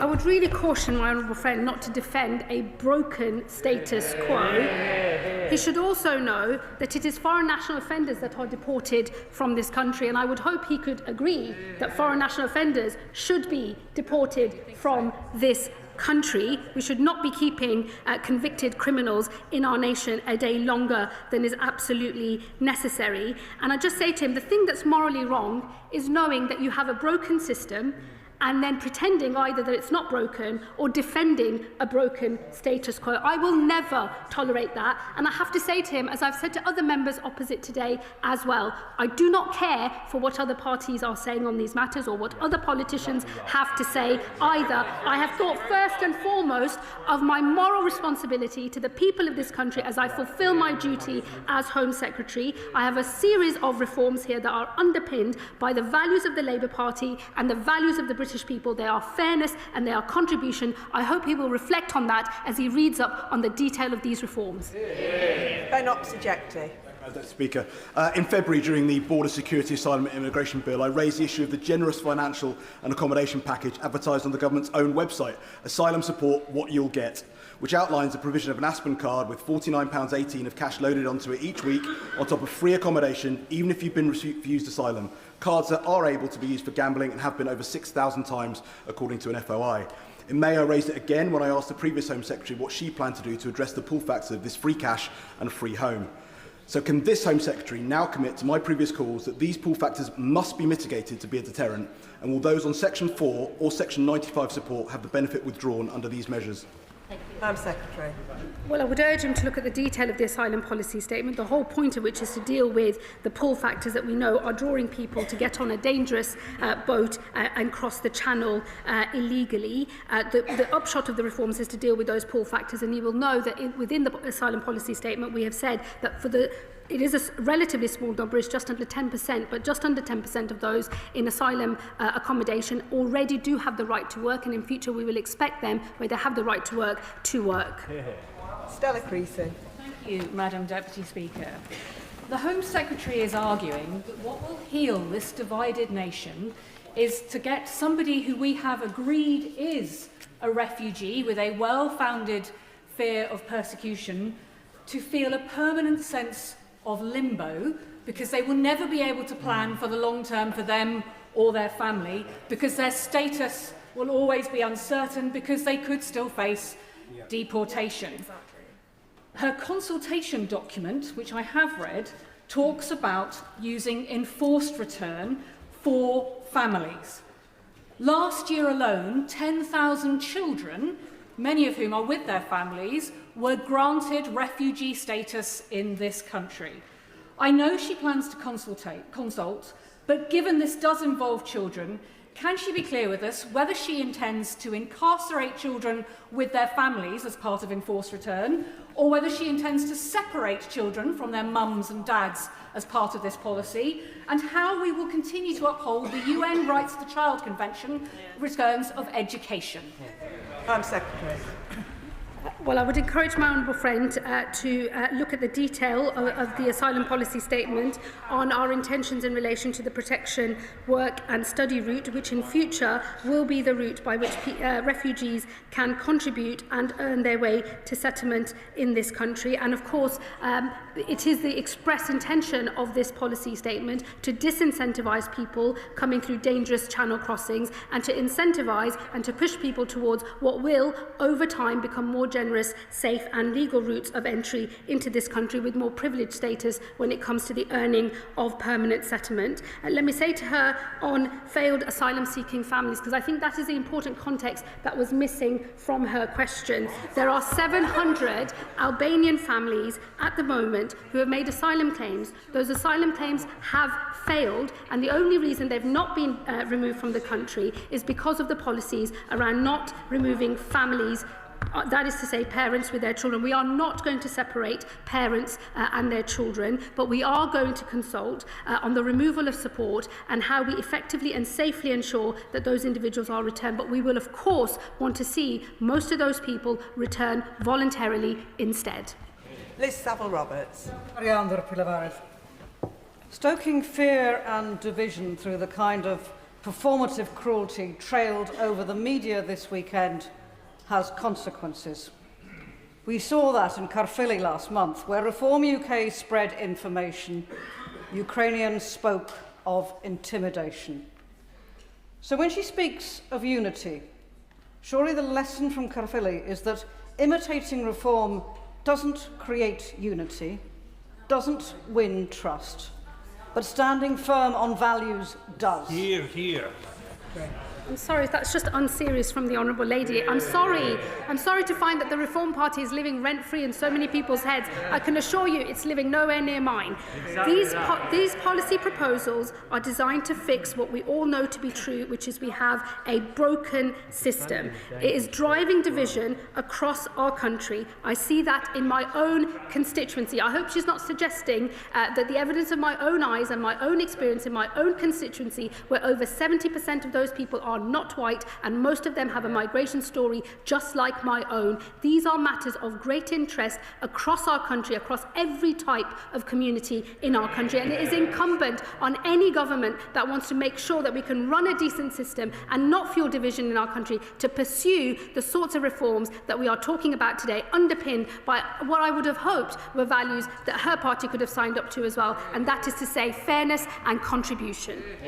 Lauren Sullivan. Oh, thank you very much, Madam Deputy Speaker. I thank and support the Home Secretary for her statement today. This is long overdue reform of the system, such as reforming safe and legal routes, cracking down on illegal working, and also against those abusing the asylum seeking and immigration system, yet maintains support for those that need our support, such as those fleeing war in Ukraine and others that come here legally.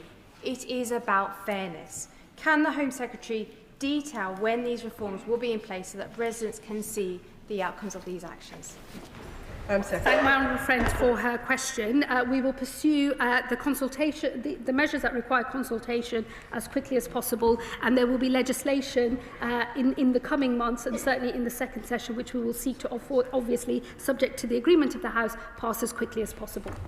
Joe Robertson. Thank you, Madam Deputy Speaker.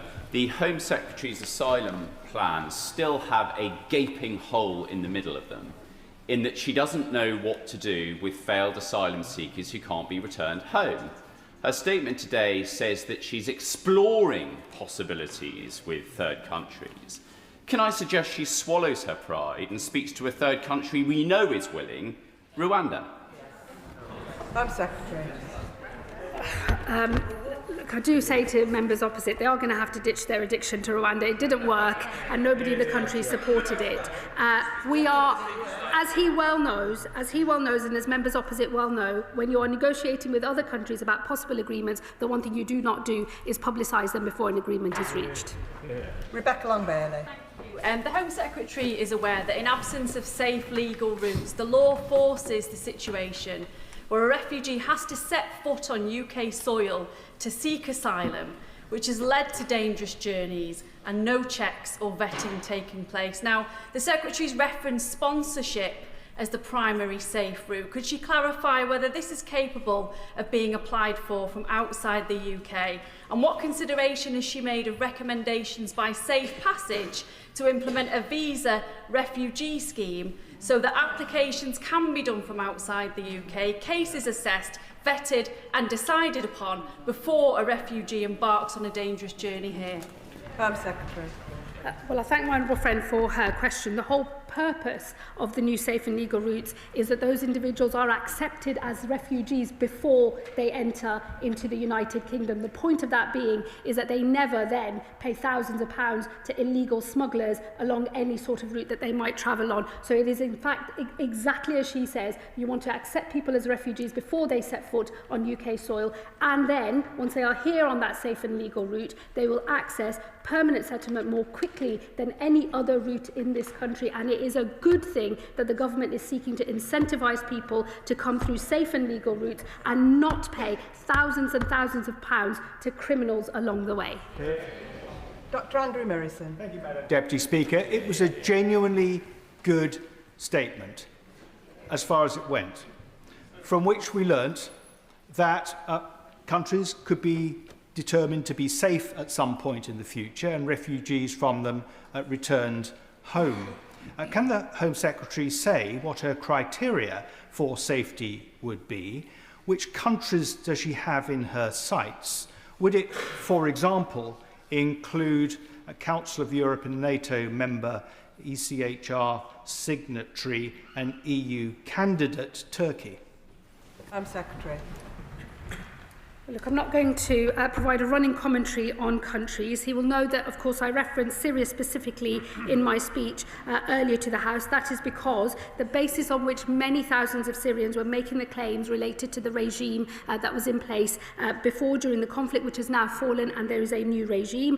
We have already made a small number of voluntary returns to Syria. Other countries are exploring enforced returns to Syria, given the change in circumstances there. We will, of course, look at the same as well. We will, in the normal run of things, when it comes to considering whether a country is safe for a person or not, keep those matters under review, as I know he would expect us to do. Olivia Blake. Madam Deputy Speaker, yes, we have a broken system, but does the Home Secretary really believe that having to flee violence, war and persecution means you have won a golden ticket if you are lucky enough to get refugee status here? Does she understand that such rhetoric is deeply offensive and feeds division? Does she accept shutting down routes for settlement will damage integration in our communities and will only strengthen reform, not beat them? And wouldn't a better way of measuring contribution be allowing people to work and pay taxes? Well, sir. Secretary. Well, I would gently point out to her that we have a large number of failed asylum seekers, that is to say people whose claims have not succeeded and who do not have the right to be in this country still here, despite their home country being safe. Many of the people who claim asylum in this country have passed through multiple safe countries across Europe before they end up in the north of France. And we've seen claims go down in Europe and increase here in the UK. And I would just encourage her to remember that we are opening safe and legal routes. The whole point of these reforms is to disincentivise the journeys that lead to criminals earning a lot of money and people being in the north of France, and to move to a system where we have safe legal routes. We've accepted people as refugees before they set foot on UK soil, so that when they come here they can earn and contribute and be fully integrated through models like community sponsorship, which we know work. Martin Wrigley. Thank you, Madam Deputy Speaker. May I thank the Home Secretary for sharing her experiences earlier and thoroughly condemn that sort of behaviour she described against her. It's unacceptable in any case. The Secretary of State has described rapid decisions on appeals. Does she also believe, as I do, that rapid decision-making on the initial application of asylum seekers should be promoted and highlighted? And would she consider putting a timed target, a timescale target, for decision in a matter of weeks and not years in place with her department? And her remarks on Ukrainian guests over the weekend. She described them going home when peace broke out. May I remind her that peace will not mean safety? Please can she assure the House that a more considered and considerate response may be found? And will she meet with me and Ukrainian guests to resolve that issue? Well, let me just say to him on Ukraine, a point that I think was not understood fully by those that were questioning me at the weekend. It is a bespoke scheme created only for Ukrainians with its own rules. It's not subject to what we have set out in the asylum policy statement, because he will know, as is the position in relation to our discussions with the Ukrainian government, these individuals are welcome in our country so that we can keep them safe. They're not classed as refugees because they're here temporarily on that scheme. We will always uphold our obligations under that scheme. We supported it in opposition as well. He is right on the point about rapid decisions. It's important that decisions made at first instance, but also through an appeals process, are of high quality. That is one of the ways that we have to make sure that they don't get constantly appealed. But our current system means that even though we've made huge progress on decreasing the backlog on initial decisions, the appeals backlog has grown. And over time, as people sit in the appeals queue, more rights are accrued. And unlike any other type of legal order in this country, the order to leave this country being not complied with still allows people to accrue more rights in the interim. We do not run a good and effective appeal system at the moment. It's why we're going to create a new one, but I can assure him that at its heart will be early legal advice, truly independent adjudicators making the decisions, but doing so in a way that allows them to fast-track claims that have a low chance of success, make sure that the right decision is made quickly, one claim, one appeal, with a certain outcome at the end, not subject to years and years of a merry-go-round around the courts. And before I call the next member, can I just ask, make a plea that we keep questions and answers concise? Luke Akehurst. Madam Deputy Speaker, I wholeheartedly welcome the measures which I believe will tackle a failure by the previous government to maintain one of the most basic fundamental functions of government, control of our borders.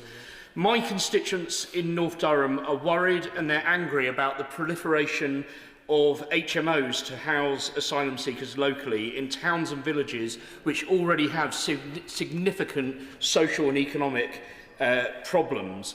Will these measures lead to lower demand from the Home Office for this type of housing for asylum seekers and the return of these HMOs over time to use as family homes for local people who need affordable housing? Home Secretary. Well, I can say that the totality of the reforms we believe will lead to less pressure on accommodation. So I think the short answer to his question on HMOs is yes, but I do recognise the problems that he notes, because HMOs are a big problem in my own constituency too. Lewis Cocking. Thank you, Madam Deputy Speaker, and I really do thank the Home Secretary for her statement. Broadly, this is a tiny step in the right direction, but does not go far enough. So, Madam Deputy Speaker, to truly show the Home Secretary is listening to the British people, does she agree with me that if you enter this country illegally, you should never be allowed to stay? We will always abide by our obligations under the Refugee Convention, and we do believe in offering sanctuary, but we make no apology for the fact that those who enter illegally by crossing through the Channel will have a longer path to settlement. We are deliberately incentivising other safe and legal routes into the country to show that that is the proper way to seek sanctuary in this country, not pay criminals a lot of money and put your own life at risk. John MacDonald. When we introduce new legislation and new procedures, it's important we can calculate the implications and where it could lead us to. Like my old friend from Vauxhall, I work with, and have done for decades to be frank, with asylum families, and in particular the children. And what I find is the children are extremely traumatised, and what we try to do to them is give them security and peace of mind for the family. Now what will happen is every 13 months that security could be undermined and they could face the removal. Could I ask my right honourable friend whether or not she's consulted the Children's Commissioner, or education psychologist or others about the implications of what she's saying today? And the other issue as well is that in the past she's mentioned forced removal of families. I just remind my colleagues, in the past that was happening, and the families were often detained in Harmondsworth Detention Centre. I used to visit the children. That was one of the most distressing experiences I've had as an MP. Could you give me the assurance that no child will be placed in detention as a result of this policy change? Secretary. Well, let me tell him, firstly, there will be a full equality impact assessment for all of these measures in the usual way. And as the consultations take place and as the legislation is drafted and then debated in this House, I'm sure all of the individuals that he has said, has mentioned, will have their say. I would expect them to as well. I would just gently remind him that when we're talking about the asylum system today, we're not just talking about those who arrive illegally on small boats. We're also talking about people who arrive on visitor visas, on student visas and on work visas, who the minute those visas come to an end immediately claim asylum. We know that the relative generosity of that route, the effective automatic permanent settlement after 5 years, is one of the things that attracts that behaviour. It is right that we clamp down on that and disincentivise people trying to stay in this country in that way, and instead incentivise people who will come through safe and legal routes. As I say to him, as we get order and control in the system, the safe and legal routes will start relatively modest, but I do anticipate them growing more generous and growing over time, because this country is fundamentally open, tolerant and generous. Sammy Wilson. Madam Deputy Speaker. Thank you, Madam Deputy Speaker. Can I welcome the honest and realistic assessment which the Secretary of State has made today in relation to the broken asylum system and also the division which immigration is causing across the United Kingdom. She has been innovative in some of the proposals which she has made, but only time will tell whether the potential loopholes will undermine the honourable objective which she has set, namely to cut back on illegal immigration. In my view, the only way of doing that is to make sure that people who enter this country breaking the law get returned immediately. But on the issue of the ECHR and its the expanded interpretation, Can she give us an assurance that whatever changes she makes in that will apply fully to Northern Ireland, where unfortunately the previous government embedded the ECHR in the Windsor framework and has proven already to be a means of undermining immigration policy? Home Secretary. Well, I can assure him that the Minister for Immigration has met with his counterparts in the devolved administrations, and we will keep all of those conversations going, because this is a reserved matter rather than a devolved one. Madam Deputy Speaker, can I just say, in case the microphone did not pick up my answer to my honourable friend on the detention of children, I can give him that assurance that he sought in his question. Rachel Maskell. Thank you, Madam Deputy Speaker. I do urge caution. We're in this predicament because the very people who championed Brexit failed to warn of the consequences of leaving the Dublin Agreement. Since the EU has moved on and will introduce its asylum and migration management regulations next summer. Instead of creating insecurity, what discussions has the Home Secretary had with the EU as to how we can explore how we work with the regulations to protect our human rights and responsibilities through this progressive and pragmatic approach? Home Secretary. I thank my honourable friend for her question. Countries across Europe are tightening up their rules, and it is important that we do not become or remain an outlier. And in fact, it is a regular complaint of many of our counterparts in Europe that at least 30% of those who travel across Europe are seeking ultimately to come here to the United Kingdom. It is something that has come up in all of the conversations I've had with multiple counterparts across Europe, and it is one of the reasons why we have to make sure that we can have a system that works and that we get our own house in order. Lincoln Job. Thank you, Madam Speaker. A constituent wrote to me asking whether I could get a wriggle on with his EUSS application. We checked out with the Home Office, and it turns out that he was subject to a live deportation order. In fact, it was issued in 2017, and we did deport him. Somehow he got back into the country and made his application. I said to the Home Secretary's predecessor that if she was prepared to, with a stroke of her pen, reenact that deportation order, I was prepared to drive him to the airport myself. Now that we've got a Home Secretary that's going to get a grip of this situation, I offer the same thing again. Home Secretary. Get a bus. Well, I look forward to welcoming his application to join immigration enforcement. If he wants to write to me about that specific example, I will look into it. I know that the systems at the Home Office need a lot of tightening up. It is work that actually my predecessor started when she brought in a new permanent secretary into the department to make the necessary changes, and it is the work that I will continue. Ian Lavery. Thank you very much, Madam Deputy Speaker.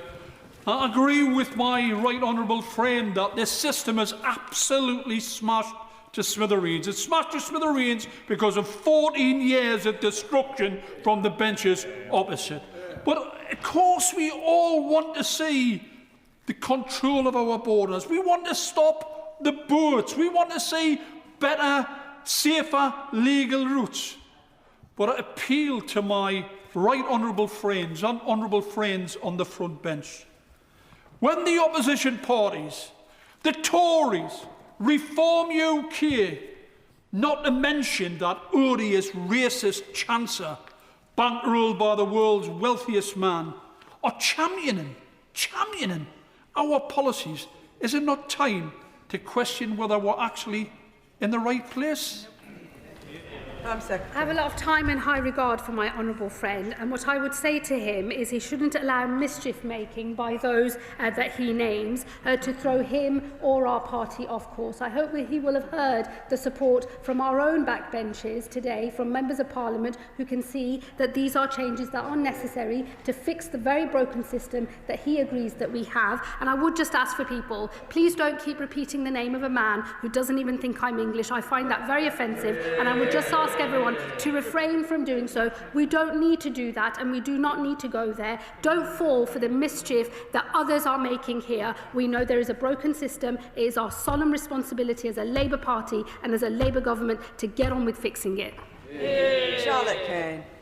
Thank you, Madam Deputy Speaker. I agree the asylum system is broken, and I welcome the commitment to safe and legal routes for people to seek asylum. But there is much in this bill that I think is cruel, impractical and won't work. I pick out one example, is making people have reviews every 2.5 years for 20 years. Yeah. It's cruel because those people are not going to be able to get a sense of security and safety. It's counterproductive because those people are going to struggle to get good quality, secure, high-paid jobs and contribute to our society. And it won't work. We already know that the Home Office can't cope with what it's currently having to do. My casework is full of people whose papers, when they're trying for immigration status, their papers get lost. The digital right to work system doesn't work properly. We've got a backlog in the asylum claim. How are you going to make this work? Secretary. I'm making changes that I will ensure will work. Let me assure her of that. And secondly, what I would say to her is I make no apology for disincentivising routes into this country which basically make people smugglers very, very rich men and fuel other disgusting crimes across Europe and in this country as well. It is right that we reserve a privileged status for those who get into work and education, as refugees on core protection will be able to do, and also those who come via safe and legal routes. That should be the proper way that people come into this country. It has better integration outcomes as well. Nadia Whittam. Thank you, Madam Deputy Speaker. Earlier today, the Home Secretary advised that I wait for the detail of the reforms before criticising them. Well, now the detail's out, and I'm afraid it doesn't reassure me in the slightest. It's hard to know where to begin when so much of what has been announced flies in the face of decency and compassion, but I'll focus on family reunion. Limiting access to family reunion for refugees will force children and spouses into the hands of the very people smugglers that the Home Secretary is seeking to smash. It will push them into unsafe dinghies, risking their lives. Would she be comfortable with this? Home Secretary. Well, I would urge her to look at the proposals on protection, work and study, and also on safe and legal routes. It is right that we try to pivot to a more humane system that privileges those who come not via paying people smugglers a lot of money. And on family reunification, let me just say to her this. British citizens at the moment have to meet thresholds and various qualifying tests before they can apply for family reunion. I think it is right that we bring the position in relation to refugees through the protection, work and study route to the same level. And before I call the next member, members will have seen how many people are on their feet, and I will be needing to finish this statement by 8 o'clock. So please bear that in mind if I want to get everybody in, which I do. Paul Curler. Thank you, Madam Deputy Speaker. I welcome a sizable amount of what the Home Secretary has said today and is trying to do. Earlier this year, the Immigration Asylum Chamber of the Upper Tribunal, in the case of IX, reiterated the established administrative law requirements that government decision-making in asylum cases be proportionate and reasonable, and not expose individuals to prolonged or indefinite uncertainty. What the Home Office used to criticise under the Tories, in fact, as a lengthy limbo period.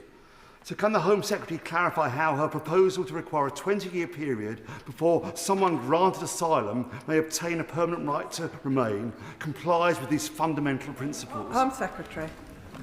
I do believe it does comply with those principles. At the moment, at the end of the 5 years, there is already supposed to be a safe country review. We will bring that forward and we will make the safe country review a real thing. But as I've said to him and other members, we will also create alongside the core protection route, the protection work and study route as well, because we want to encourage people to make a contribution to this country. Emma Foodie. Thank you, Madam Deputy Speaker. In a previous life, I was a 999 call taker with the ambulance service and had the awful experience of answering a call to a distraught family desperate for help. But I couldn't help them. I couldn't help them save their loved one. And why? Because they couldn't understand the life-saving instructions which I was trying to give them over the phone due to the language barrier.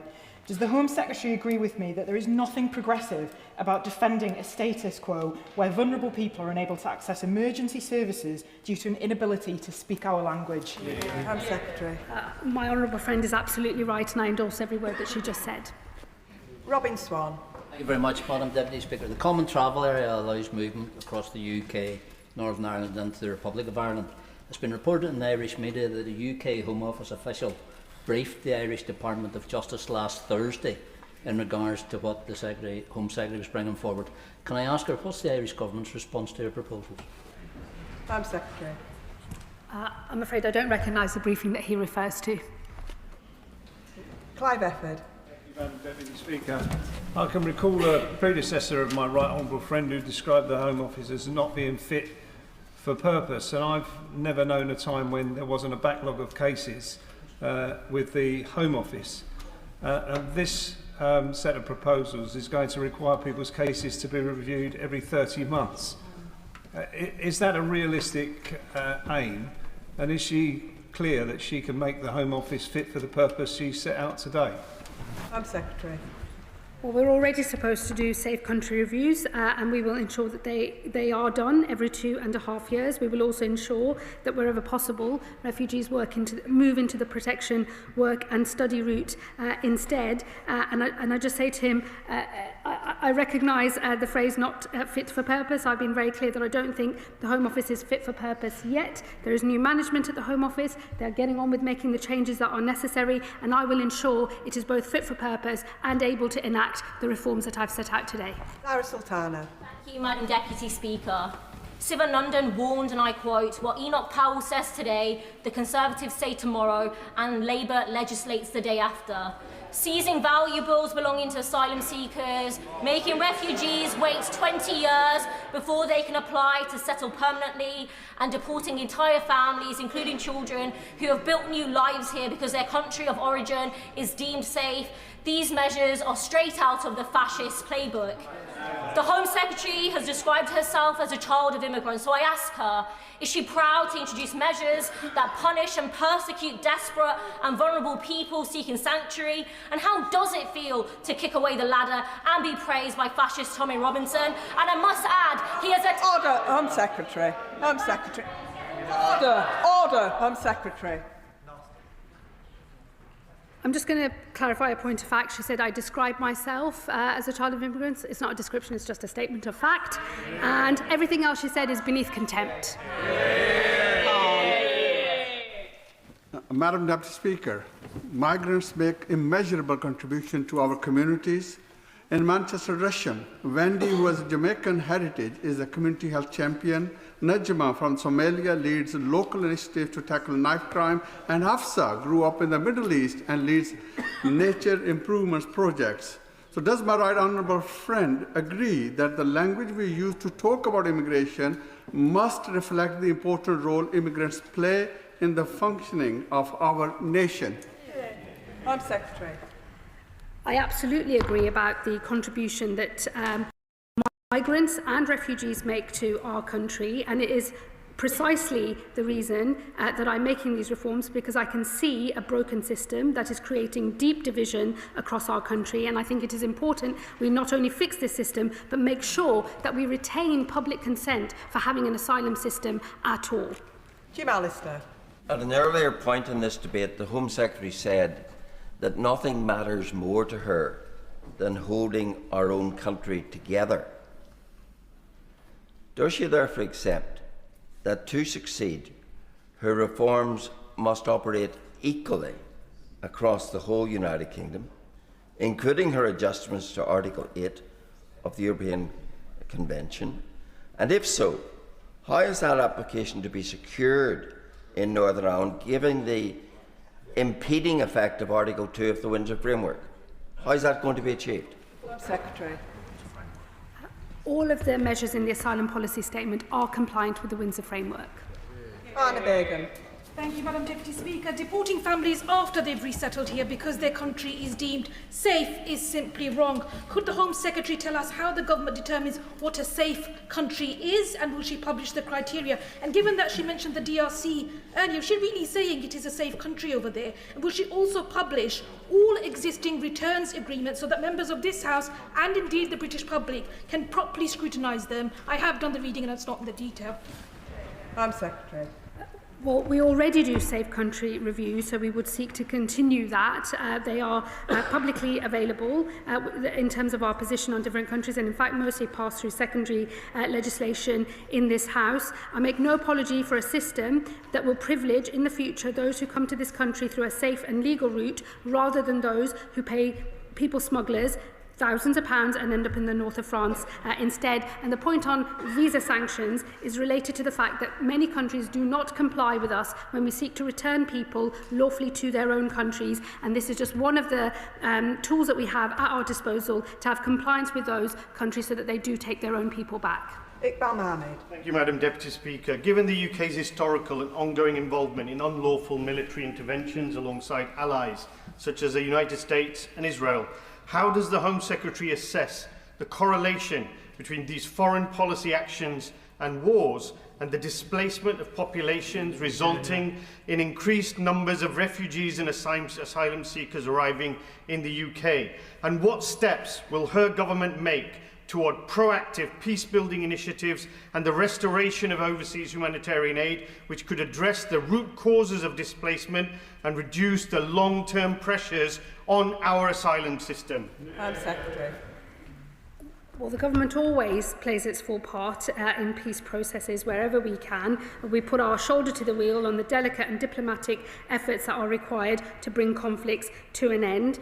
But that is not actually what is relevant for what we're discussing today. We have a broken system today. We have thousands of people stuck in the system today. And we have thousands of people coming on boats through the north of France through reasons that are nothing to do with the British government. But we still fulfil our international obligations, and we will do so going forward as well. But I make no apology for wanting to move to a system where we incentivise safe and legal routes instead. Colette Hamilton. Thank you, Madam Deputy Speaker. I agree with the government that we desperately need to tackle the issue of illegal migration. I hear this at the doors and see it in my mail each week in Birmingham, Erdington. Can the Home Secretary tell us how, after these proposed changes come into force, how quickly will the government ensure that safe legal routes are in place, because this will be the key to stopping the boats? And also, how will the government deal with the issue of those that have claimed that they are minors, but they're clearly not? And that is another massive issue. Thank you, Madam Deputy Secretary. I thank my honourable friend. We are moving to a system of age verification based on AI modelling, which we believe is effective in actually being able to verify someone's true age. So we are moving on that. And let me assure her, we will move to legislate on these, consult and then legislate on these measures as quickly as possible. I am seized of the need to move quickly to restore public confidence. And as we get order and control into the system, we will start opening up the safe and legal routes. They will be modest to begin with, but they will grow and be more generous over time as we restore order and control. Sarah Perchin. Thank you, Madam Deputy Speaker. The Daresbury Asylum Hotel in Runcorn has been emptied thanks to my by-election campaign. But what assurances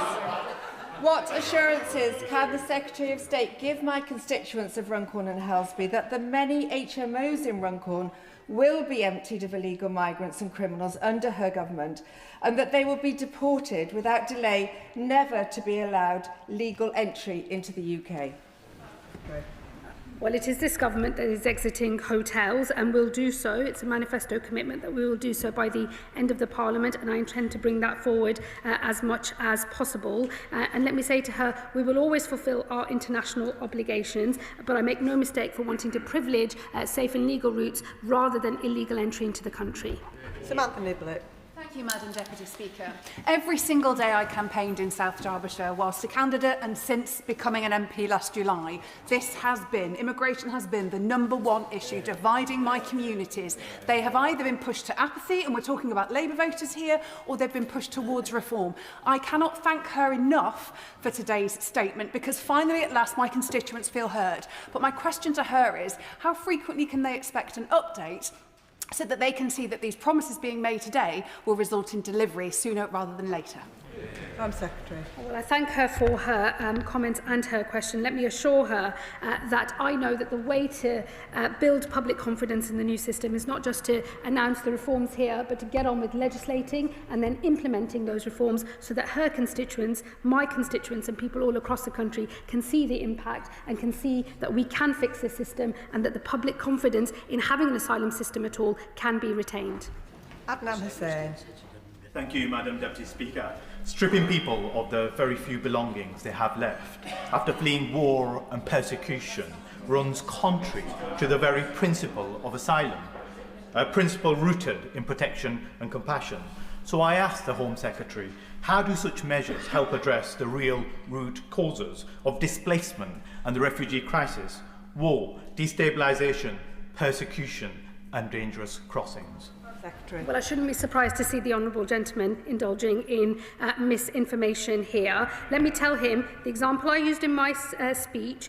Somebody who has access to £800 a month from their family, has enough money to acquire an Audi and is not expected to contribute to the cost of his asylum support at all. I think it is right that we change that. British citizens have to have give account of the assets they have before they access benefit support. I don't think that these individuals should be in a privileged position if they have access or have assets of high value. I've made it very clear when this is not about taking jewellery off people or their wedding rings and so on at the border. That will never happen, but it is right that those who have assets are asked to contribute to the cost of their asylum accommodation. Abtisam Mohammed. Thank you, Madam Deputy Speaker. Under the previous government, we have had hostile policy after hostile policy, from the go-home bans to Windrush scandal to Rwanda, all of which failed to deter dangerous crossings or fix the asylum system. What is dividing communities is the constant anti-refugee rhetoric pumped into our politics, which has resulted in the vile racism that the Home Secretary has been subjected to, vile racism that I have been subjected to, vile racism that my mother has been subjected to. Let's be clear, there are some people who will never be appeased, who will constantly stir hatred in our communities. The new proposals of forcing refugees to reapply every 2 years just adds huge cost and pressure to an already overstretched system. Has the Home Secretary assessed the cost to the Home Office of processing thousands of repeated applications, an area of law in which I used to practice in, and how will this impact on an already overstretched system facing huge backlogs? Secretary. Well, let me tell her, what I think is dividing our country and communities all over our country is an unfair, out-of-control system that's putting pressure on communities across the whole of the nation, and it is incumbent on me as a Home Secretary and on this government to fix that system and to retain public consent for having an asylum system at all. And it is also my job to make sure that we have the administration capacity and the funding to enact these reforms, which we will. Gareth Snell. Thank you very much, Madam Deputy Speaker. If you look at a heat map of where asylum dispersals take place, it tends to be in the city London and then the towns and the cities of the Midlands and the North West that least have the resources to help them. And thankfully, in Stoke-on-Trent, we've got organisations like our CAB and ASHA who are doing what they can. So can I ask the Secretary of State, when she is looking at this policy in the round, as she will do, can she look at that dispersal mechanism to make sure that everyone is taking the support that they should do? And could I also go on the point around the national referral mechanism for modern slavery? It is one of the most difficult pieces to access if you are somebody who has been trafficked into this country. You need to be put in by a national first responder through a third party. Can she set out a little bit about what her changes are going to be and give an assurance that those national first responders won't be removed from that process, because they do a very good job in vetting people before they get access? I thank my friend for his two questions. Let me assure him that we already run a dispersal model which is designed to ensure that the burden is spread out across the country, and we will carry on doing so. And on modern slavery legislation, we've already consulted. That consultation has closed, and I will be looking carefully at the responses that we have. This is a very well-intentioned, much-needed piece of legislation. I do believe that it's important that we crack down on modern slavery in our country, but it is being used to frustrate legitimate removal of people from this country. I saw that just within the first few days as Home Secretary, where I had to change policy very quickly to prevent people thwarting their referral, their removal to France under the one-in, one-out deal. That is what I have in mind, and those are the changes that we will make. Colin Naismith. Madam Deputy Speaker, can I thank the Home Secretary for her statement today and for taking the bold action necessary to tackle the chaos and lack of control that we inherited in our asylum system. But does she agree with me that these changes are as much about incentivising the right behaviour by creating those capped legal routes to asylum as they are about taking tough action to break the status quo, which sees thousands of people crossing the Channel in a dangerous, uncontrolled and unfair way? My honourable friend is absolutely right, and I endorse every word that he just said. Kumar. Thank you, Madam Deputy Speaker. What measures is the Home Secretary taking to dismantle the criminal gangs exploiting both legitimate and illegitimate businesses to facilitate illegal channel crossings, and can she make details of regulation action that's being taken to prevent the use of assets such as shops on our high streets and the supply of life jackets, boats and other components needed in the dangerous crossings by illegal immigrants and by criminal gangs? Home Secretary. I can assure her that we are engaging in intense law enforcement work, both through the National Crime Agency and working collaboratively with our partners in Europe, especially in France. There have already been 350 disruptions of organised immigration crime activity. We've confiscated numerous small boats ourselves, and again working with our European partners to do so. The sum total of all of those efforts has prevented 20,000 illegal crossings across the Channel already. We will grow this work. We know it is a very important part of the picture for how we deal with the problem of small boats. David Williams. Thank you, Madam Deputy Speaker. This is about fairness. My constituents across Stoke-on-Trent North and Kidsgrove are good, kind and compassionate people. We've got a proud tradition of supporting those who need our help the most, yet they know, like we all do, that the current immigration system is broken. Does the Secretary of State agree with me that unlike the previous government, who were more concerned about campaigning on the matter, we must take action to bring back that fundamental value, our British value of fairness, so that we can resolve those issues at our borders? Again, I agree with every word my colleague and my honourable friend has just said. Fairness and contribution, they are Labour values, they're British values, and they underpin the totality of these reforms. David Smith. Thank you, Madam Deputy Speaker. I thank the Home Secretary for her statement, and particularly for the commitment to new, safe, legal routes. There's been a lot of talk of morality in this discussion, and there absolutely should be. It's too important to get it wrong. So does she agree with me that tolerating a system where men, women and children are encouraged onto flimsy rubber boats to risk their lives in the English Channel when they are already safe where they are is not a moral choice? He's absolutely right. Fixing this broken system is a moral mission for me, because I believe we cannot look the other way and pretend that it's just talking points from our political enemies that are driving division in our country. The broken system is what is driving division in our country. I am determined to put that right, to make sure we can divide our country, but also retain public consent for having an asylum system to begin with. Daniel Francis. Thank you, Madam Deputy Speaker, and can I thank the Home Secretary for her statement to control our borders, which I know will be welcomed by the majority of constituents across Bexley and Crayford. Now, in recent months, we've seen both our police and enforcement officers, particularly in Crayford, carry out raids and work to arrest people working illegally here. So can I ask the Home Secretary to set how the measures announced today will continue to tackle that work around people working here illegally?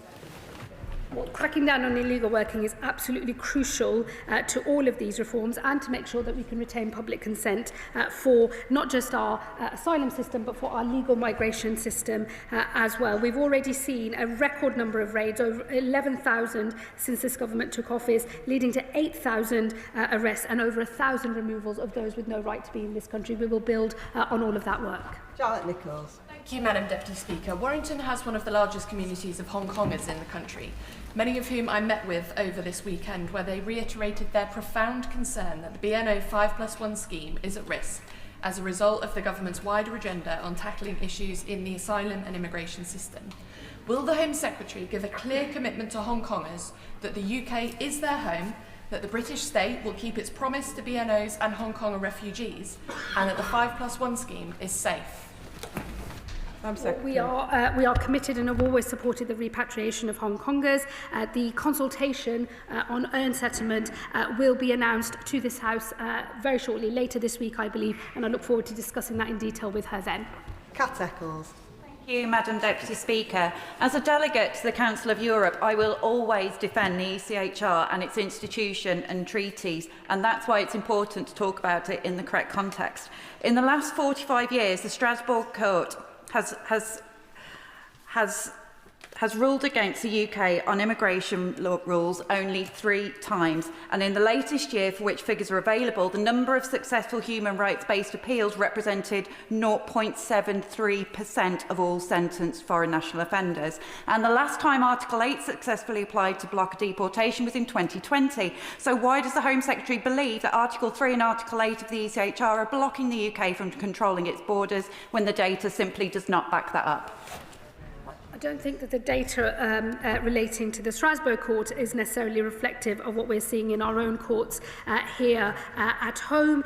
It is clear to us that the application of Article 8, which I know she knows is a qualified right, and it is absolutely appropriate for governments to dictate how that right is applied in their individual countries, and we will do so by bringing forward second session legislation. We think that there is a case for reform of Article 8, and there is absolutely a case for continuing the discussions with European partners at the Council of Europe on Article 3, because we are not the only country that is seeing the expansion of Article 3 have implications for the deportation, in particular of foreign national offenders. The case for reform, we think, is strong. We have the right solutions, but we are signatories to the ECHR, and we will always be so under this government. Liam Conlon. Thank you, Madam Speaker. Can I thank the Minister for her statement? And I was really proud of how my Beckenham and Penge constituency came together to welcome Ukrainian families after the conflict there through schemes such as Homes for Ukraine. I'm pleased the government has announced today to expand safe and legal routes like this, recognising the UK's responsibility and desire to support those in need and removing the need for refugees to make dangerous journeys. Can the Home Secretary set out how quickly we can expect these safe and legal routes to start operating? Well, I would hope we can move very quickly indeed. As I've said, though, we will do so as we restore order and control to the broken system that we have at the moment. The safe and legal routes will, being candid with the House, begin modest to start with, but will grow over time. As we restore order and control to the current system, we will see those routes grow over time, and we will work with partners from across the philanthropy sector, the UN Refugee Agency, other stakeholders as well, as we design the new community sponsorship models, which will in the future bear the load of helping to bring refugees into this country and to settle them and to ultimately integrate them successfully into this country. Tony Barr. Thank you, Madam Deputy Speaker. I draw attention to my register of interest. I acknowledge the gargantuan task the Home Secretary has to regain public confidence in our asylum system. We must ensure that, as well as fairness and contribution, that compassion is also reflected in our asylum system, which is also a quintessentially British value and is reflected in the work of charities like Napier Friends in my constituency who support those staying at Napier Barracks. My question is about the appeal reforms in relation to professionally trained adjudicators. What is the rationale for this when we already have a specialist judiciary with expertise to decide these cases, and what is it about the adjudicator model that will mean they are in a better position to decide these cases than under the current system? Well, firstly, he does mention compassion, and I would say to him that the compassion of our reforms will be reflected in the safe and legal routes where we will accept refugees into our country through a community sponsorship model, resettle and integrate them successfully. That is what will bear the load of fulfilling our international obligations, and I know our people across our country will be proud to do so, because compassion is, he is right, a fundamental value of all of our people, but so is fairness and contribution, and taken together, these reforms, I believe, strike the right balance. And what I can say to him on the appeal system is it's completely shot to pieces at the moment. It's riven with backlogs. Even increasing judicial sitting days does not make the difference. I think it's absolutely appropriate that we design a new appeal system, independent, with early legal advice available right at the start, and where it is proper for the government to set the framework for the speed at which cases can be heard, including fast-tracking those claims that have no chance of success or are from countries which have low grant rates in the first place. He will know that listing at the moment within the current system is a matter for the independent judiciary. We would never seek to interfere with that, but with a new appeal system, we as a government will be able to set the framework for the speed at which cases are heard, as well as the provision of legal advice at the start, so we have one claim, one appeal, and certainty at the end of that process. Brash. Thank you, Madam Deputy Speaker. I welcome this statement today and can say very clearly to the Home Secretary she will have my complete support in implementing the measures within it and doing whatever it takes to fix our broken asylum system and secure our borders. One of the consequences of this broken system is what can only be described as the targeting of deprived communities like Hartlepool by private companies charged with providing asylum accommodation. We've started to bring the numbers down. Does the Home Secretary agree with me? That process must continue to put fairness back into our system. My honourable friend is absolutely right. We do need to bring fairness back into the system. We need to resolve the problems with supported asylum accommodation as well. Taken together, these reforms and this government's plans on exiting hotels, getting into large sites instead, I believe will relieve the pressure that he sees in his community and across the country as well. Smith. Thank you, Madam Deputy Speaker. I take great pride in our country's track record of offering sanctuary to people fleeing conflict and persecution, and I know Afghans, Syrians, Ukrainians and many others who are now settled here and making great contributions to our economy and society in our hospitals, our schools and our businesses. So I welcome the Home Secretary's commitment to getting the proposed safe and legal routes working urgently. And will she also ensure that the right incentives and support are in place so that people arriving this way can integrate successfully? I agree with my honourable friend, and as I've already set out, for those who are on court protection, we will seek to encourage people to move into the protection work and study route so that they can start contributing and integrating more effectively into this country. That will get them to a slightly earlier settlement period as well, but the bulk of these reforms will focus on safe and legal routes, which will be the most privileged route to settlement in this country. It is right that that is the case. It is the best way to integrate people into this country. The community sponsorship model is the way forward, and I look forward to working with her and others in the House as we design that and move forward.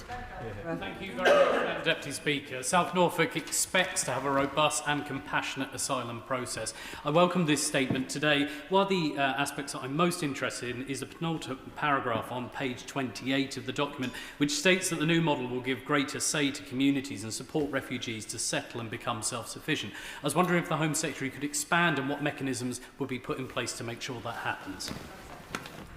Well, we will design the new system, taking all of the learnings from the Homes for Ukraine scheme and other models as well. We will work closely with the UN Refugee Agency as well as other international partners, and we will work with philanthropists and community organisations, local councils, universities, businesses and others here in this country. We know that there are people who really want to be able to sponsor refugees and play their part in offering sanctuary to those most in need.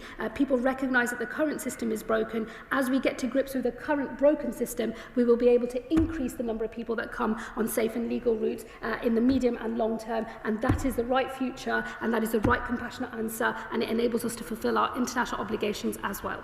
Jacob Collier. Thank you, Madam Deputy Speaker. The Home Secretary has outlined common sense measures to ensure that the British public is no longer asked to fund or accommodate foreign national offenders. At the same time, she is right that our country has a proud and long-standing tradition of offering sanctuary to those fleeing persecution. So therefore, can she confirm that the United Kingdom will send no individual back to a place where they may be tortured, killed or persecuted? We will never send someone back to a country where they will be tortured. We will always abide by our international obligations in that regard, and we believe that the totality of the reforms that I have set out today strike the right balance between making sure that we continue to fulfil our international obligations but have a system for asylum that can retain public support for having an asylum system at all. Steve Race. Deputy Speaker, Exeter is a proud city of sanctuary, and we've welcomed communities of Hong Kongers, Ukrainians and Afghans over recent years. So many of my residents will be very pleased and welcome this re-establishment of safe and legal routes for refugees, which were long forgotten by the party opposite. Does the Secretary of State agree with me that safe and legal routes do offer a real sort of element of a system that has control and order in it, and can she set out how the system will be flexible in terms of when geopolitical practices change? Well, we will always retain the flexibility to respond to particular crises, as we've done in the past, and that we supported even when the last government was in power. We will design these routes alongside international as well as domestic partners as well, to make sure that the community sponsorship model learns all of the best lessons from previous schemes and is absolutely world-class as a system, so that we can play our full part in offering people sanctuary who most need it. Joseph. Madam Deputy Speaker, I welcome the Home Secretary's statement on how the government will make our asylum policy fit for this country. The broken immigration and asylum system under the Conservatives created an unprecedented backlog this hindered the Home Office's ability to process legitimate cases, including nurses and care workers working in NHS and care homes who are seeking to extend their work visas. How will the Home Secretary ensure that the measures she has announced will be properly enforced so we can restore order to our borders? Well, I can assure him it will fall to me to make sure that the system we have is capable of implementing all of these reforms. We will consult and legislate as quickly as possible, and it is on me to make sure that the Home Office can handle the work that's coming its way. But I would assure him that getting the administration is a part of the picture, but getting these reforms passed and implemented across the country is the most important thing that we can do. Speaker, the measures that the Home Secretary has set out to restore order and fairness will be very welcome in Middlesbrough South and East Cleveland, but the overriding sentiment will be a feeling that we will believe it when we see it. I'm afraid trust is so low after years of broken promises, and so what assurances can the Home Secretary give that she will not only talk the talk but also walk the walk as well? Oh, I can assure him I don't believe in doing anything other than walking the walk. I totally hear what his constituents will tell him. It's what I hear from my own constituents. We will believe it when we see it, because it is a low trust environment, and over many years trust in the immigration system overall has been degraded. It's why it's something that is causing such division today. It is on me to make sure that this package of reforms is implemented. It's on me to make sure that the Home Office is able to implement them effectively, and I would say to his constituents and people all over our country, judge us on what we deliver through these reforms. Thank you, Madam Deputy Speaker. The proposal to raise the threshold for indefinite leave to remain from 5 years to 20 is deeply concerning. At a time when far-right groups exploit fear and spread misinformation, our government should lead with compassion and fairness, not forcing some of the most vulnerable in our society to live in limbo for 2 decades. Will the Minister explain how denying security and rights for 2 decades reflects British values of justice and humanity? And what will access to services look like for people during that time? Tell my honourable friend not to defend a status quo that sees people spend thousands of pounds paying people smugglers a ton of money to get on a boat and come across the channel through a dangerous crossing that puts their own lives and that of others at risk. I would really urge him not to defend a broken status quo, engage with the detail of these proposals, which reflect a new protection work and study route, which will be open to those who are offered core protection in this country, and that we will open new safe and legal routes as well. Thank you, Madam Deputy Speaker. Does the Home Secretary share my concern that the scrutiny from the benches opposite is somewhat sparse this evening? But on a more serious note, can she reassure my constituents that one of the key outcomes of this statement is that we will finally bring down the taxpayers' bill for asylum accommodation? Time and again, this is a concern raised with me by my constituents, and to reduce that bill will help many feel that there is far greater fairness in our asylum system. Well, I suspect the lower numbers on the other side are down to the fact there's not that many of them anymore. And what I would also say is he's absolutely right on the cost. Fairness and contribution are the principles that underpin this asylum policy statement. And I hope that as we bring costs down, we can retain public support for the asylum system overall. Madam Deputy Speaker, there are quite a few things needing challenged in this statement. First off is that Britain has always been a welcoming, generous and warm place for immigrants and people seeking asylum. There will be many people from an Irish background whose ancestors faced prejudice, as there will be many Jews and Muslims that have been the victims of anti-Semitism and Islamophobia. And let's not forget about the Windrush scandal. With what we have heard today, I'm afraid the government has surrendered to past discriminations and the vile rhetoric of reform that we hear today. Does the Home Secretary not see that removing the legal obligation to support asylum seekers who would be otherwise destitute is as far away from Labour Party principles and values as we can get? Again, I would just really urge my honourable friend not to defend a broken status quo and not to defend people who commit crimes and are funded by the British taxpayer while they do so. Jonathan Hinder. Thank you, Madam Deputy Speaker. Having gangsters control who comes into our country is intolerable. It's not fair, it's not humane, It's not socialist. And my constituents in Pendle and Clitheroe say to me that they just want control. They want the politicians they send to this chamber to make the decisions on who comes into this country, not the gangsters. So can the Home Secretary reassure my constituents that she will not rest until every migrant, refugee or otherwise, comes to this country through a safe and legal route? Well, I thank my honourable friend for his question. He is absolutely right. There is nothing humane or socialist or indeed any other group that people might want to put themselves into about paying people smugglers a lot of money to get into a boat in the Channel. It's a dangerous thing to do. It fuels further crime. It is not the way that people should seek to come to this country, and I will not rest until the way that people come to this country to seek refuge, be granted refugee status, is through a safe and legal route instead. Final question, Amanda. Thank you, Madam Deputy Speaker. I want to start by fully supporting the Home Secretary's statement today and in getting the balance right.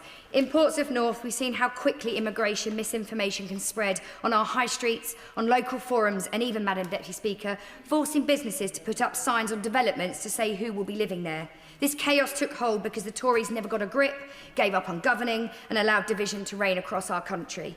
Does the Home Secretary agree that our new enforcement plans and streamlined appeals system are essential not only to enable much-needed action, but also essential to restore trust and give clarity to stop refuelling misinformation division in our communities? Well, I do agree with my honourable friend, and I endorse every word that she said, Madam Deputy Speaker. And that concludes the statement. Point of order, Carla Denyer. Madam Deputy Speaker, the Secretary of State accused one of my Green colleagues of hypocrisy when in fact she was objecting to the warehousing of asylum seekers in military barracks, which is a position in line with Greens in the Chamber and in fact all major refugee rights organisations. So, Madam Deputy Speaker, I do wonder if the Secretary of State would like to withdraw her grossly misleading remarks and baseless accusation of hypocrisy. Point of order, Adnan Hussain. I understand that this also relates to remarks made by the Home Secretary. Intervention, the Home Secretary stated, and I quote, that she shouldn't be surprised to see the honourable gentleman indulging in misinformation in here. Madam Deputy Speaker, I take my responsibilities in this House extremely seriously. I'm confident that every point I raised was made in good faith, based on publicly available information, and was neither misleading nor inaccurate. May I therefore seek your guidance on how a member may respond or have the record clarified when a minister makes such characterisation without providing any evidence, clarification or correction, in particular where it risks implying dishonesty on the part of a member who has had no opportunity to respond further at that moment. Say in response to him, I'm very happy to say it wasn't misleading, it was just wrong. So I can clarify that for the record. And let me say to the Honourable Lady opposite, I don't think, I think it's a fair point of debate to point out that the Green Party is often indulging in hypocrisy, and I shall look carefully at what her colleague has said in relation to the large military sites. But I would say to her, the Green Party never seem to offer any solution, only commentary that does not work. And I thank both members for their points of order, and their comments are now on the record. We now proceed to read the orders of the day. Biodiversity Beyond National Jurisdiction Bill Committee. No. Order.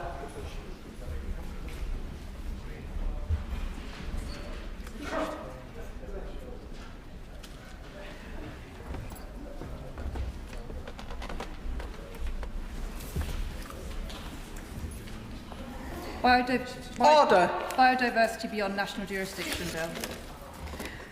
I remind members that in committee, members should not address the Chair as Deputy Speaker. Please use our names when addressing the Chair. Madam Chair, Chair and Madam Chairman are also acceptable.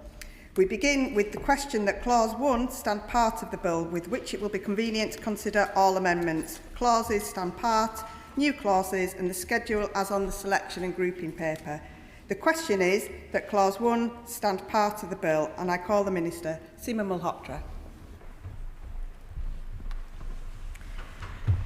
Thank you, Madam Chair. It is a pleasure to serve under your chairship today and to open this debate on the Committee of the Whole House, the Committee of the Whole House on the Biodiversity Beyond National Jurisdiction Bill.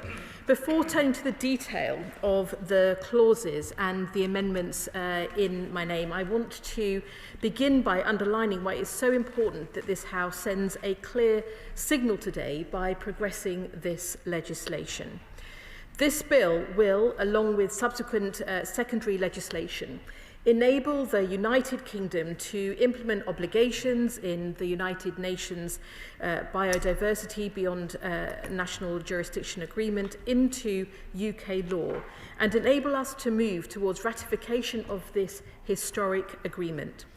The House may also have seen that the BBNJ agreement was recognised by the Prince of Wales Earthshot Prize Committee last week, which is a testament to the broad support for it.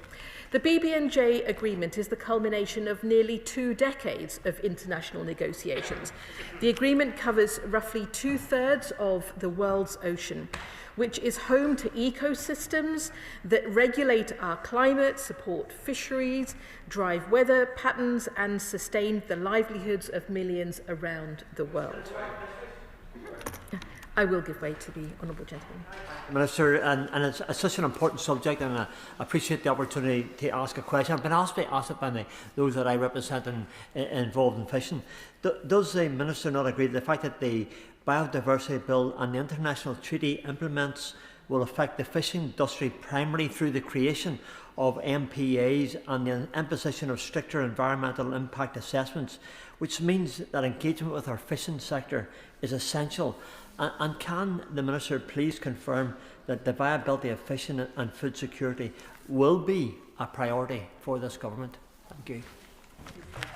I thank the honourable member for his contribution, and he will know from conversations we've had previously that we do continue to engage with the fishing industry on all areas of policy, and he will know that in relation to this bill that fishing does fall outside of the scope of this bill, but it is important that we continue to maintain dialogue, as I know he understands is important to the government. I will give way. I welcome this bill and support this bill, and it is an important step forward, and it's a shame it wasn't passed before the election when it could have been in the wash-up of the last Parliament. In the context of this bill, could she assure us that the government will provide the resources necessary to ensure that the law we're going to enact becomes effective, and that the UN agencies are also sufficiently funded to make sure that it does become an effective piece of protection of the natural world and the oceans that we all rely on? Yeah. I thank the right honourable member for his contribution, and also to make the point that as he will have seen, and I know he studies the bill closely, that many of the ways in which we're looking to implement what will be our obligations are also in line with a lot of existing obligations, and where we have had discussions with scientists and others involved, it has been, I think, quite important to hear from them that there shouldn't be extra burdens, and we should be looking to how we move forward together. And I think I'll make also this point in relation to his question that when we are able to ratify the agreement, what will be important is that we then are a party to the Conference of Parties and are able to participate in how decisions will be made in the future, and that will also be important for understanding how efficiently and effectively and at lowest additional resource requirements that we can incorporate those decisions into the UK. And I thank him for that contribution. I will give way. I thank my honourable friend for giving way, and I welcome this bill for its enhancement of biodiversity and protection of our oceans and our natural world. Could she outline how the bill will also help to unlock innovation in marine science? I thank my honourable friend for that question. Indeed, I will come on to that in my remarks, but he makes a very good point, and actually what ratifying the agreement will do will also make it easier to have the benefits sharing from research that goes on, and in that way we'll actually be able to share that research more widely in a more efficient way, be able to support innovation by others who may not be able to do that research themselves, but will be able to then look to where there can be innovations based on that research. And that's a very, very important part of the benefits of this bill. If I could continue my remarks, the BBNJ bill, as I said, is the culmination of nearly 2 decades of international negotiations, and the agreement represents a once-in-a-generation step towards moving forwards in ocean governance, ensuring that areas beyond national jurisdiction are managed sustainably, transparently and equitably. And through this bill, the United Kingdom will be able to play its full part in that effort. It will allow our scientists, our companies, our research institutions to participate confidently in the new frameworks on marine genetic resources, to contribute to the frameworks, to contribute to the development of area-based management tools, and to meet international standards on environmental impact assessments in areas beyond national jurisdiction. Now, royal assent early next year, subject to time in the House, will place the UK in a strong position to ratify the agreement and to take its seat at the first conference of the parties, expected to be in the second half of 2026. And it is vital that the UK is at that table. Now, turning now to the structure of the bill. The bill, I will give way very briefly. Madam Chair, I'm grateful to the Minister for giving way as she speaks about the importance of the UK taking global leadership. So I really welcome this bill today. To complement it, will the Secretary of State show global leadership by announcing a new international task force dedicated specifically to protecting at least 30% of the Atlantic Ocean by 2030? Well, thank you. I thank the honourable member for her comments. I think in terms of a specific request as she's outlined, she'll know that that is outside of the scope of this bill. But what she will be aware of is that the measures in this bill will be significantly protecting the world's ocean. As I have said, the agreement covers roughly 2/3 of the world's ocean.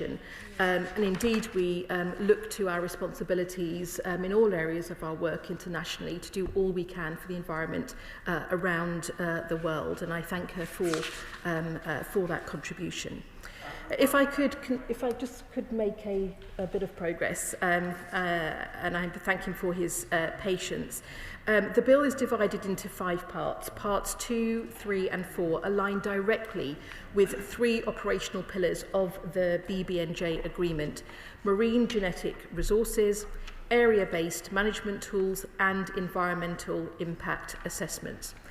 I will speak in this contribution, Madam Chair, to the 3 government amendments tabled in my name and speak about the clauses.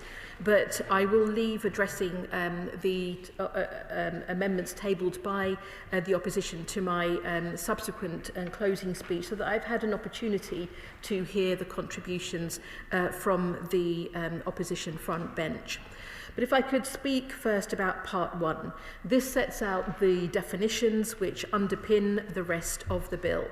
And for the benefit of the House, as these will be discussed at some length today, these definitions include areas beyond national jurisdiction, which comprise both the high seas, waters beyond exclusive economic zones, and the area, the seabed and subsoil beyond the limits of national jurisdiction. Marine genetic resources are defined as any marine material containing functional units of heredity with actual or potential value.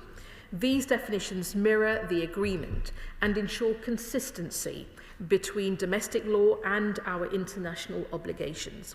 And Clause 20 also provides for definitions for terms used in the BBNJ bill that are not defined elsewhere in the bill.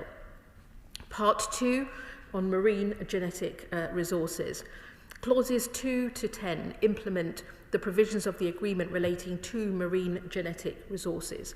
These provisions promote transparency around the collection and utilisation of marine genetic resources of areas beyond national jurisdiction and associated digital sequence information, and provide the building blocks for future benefit sharing. Clauses 2 and 3 create reporting obligations for individuals collecting marine genetic resources using UK craft, and for those utilising these resources or associated digital sequence information. Information must be provided to the Secretary of State before and after collection, and information about the results of utilisation should be provided in accordance with the schedule. Clause 4 provides that the Secretary of State may transmit to the BBNJ clearinghouse mechanism the information provided on collection and utilisation, unless it is protected from disclosure under domestic law. And these clauses are designed to implement the UK's obligation on information sharing with the clearinghouse mechanism, facilitating transparency and helping us deliver on our obligations, whilst also protecting information that is not to be shared.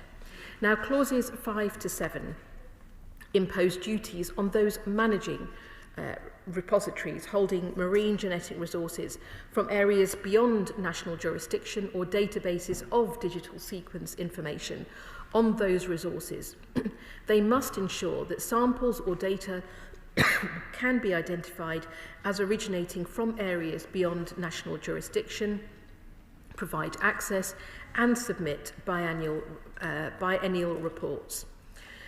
Clause 8 sets out exceptions from the requirements of Part 2 of the bill with respect to fishing and fishing-related activities, military activities and military vessels and craft. And aircraft, as well as anything done in Antarctica, including its marine genetic resources and digital sequence information on those resources. And the House will be aware that this is because the Southern Ocean is governed by the Antarctic Treaty System, and that was part of the debate that we had at second reading. Clause 9 provides the Secretary of State with regulation-making powers, including those necessary to implement the UK's future obligations under Part 2 of the agreement. Given that the Conference of the Parties may adopt further measures once the agreement enters into force, these powers are essential to ensure that the UK can respond in a timely and appropriate manner. The clause also allows for provision for any enforcement of those requirements imposed by or under Part 2 of the bill.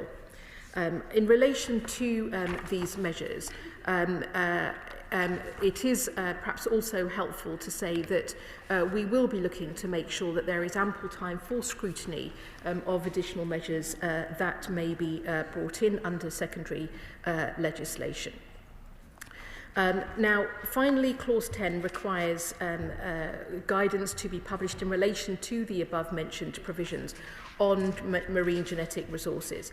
These will be prepared by the National Focal Point in the Foreign, Commonwealth and Development Office and will provide practical illustrations to help institutions and researchers to understand the requirements placed upon them. The guidance developed will also be laid before Parliament. And taken together, these measures create a clear, proportionate and internationally aligned system that allows UK researchers to continue their world-leading work with confidence, meeting the requirements of the bill and in turn allowing the UK to meet its obligations under the BBNJ agreement.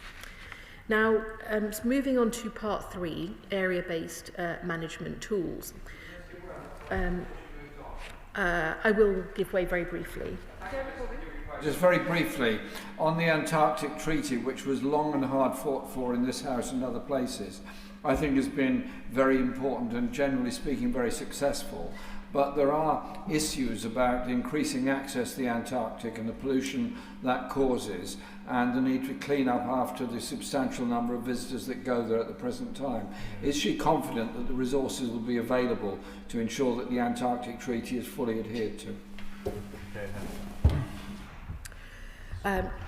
I thank the Right Honourable Member for his comments, and he will be aware that the UK also made a declaration on the signature of the BBNJ agreement, stating that the Antarctic Treaty system comprehensively addresses the legal and political and environmental considerations that are unique to that region, and provides a comprehensive framework for the international management of the Antarctic.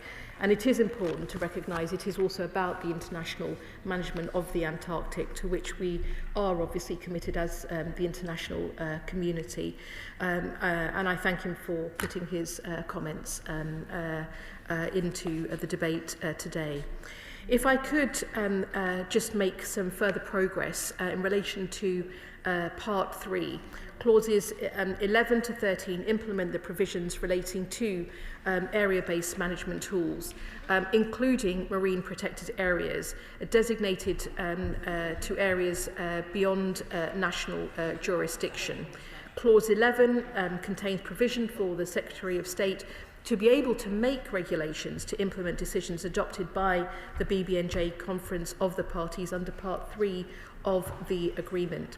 Many activities under UK jurisdiction or control in areas beyond national jurisdiction, such as fishing, are already regulated domestically, and where existing powers suffice, the Clause 11 power will not be needed.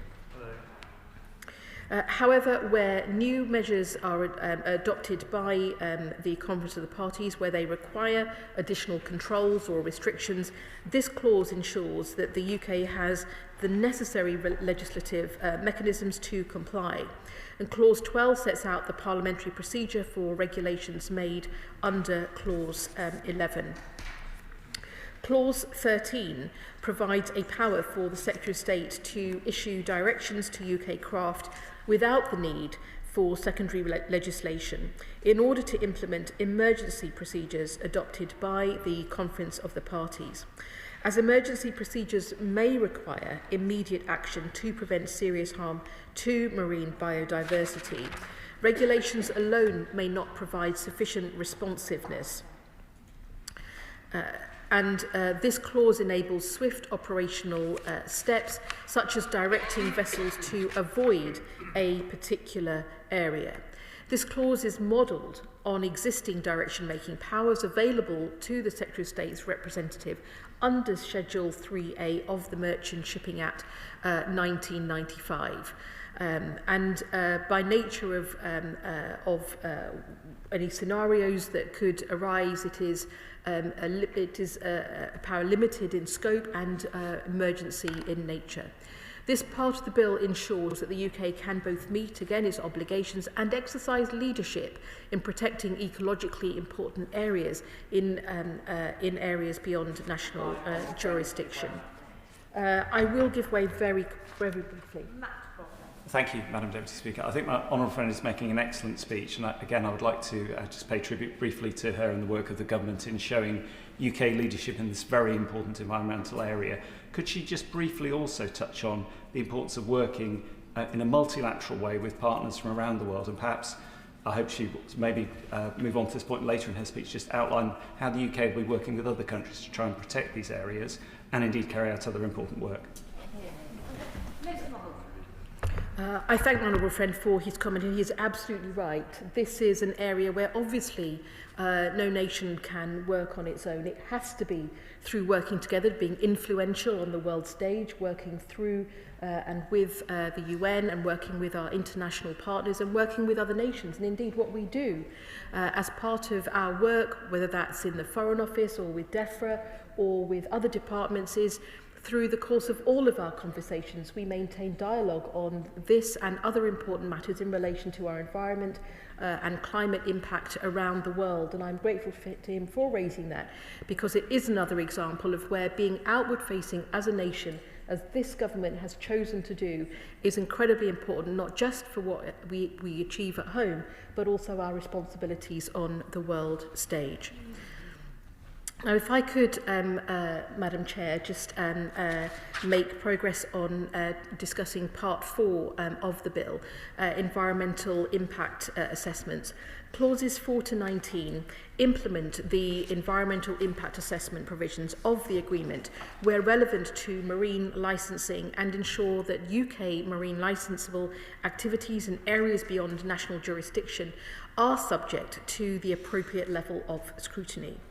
Clause 14 amends the Marine and Coastal Access Act 2009 to ensure it can be used effectively to regulate planned UK activities in areas beyond national jurisdiction.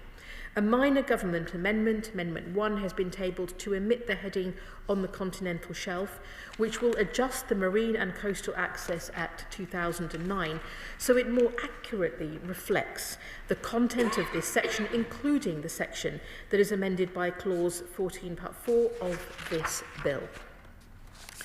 Now, in relation to Clause 15, this updates the Marine Works Environmental Impact Assessments Regulations 2007 to bring them into alignment with the BBNJ agreement.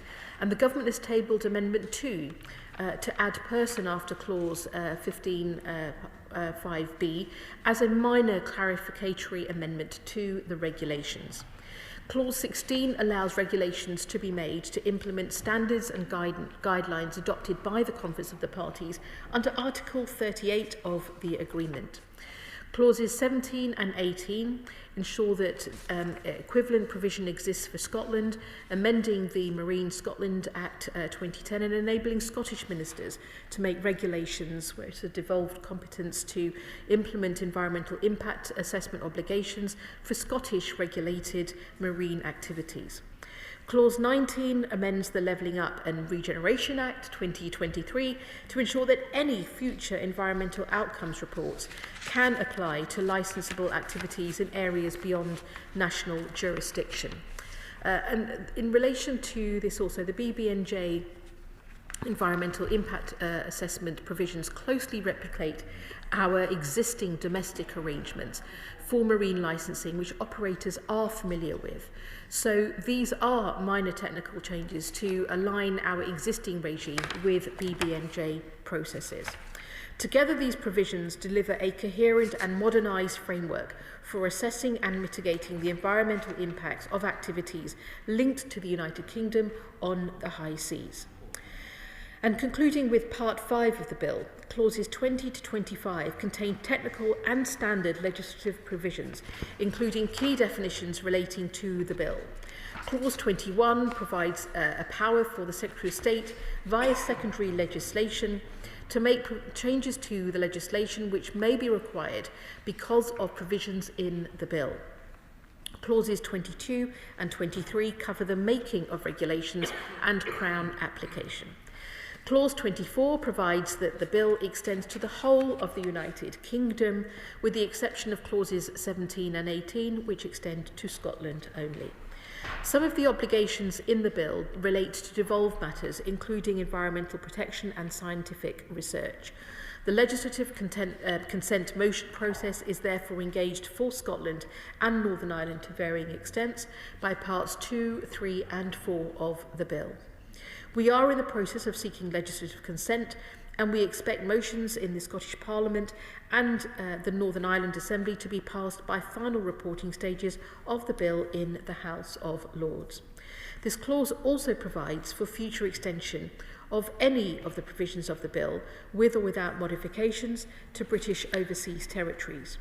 The government sought the consent of the Crown dependencies for this permissive extent clause to apply to them, enabling the extension of the bill to these jurisdictions in the future. Therefore, the Isle of Man, which consented to its conclusion in this permissive extent clause, as they consented, the government has tabled Amendment 3 at committee to insert this into the bill. Well, my honourable friend, I will just draw my remarks to a close because on I'm... that very, very specific point, please. It's really important. I will. Thank you very much. I welcome this bill. I chair the all-party group for the Channel Islands. I was interested that you brought forward the amendment that just covered the Isle of Man. Before the bill goes to the other place, could her officials please consult with the Channel Islands one last time to make sure that they don't also need to be on the face of the bill? I thank my honourable friend for her comments. I think the answer is yes, we continue those conversations with Channel Islands. So if I could just draw my remarks now to a close. The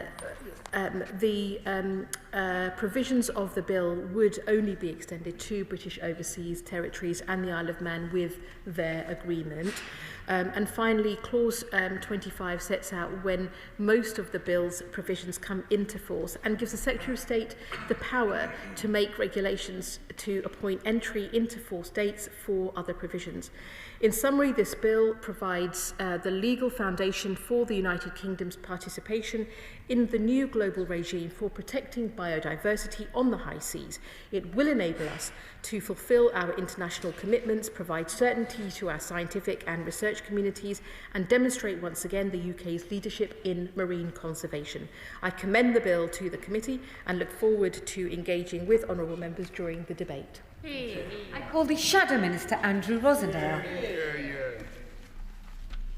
Thank you, Madam Chairman, and it is a privilege, as always, to serve under your chairmanship, and I'm pleased to speak to the amendments in my name and to those of His Majesty's Government, and I thank the Minister for her very detailed explanation of the bill, which I'm sure we all agree has been extremely helpful this evening. Madam Chairman, this bill is a significant measure and one that commands broad support across the House. In plain English, the aims of the bill, if implemented correctly, could play a major part in protecting the 2/3 of our planet that lie beyond any one nation's control. As I said at second reading, the United Kingdom has a proud record of global leadership in ocean conservation. Our island nation boasts the greatest maritime explorers and conservationists in history. And I believe that we have always seen the oceans, which after all have been key to our national and international success story, as treasures which require protection.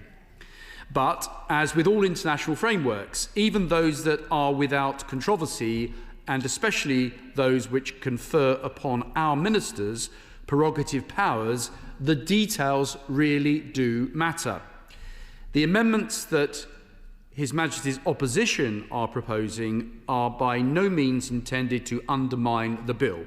Rather, they seek to strengthen it by ensuring that Parliament remains properly informed, that ministerial powers are exercised accountably, and that the new regulatory burdens placed on British science and industry are managed in a proportionate way.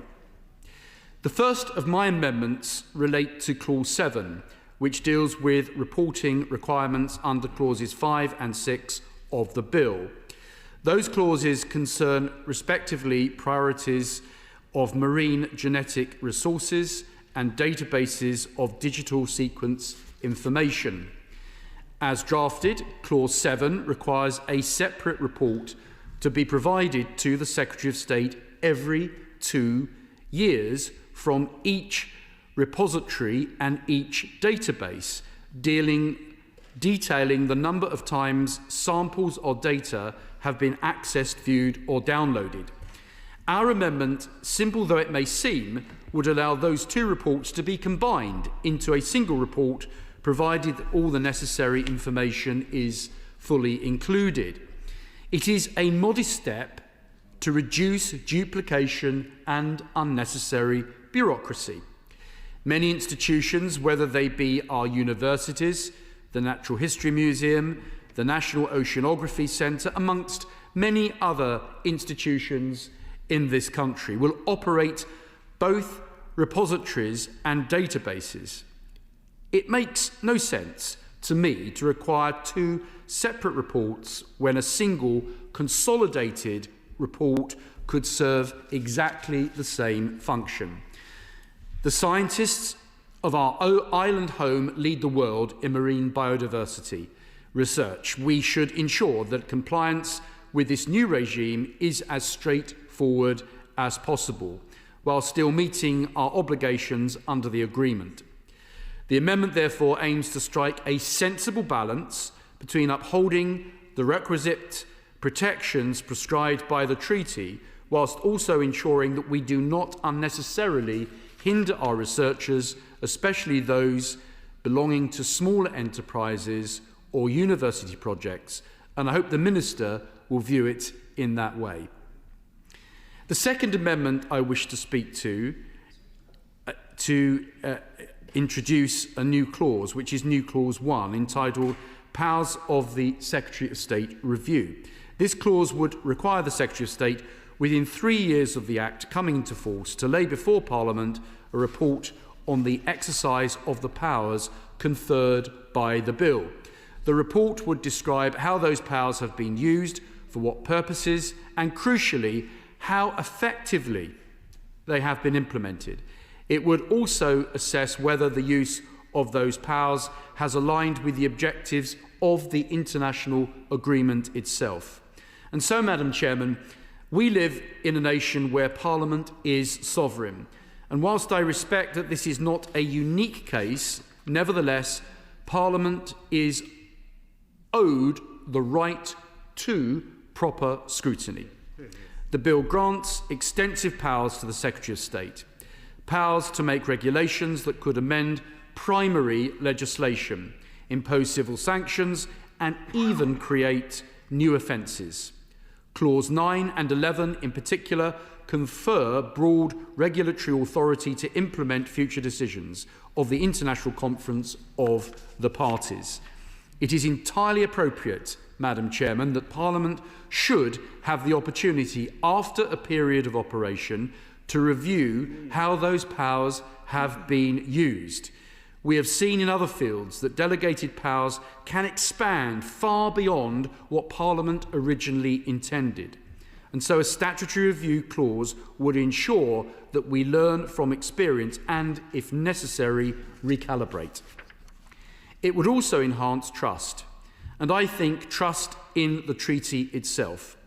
The general public and indeed Parliament want assurance that international obligations are implemented both in the interests that they have been set out by international agreements, but also, importantly, in our own national interest, and that the government remain answerable to this House for the way in which they do so.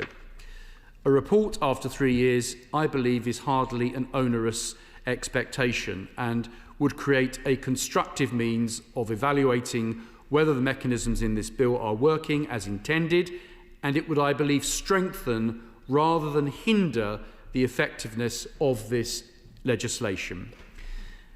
And so the third amendment concerns Clause 12, which sets out the procedure for regulations under Clause 11.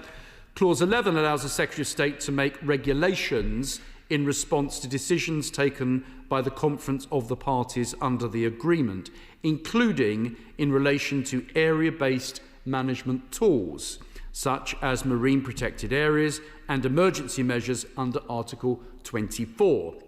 Clause 11(3)(c) specifically allows the Secretary of State to charge fees in connection with the exercise of functions under those regulations. However, as currently drafted, the bill does not require those fee-setting regulations to be subject to the affirmative resolution procedure. And so our amendment would correct that. It would ensure that any regulations enabling the Minister to set fees are subject to a level of parliamentary scrutiny. Fees are, Madam Chairman, in effect a form of taxation. They may affect universities, research institutes and private companies engaged in marine science or biotechnology. The sums may not be vast, but they are nevertheless material. It is only right that Parliament should have the chance to debate and, if necessary, amend or reject such regulations before they take effect. The affirmative procedure is a reasonable safeguard, and I hope the Government will agree. Finally, Madam Chairman, I turn to new clause 2, requiring biennial reporting of the implementation and enforcement of the Act. Under this proposal, the Secretary of State would be required to lay before Parliament a report every 2 years, beginning with 2 years of enactment, detailing how the Act is being implemented and enforced. The report would include data on access to samples and digital sequence, information on the number and nature of the enforcement actions, and assessment of the Act's impact on business, on scientific research, and on the fishing industry, a summary of any regulatory changes made under the Act, and an assessment of the impact of those changes. The intent is to keep Parliament and the public informed about how this complex framework is working in practice. Madam Chairman, this bill touches upon sensitive and wide-ranging interests: environmental protection, scientific innovation, intellectual property and economic activity on the high seas. It is of course right that we protect biodiversity, but we must also ensure that the UK remains a place where science and enterprise can flourish as it has always done before. Regular reporting will help us understand whether the balance is being struck correctly. Are our scientists able to conduct research without being bogged down in excessive paperwork? Are our marine industries able to operate competitively while meeting environmental standards? These are questions that need to be answered. Are our enforcement agencies adequately resourced? Another important question the Minister needs to reassure the House on. These are legitimate questions, Madam Chairman, that will inevitably deserve answers. I believe such transparency would also demonstrate leadership internationally. The UK has always prided itself on being a model of good governance. By voluntarily reporting on our own implementation of the agreement, we can encourage other nations to do likewise. I should also mention the position of the overseas territories and Crown dependencies. Clause 24 allows this bill to be extended to the overseas territories, and the Government amendment would permit extension to the Crown dependency of the Isle of Man. I thank the Honourable Member for Rotherham for already mentioning this in her remarks earlier. These jurisdictions often have unique marine environments and, more importantly, unique constitutional arrangements, so any extension must be preceded by full consultation.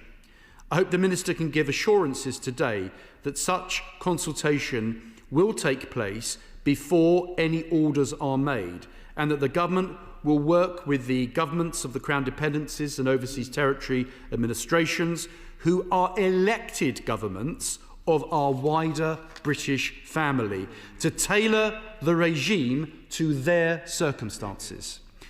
In conclusion, Madam Chairman, our amendments share the aim of strengthening this bill through proportionate oversight and clear accountability to Parliament and the British public.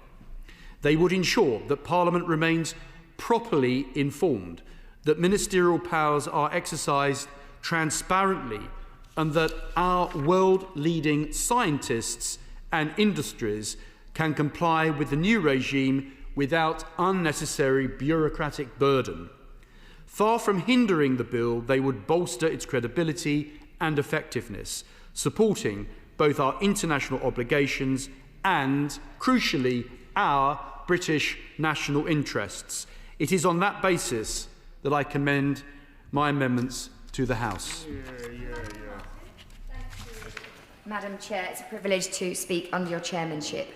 As we reach the remaining stages of the Biodiversity Beyond National Jurisdiction Bill, I want to speak as the member of Portsmouth North, a coastal community, but also as someone fortunate, truly fortunate, to have a dedicated environmental campaigners locally.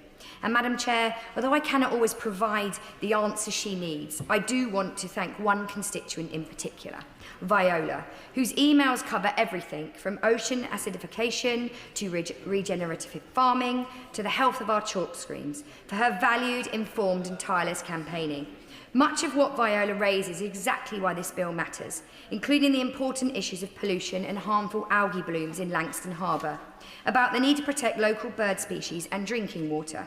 We must be proactive on ocean heating, bottom trawling and the worrying tipping points we are now seeing in ocean acidification, as well as regenerative farming, reducing pesticides and protecting soil health so that rivers, seas and pollution can recover.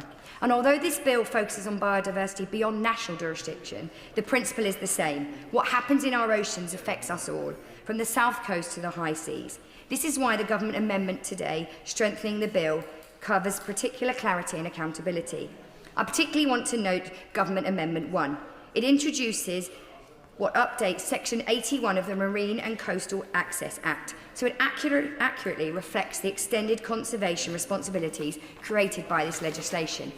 It may seem technical, Madam Chair, but accuracy matters, especially when we are embedding strong protection for vulnerable marine ecosystems, including those far beyond our own waters.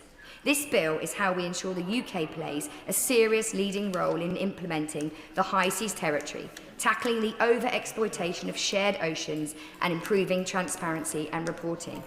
And in Government Amendment 2, tightening the environmental impact assessment provisions helps ensure the framework we set is robust, enforceable and capable of delivering real biodiversity gains beyond our borders.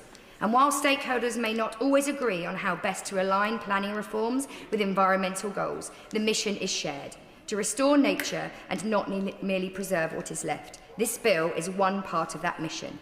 By strengthening the UK's hand in protecting biodiversity on the high seas, it reinforces the protection we all want to see, from Langston Harbour to Antarctica.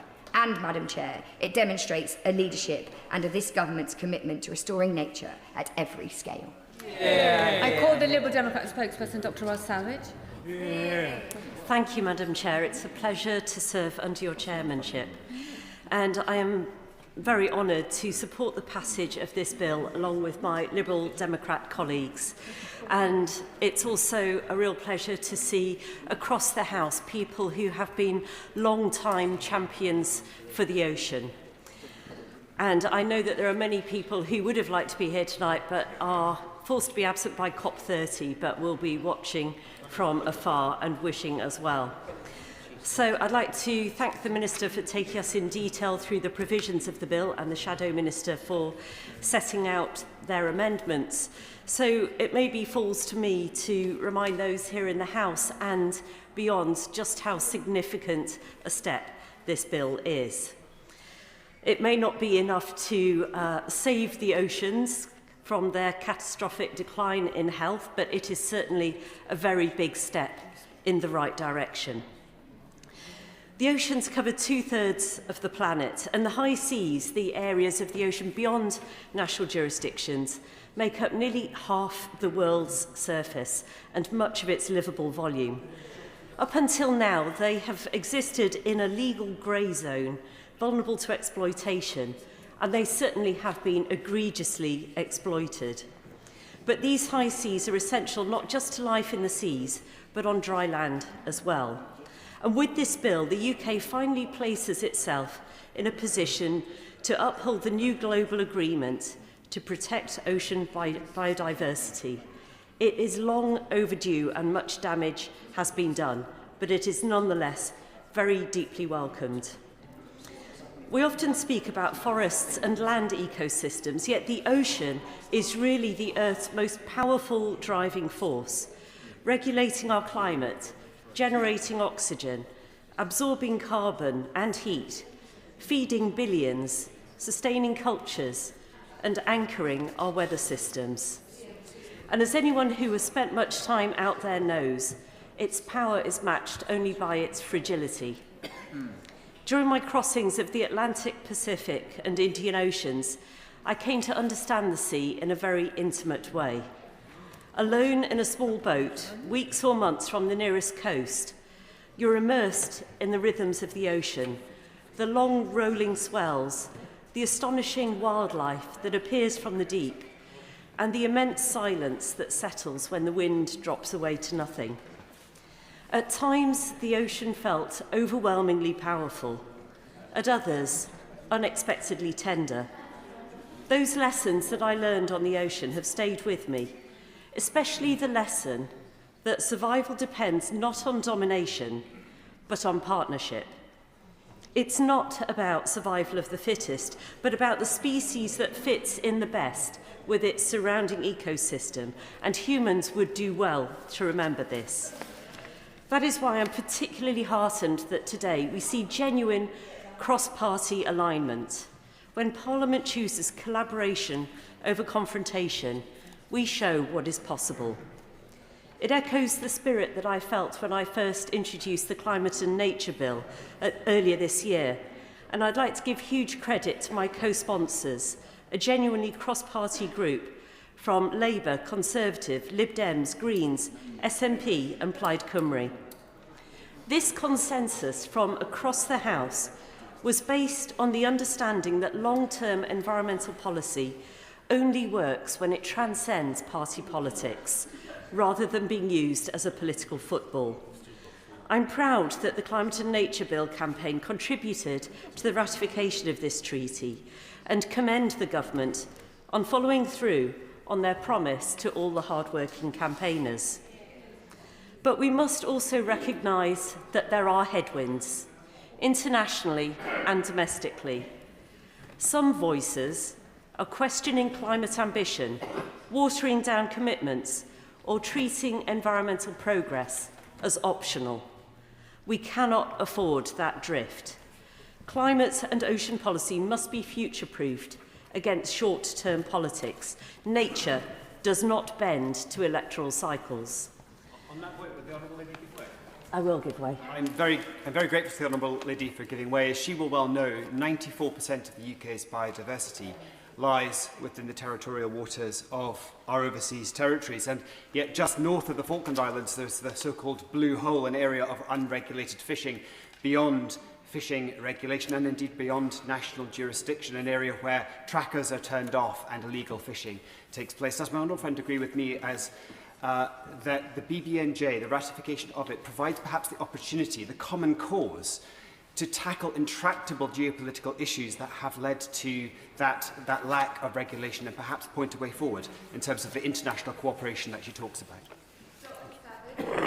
I thank my honourable friend for his intervention and agree that the treaty can help to provide clarity in previously unregulated areas. Many countries have already ratified this treaty, showing that ocean conservation really can unite us where previously there has been disunity. While I welcome the government in bringing this legislation forward so speedily since the Climate and Nature Bill, hence giving us a seat at the table at the first Ocean COP next year, it is a little disappointing that the UK was not one of the first 60 nations to ratify the agreement. We hope to be a country that leads on climate diplomacy, so we shouldn't be arriving late to the crucial environmental treaty of this decade. With many of our colleagues currently in Belém and the world preparing for the first Ocean COP, the UK must demonstrate not only that it supports global ocean governance in theory, but is also prepared to deliver it in practice. It's also vital to recognise that the health of our oceans depends on the health of our land-based environment too. One cannot heal without the help of the other. We need to decrease our carbon emissions from land if we are to slow ocean acidification, which threatens plankton, ecosystem health, and the millions of people whose lives and livelihoods depend on the ocean. This responsibility starts at home. This is why the Liberal Democrats have long been pushing for the strongest possible marine environmental targets, both domestically and internationally. If we want credibility internationally, we need coherence domestically.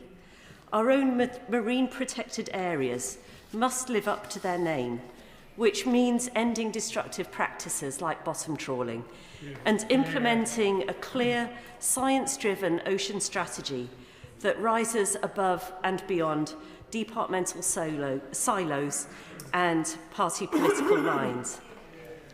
A strong stance on the high seas will ring hollow if our own waters remain vulnerable. The public understands this, the environmental community understands this, and I know many members across the House understand it too. And I join my Liberal colleagues in calling for a coherent oceans policy that joins up our commitment to international waters with stronger protections at home. And as I draw to a close, I'd like to say,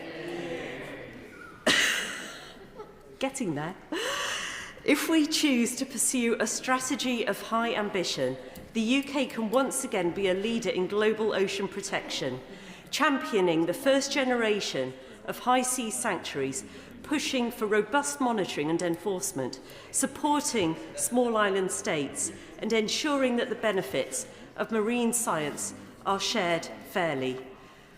So yes, the Liberal Democrats welcome this bill. It enables the UK to participate fully in the new regime for marine scientific resources, for marine protected areas, and for stronger environmental impact assessments.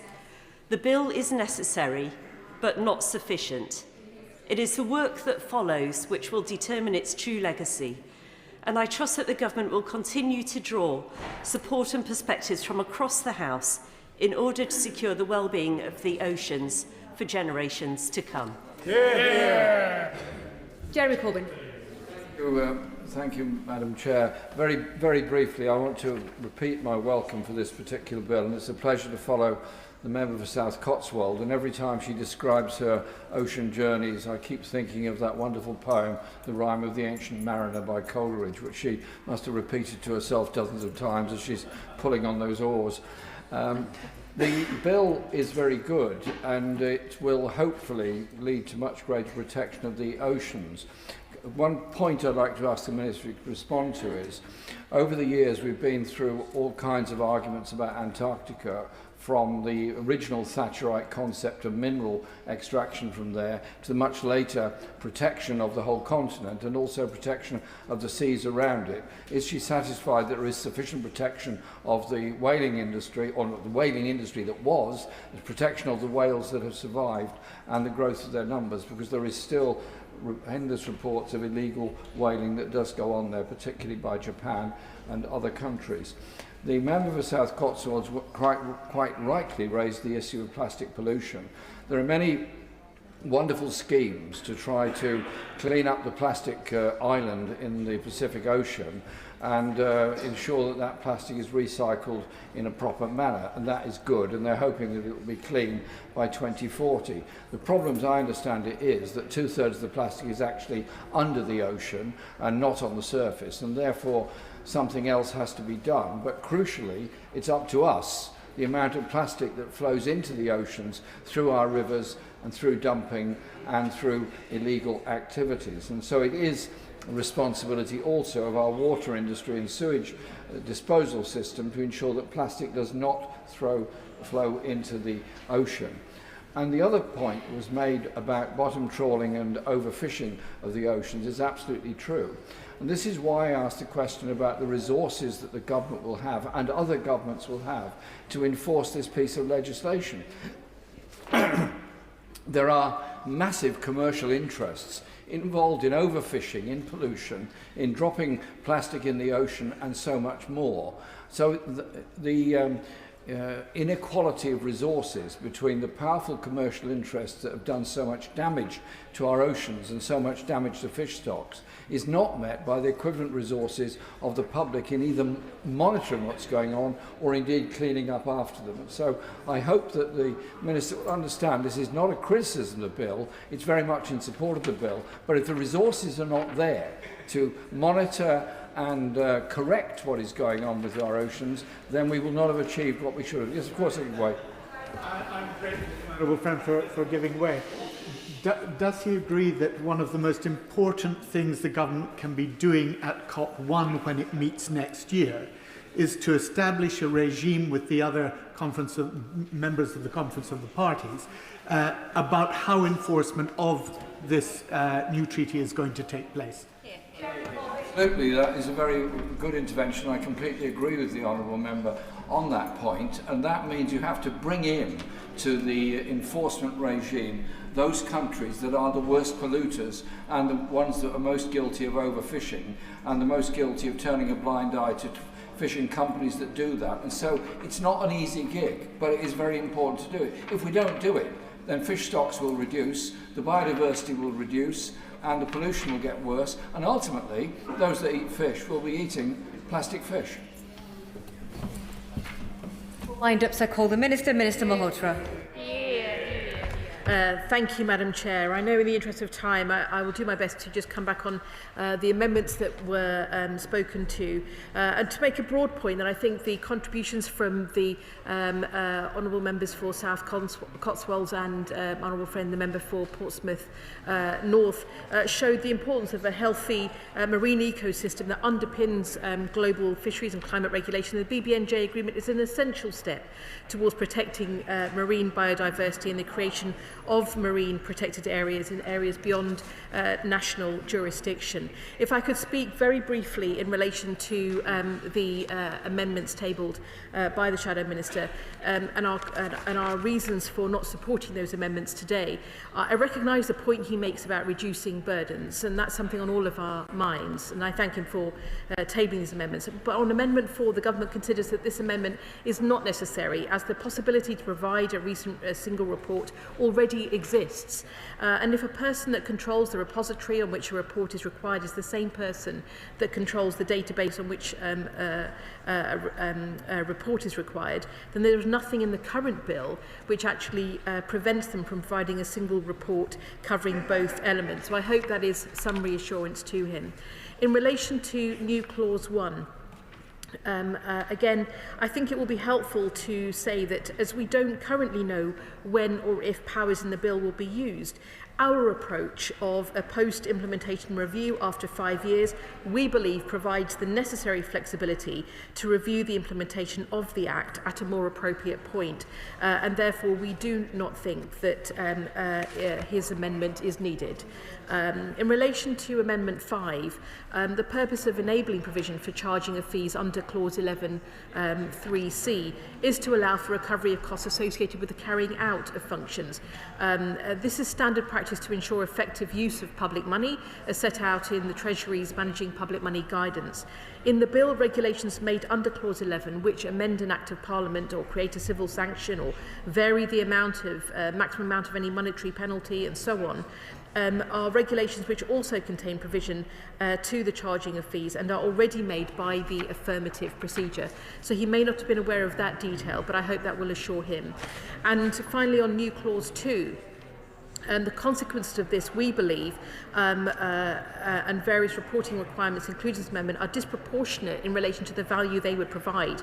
There's also a risk they would duplicate existing processes, misalign with international reporting cycle, and increase the burden on entities providing information in the reports. Perhaps finally, it would be helpful for him to be reassured that engagement with scientific stakeholders suggests that the notification and other requirements are unlikely to impose a significant burden. Indeed, the BBMJ agreement will benefit the scientific community by encouraging information sharing and supporting scientific and technological development. So I hope this reassures him that we have considered his amendments and that we have reason for not supporting them today. Thank you. The question is that Clause 1 stand part of the bill. As many of that opinion say aye. Aye. Of the contrary, no. The ayes have it, the ayes have it.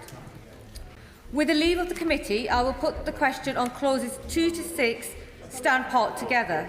The question is that clause 2 to 6 stand part of the bill. As many of that opinion say aye. Aye. Of the contrary, no.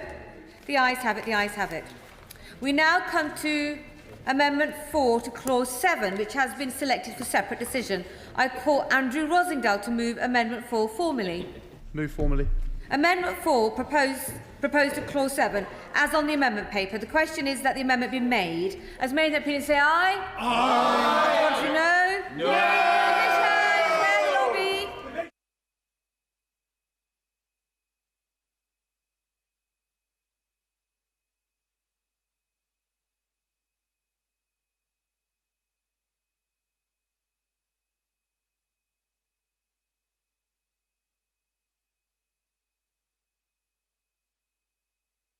Can see I'm about to do the next bit of business. If they're near a bench, they should be seated. The question is as on the order papers. Many in the opinion say aye. Aye. Contrary, no. Tell us for the ayes are Nick Timothy and David Simmons, and tell us for the noes are Gregor Poynter and Deirdre Castigan.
order.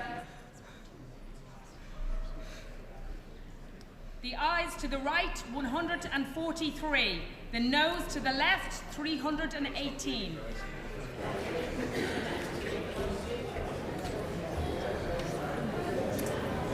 The ayes to the right, 143. The noes to the left, 318. So the noes have it, the noes have it. Unlock.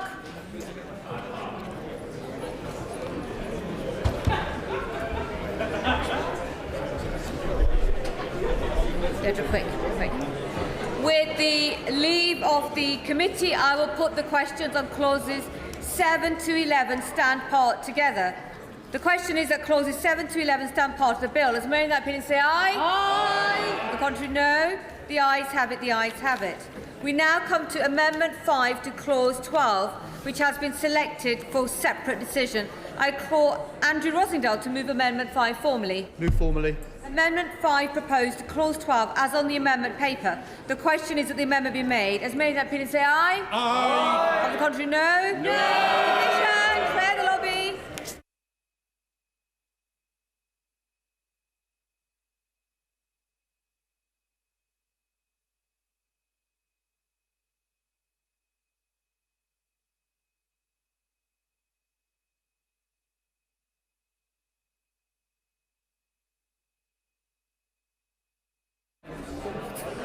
Colleagues observing the chamber should be seated if they're near a bench. Colleagues should be seated if they're near a bench. The question is as on the order paper. As many in that opinion say aye. Aye. Contrary, no. No. The tellers for the ayes are Nick Timothy and David Simmons. The tellers for the noes are Gregor Poynter and Deirdre Castigan.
Order, order.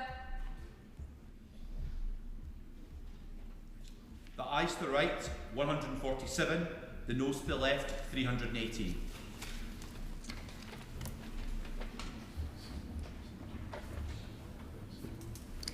The ayes to the right, 147. The noes to the left, 318. So the noes have it, the noes have it. Unlock.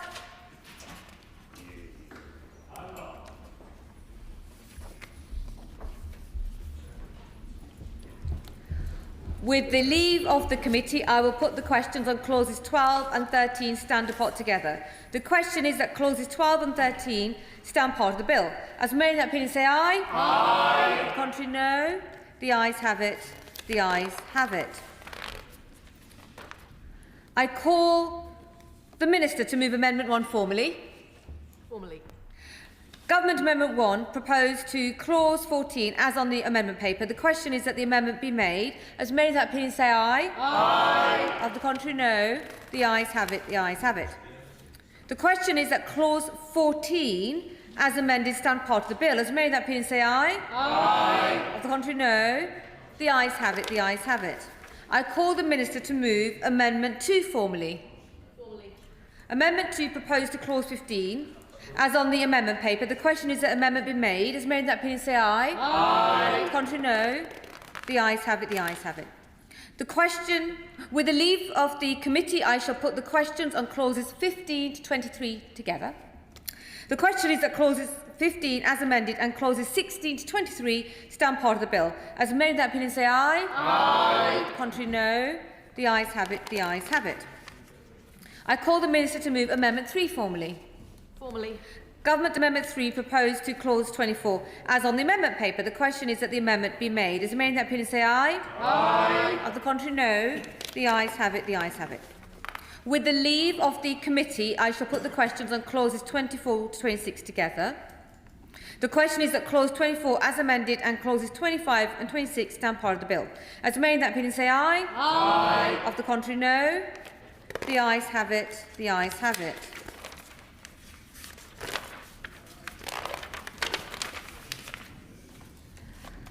The question is that the schedule be the schedule to the bill. As made in that opinion, say aye. Aye. Of the contrary, no. The ayes have it. The ayes have it. Order, order. The question is that I do report the bill as amended to the House. The question is that I do report the bill as amended to the House. As made in that opinion, say aye. Aye. Of the contrary, no. The ayes have it. The ayes have it. Order, order.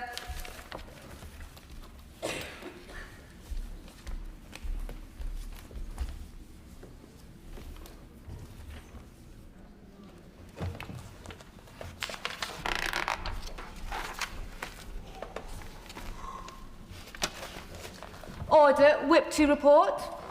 I beg to report that the committee has gone through the bill and directed me to report the same with amendment.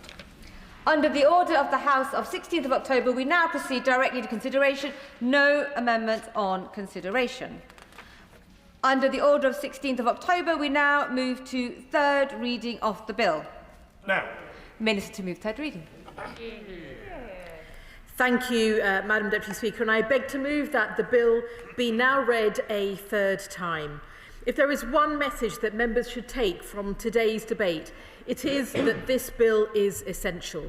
Essential to protecting the ocean, advancing marine science and ensuring the UK continues to lead ocean protection efforts on the international stage. This is a landmark piece of legislation.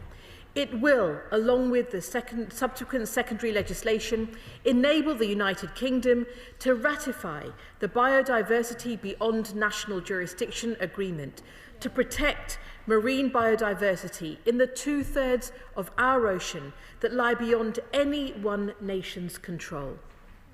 This bill means that the UK can play its full part in shaping a fair, science-based international system for areas beyond national jurisdiction, one that balances conservation, sustainable use, and global collaboration. It delivers on our international commitments and ensures that British scientists, institutions, and innovators remain at the forefront of ocean research and biotechnology. Let me take this opportunity to thank members across the House for their thoughtful contributions and scrutiny of this bill at every stage. The work of the Ocean APPG and Environment Committees has been crucial to keeping this bill high on the agenda. I'm grateful to those who spoke in second reading and to those who have taken part in the Committee of the Whole House, and to members who have engaged constructively throughout. I would also like to thank my honourable friend the Minister for Water and Flooding for her support throughout the passage of the bill. I also thank the Foreign, Commonwealth and Development Office, DEFRA and DFT officials whose expertise with parliamentary draftspeople and other officials across government has underpinned this bill.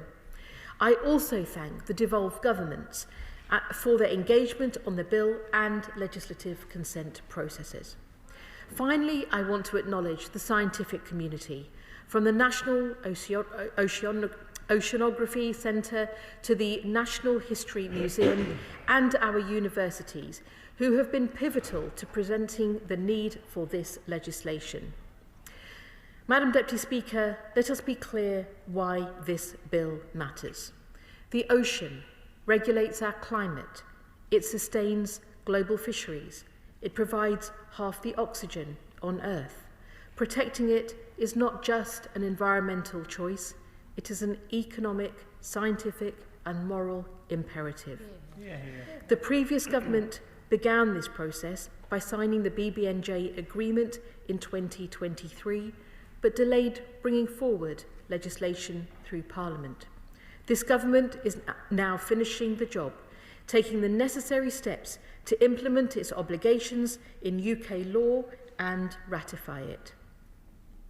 By passing this bill, the House will send a clear message that the United Kingdom will continue to lead the world in the protection of our shared ocean, that we stand with our partners to deliver a healthy, sustainable ocean, and that we will do so grounded in science and international cooperation. This is our responsibility today and for future generations. For those reasons, Madam Deputy Speaker, I commend this bill to the House. The question is that the bill be now read a third time, and I call the Shadow Minister, Andrew Rosendale. Thank you very much, Madam Deputy Speaker, and I want to thank the Minister for guiding this bill through Parliament, and also echo her thanks to all those involved in the passage of this bill, and to say how pleased I am that it's been of a cross-party nature, which is as it should be. Now, Madam Deputy Speaker, I want to, on behalf of His Majesty's Opposition, state my support for the core purpose of this bill. It is right that we act to safeguard the biodiversity of the high seas. It is right that we promote the fair and equitable sharing of benefits from marine generic resources, and right that we establish clear assessment and management tools to prevent harm to the ocean environment. It was on this basis that the previous Conservative government, as acknowledged, played a key role in negotiating the treaty in the first place. The United Kingdom should meet the obligations prescribed in this treaty with the leadership for which we are known around the world. As an island nation with a proud maritime heritage stretching back centuries, we understand better than most nations the value and the vulnerability of our oceans. However, while this bill enables us to fulfil our treaty commitments, it also assigns wide-ranging powers to ministers, implement future decisions taken by international bodies, decisions which could in time have significant implications for British science, industry and innovation. And so Parliament must be able to retain the ability to scrutinise, question and, where appropriate, challenge the use of these powers. That is the spirit behind the amendments we just brought forward, and it reflects the fundamental principle that international cooperation must never come at the expense of proper democratic oversight in this House. Madam Deputy Speaker, the United Kingdom's record as a custodian of the seas is long established, strengthened by the extraordinary biodiversity of our overseas territories. The Blue Belt Initiative, which includes many of our territories such as Pitcairn, Anguilla, South Georgia, South Sandwich Islands, the Falkland Islands, and indeed the British Indian Ocean Territory, has rightly made Britain a global leader in marine protection. And I therefore welcome the bill's application to the overseas territories in Clause 20, and now through the Government's amendment to Clause 24 to the Isle of Man.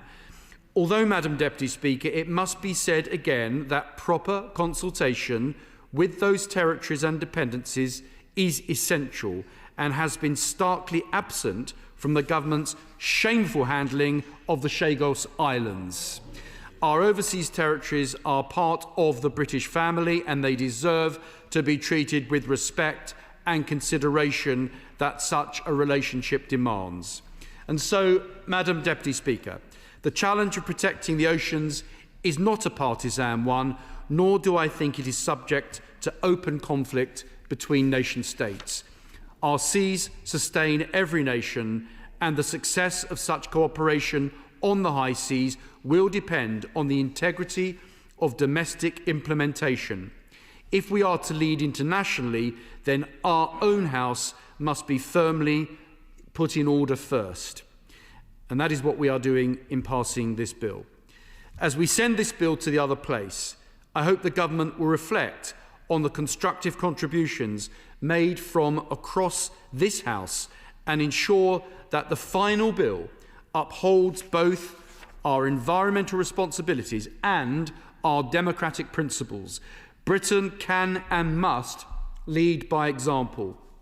Madam Deputy Speaker, we owe it to future generations to get this right. And as Sir David Attenborough says, if we save the sea, we save our world. The question is that the bill be now read the third time. As many that opinion say aye? Aye. On the contrary, no? The ayes have it.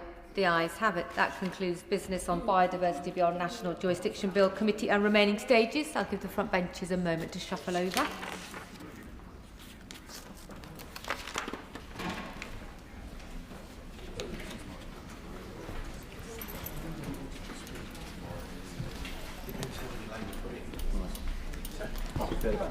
Right, I go on to motion number 2 on the Independent Parliamentary Standards Authority. Leader of the House to move. I beg to move. The question is as on the order paper. As many of that opinion say aye. Aye. On the contrary, no. The ayes have it, the ayes have it. Motion number 3 on the Independent Parliamentary Standards Authority. Leader of the House to move. I beg to move. The question is as on the order paper. As many of that opinion say aye. Aye. Of the contrary, no. The ayes have it, the ayes have it. Motion number 4 on the Local Government Boundary Commission for England. Leader of the House to move. I beg to move. The question is as on the order paper. As many of that opinion say aye. Aye. Of the contrary, no. The ayes have it, the ayes have it. We now come to motion number 5 relating to the delegated legislation, Church of England General Set measures. Leader of the House to move. I beg to move. The question is as on the order paper. As many of that opinion say aye. Aye. Contrary, no. The ayes have it, the ayes have it. We now come to motion number 6 relating to the delegated legislation, Church of England General Synod measures. Leader of the House to move. I beg to move. The question is as on the order paper. As many of that opinion say aye. Aye. Contrary, no. The ayes have it, the ayes have it. With the leave of the House, I will bundle the next bit of business together. We now come to motion number 7, Environmental, Food and Rural Affairs. Motion number 8, Environmental Audit Committee. Motion number 9, relating to Northern Ireland Affairs Committee. Motion number 10, relating to Welsh Affairs Committee. Jessica Morden, to move. I beg to move. The question is as on the order papers. May that opinion say aye? Aye. Of the contrary, no. The ayes have it, the ayes have it. I beg to move that this House do now adjourn. The question is that this House do now adjourn, and I come to Dave Robertson on government support for the Clive Treacy Safety Checklist. Dave Robertson. Thank you, Madam Deputy Speaker. It is an honour and a privilege to be able to lead this debate tonight on government support for the Clive Tracy Safety Checklist. I secured this debate in Clive's name, and I want to start by telling the House a little bit about Clive. I never had the pleasure of meeting Clive, so I'm drawing here on the words of his family who knew him best.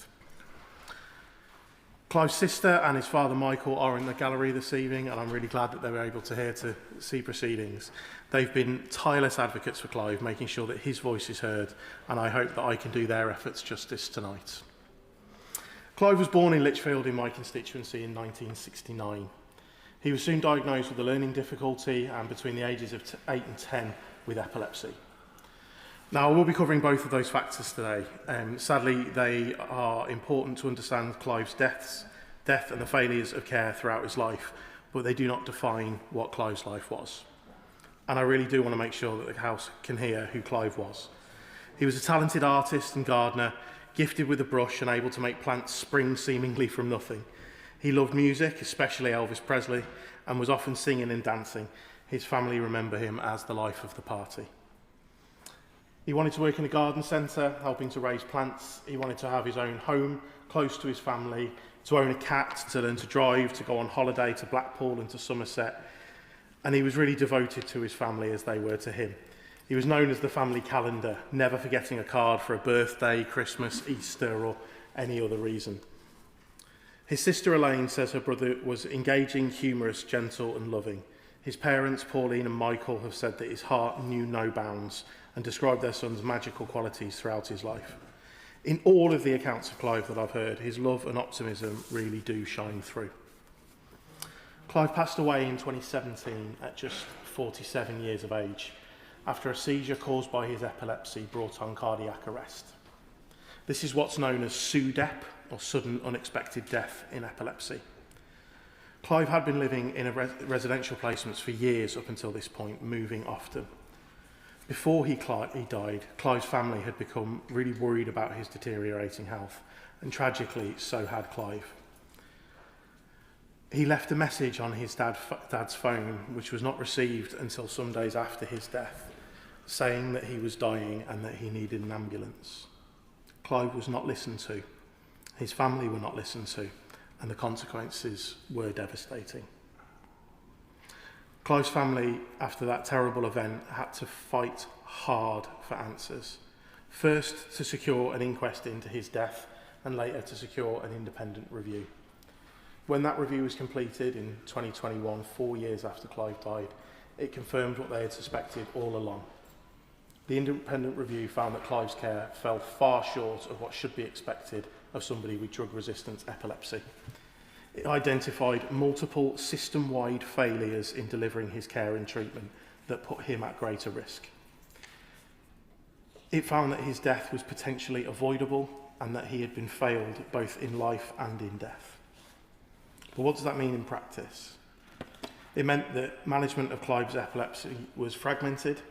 The link between his epilepsy and the sometimes challenging behaviours that he could exhibit when stressed, like not taking his medication or withdrawing to his room or not communicating, were often overstated. These behaviours disproportionately impacted on the generally held view that Clive required a hospital setting. Despite the fact that he'd long expressed a wish to live in his own home, care in the community was only discussed with him and his family towards the end of his life. And that kind of draws to where we were with where Clive's life was. I think if we move on to past Clive's death, I think it's really important to pay tribute to Clive's family. Throughout all of the suffering, they've been relentless in their focus on ensuring that other families do not go through what they had to. And that's why we're here today. And for me, it's what this debate is entirely about. Of course we'll give way. Madam Deputy Speaker, first thing, can I congratulate and thank the Honourable Gentleman for Lichfield for bringing this forward. His choice of words, his tone, his compassion in his voice, I think it's a real tribute to Clive Tracy and to his family here in the gallery today. And I think the Honourable Gentleman has done a wonderful tribute for him, and I want to put that on record as well, and I think it's right to do that. Incidentally, I'm an Elvis Presley fan as well as he was, although he could probably sing better than I could, but that's just by the way. Does the honourable member not agree that whilst nothing can bring back the life of this young man, his legacy can be life-changing for so many others? And rather than best practice, this must be rolled out as a recommended tool throughout each trust in each area of this United Kingdom of Great Britain and Northern Ireland as a tribute to Clive Tracy. Dave Robertson. I thank the Honourable Member for his intervention. It's actually my first intervention from the Honourable Member for Strangford. He does raise what's a really important point though, and actually in kind of when he's asking that question, I thought back to a couple of weeks ago. I was asked at a community event, what gives you hope, Dave? And I thought for a while, and actually so often we come to this place and we hear stories of people who've gone through unimaginable hardship, and somehow they find the strength within themselves to turn that not just into anger, and they don't turn it inwards, but they can turn it outwards and really campaign to make sure that this doesn't happen for other people. And that's exactly an example of what we've got here. And I think it is the very best testament to actually the human spirit that we see so many examples of human beings who are able to do that. So I very much thank the Honourable Member for his intervention.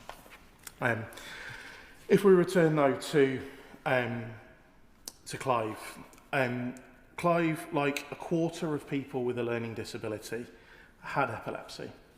It's 1 in 4 people with learning disabilities have epilepsy, compared to 1 in 100 of the general population. Coupled with that is that epilepsy is the second most frequently reported preventable cause of death for people with a learning disability. And not only are people with a learning disability more likely to have epilepsy, the risks they face from their epilepsy are higher too. SUDEP risk, which is what killed Clive, is more than 3 times higher for those with epilepsy and a learning disability compared to those with epilepsy and no learning disability. And tragically, Clive's case is not an isolated example of the unique failures. It's a story that goes far too common across the country. But there are things that we can do to change that story. Research suggests that annual health checks can significantly reduce the chance of premature death in people with learning disability and autism who have epilepsy. In fact, the chances of death were reduced by 84% for people with a learning disability and epilepsy who'd had a review of their epilepsy in the last 12 months. And that really brings me on to the Clive Tracy Safety Checklist. The checklist is a tool developed after Clive's death and an important part of his legacy. And I'd like to place on record my thanks to Professor Mike Kerr and Professor Rohit Shankar for their work on the checklist, alongside with the charity SUDEP Action, NHSE Midlands, NHS Cornwall Partnership. The checklist was designed for commissioners and service providers, whether they're caring in a specialist hospital setting or out in the community, and it outlines steps that should be gone through annually, as well as whenever a patient moves between services or has a big change in their care, like a new team looking after them. It recommends up-to-date health plans, genuine consultation with parents and their families, not box ticking, but genuine consultation, and proper epilepsy training for staff. The Clive Tracy Safety Checklist is not a document that should be put in a drawer somewhere in an ICB and left alone and looked at once every so often when someone asks a question about it. It's a practical tool, and the accompanying guidance at just 24 pages long, which I think we all know for the NHS is a short story at best, it is packed with information, and it is a document that can save lives. Since Clive's death, a number of NHS regions have reviewed the way they care for patients with learning disabilities and epilepsy using the checklist. And it includes the NHS in the Midlands, where 11 integrated care systems carried out a detailed appraisal using the self-assessment tool developed by the charity Epilepsy Action, based on the work of Professor Shankar, to find those weaknesses in their services and make concrete steps to improve them. More recently, 6 integrated care boards in the North West, North East and North Yorkshire have done the same. And it really is detailed work, bringing health and care services together in joined up thinking, something we don't hear enough of in Whitehall, to tackle this problem and normalise best practice. That best practice, like the Clive Tracy Safety Checklist, should be more widespread. And I again pay tribute to Elaine and Clive's family more broadly for the work that they've done driving this entire piece of work forward. The problem is that we still have a postcode lottery, Different parts of the country do and don't follow the checklist. Different parts of the country have and haven't gone through that detailed work to update their practices. And we should not be able to, we cannot in this House tolerate a situation where local outcomes are so varied. So I'm really hoping that we get to hear from the Minister shortly is what more we can do here in this place and through the Department of Health and Social Care to ensure that people with learning disabilities are not dying of preventable causes, and to see the very best practice as set out in the Clive Tracy Safety Checklist adopted up and down the country so that we can end this perverse postcode lottery. Thank you, Madam Deputy Speaker. I call the Minister, Dr. Zubair Ahmed. Thank you, Madam Deputy Speaker. I'd like to thank my honourable friend, the Member for Lichfield, for securing this important debate, and also to recognise the efforts of Clive's family, particularly Elaine and Michael, who join us today in this House. As my honourable friend described in his wonderful speech, Clive Tracy was a caring, gentle and humorous man who liked to paint and enjoyed gardening and listening to music. Clive also, as we have heard, had a learning disability and epilepsy, and sadly died in 2017 at the age of just 47 following a seizure. His loss, I'm sure, is still very deeply felt by his family and loved ones, and I pay tribute to all of the work they have done, the tragedy they have channeled, and continue to do so in advocating for change following Clive's death. The independent review into Clive's death highlighted that there were multiple system-wide failures in delivering his care and treatment, and together placed him at higher risk of sudden death. It was found that Clive experienced suboptimal care and support throughout his life and death, and that he was not always placed in settings that could meet his needs, both in terms of his epilepsy care and wider support for his disability. I am pleased that since Clive's death, meaningful changes have been made. Following the publication of the independent review into his death in December 2021, organisations directly involved in Clive's care developed high-level actions in response to its findings, and there was an overwhelming commitment from all organisations involved to address the systematic issues raised in that report. NHS England Midlands region set up a group that became known as the Clive Tracy Conscience Group, and last year published Clive's Way, a conscience manual, which outlines in detail the progress Midlands region is making in taking forward and implementing the learnings from the independent review. We know, Madam Deputy Speaker, that around 30% of people with epilepsy indeed have a learning difficulty, and the risk of sudden unexpected death in epilepsy is much higher with those with learning disability, as my honourable friend pointed out.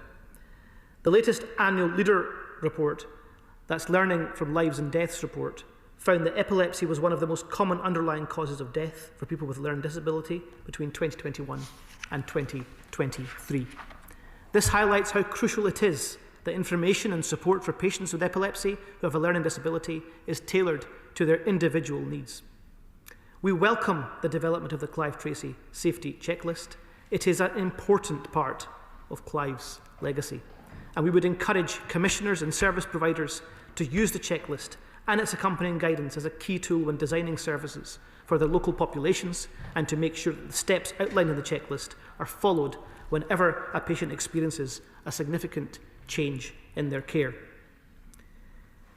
Since Clive's death, a number of NHS regions have reviewed the way they care for patients living with learning disability and epilepsy. Next move that this House do now adjourn. The question is that this House do now adjourn. Clive Tracy Safety Checklist. Minister, Dr. Zubair Ahmed. Thank you, Madam Deputy Speaker. It is also a very positive development that a number of integrated health boards in the Midlands, North West and North East and Yorkshire have carried out detailed appraisals to identify any weaknesses in their services. My honourable friend, the Member for Lichfield, raises an important point about how we go further, including how annual health checks can significantly reduce the chance of premature death in people with a learning disability who have epilepsy. NHS England has developed a quality framework to set expectations for annual health checks for people with a learning disability and accompanying health action plans, which are vital to identifying needs early and providing the right support and mitigating risks of sudden death. NICE guidance on epilepsy in children, young people and adults recommends that people with a learning disability should have monitoring reviews at least annually. The NICE guidance on epilepsies also includes a number of recommendations how information should be tailored and adapted for patients with epilepsy who have a learning disability. It sets out that patients with learning disability should have access to specialist care and should receive coordinated care using a multidisciplinary approach. For young people with a learning disability who are transitioning to adult epilepsy services, transition planning should begin early. This government expects commissioners and service providers to take NICE guidelines fully into account when making decisions about how to meet the best meet the needs of their local communities.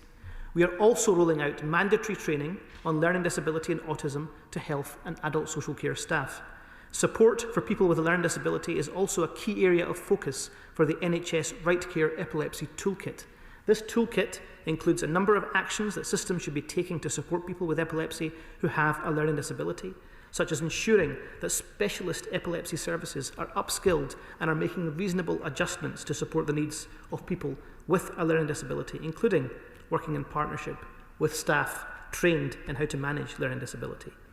The toolkit also sets out that services should ensure that community specialist nurses in learning disabilities have the right training in the management of epilepsy.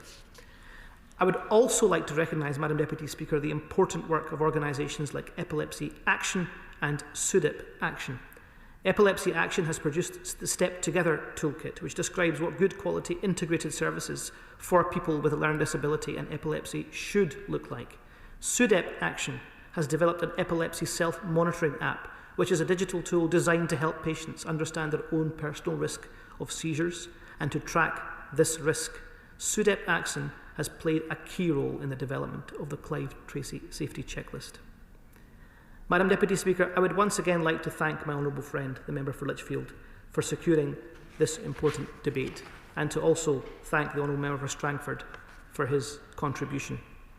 It goes without saying that Clive's death must not be in vain, that we must learn the lessons to ensure it does not happen again. But I believe, Madam Deputy Speaker, we also need to commit further, that no longer in our National Health Service should tragedy be the only way to make things better for the patients and citizens we serve and to save their lives. That finally, the patient voice must be our guiding star when designing services and safety checklists and keeping patients safe in the community and in hospital.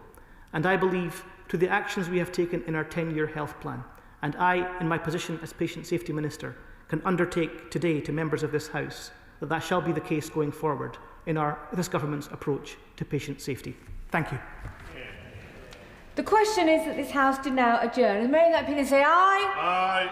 The ayes have it, the ayes have it. Order, order.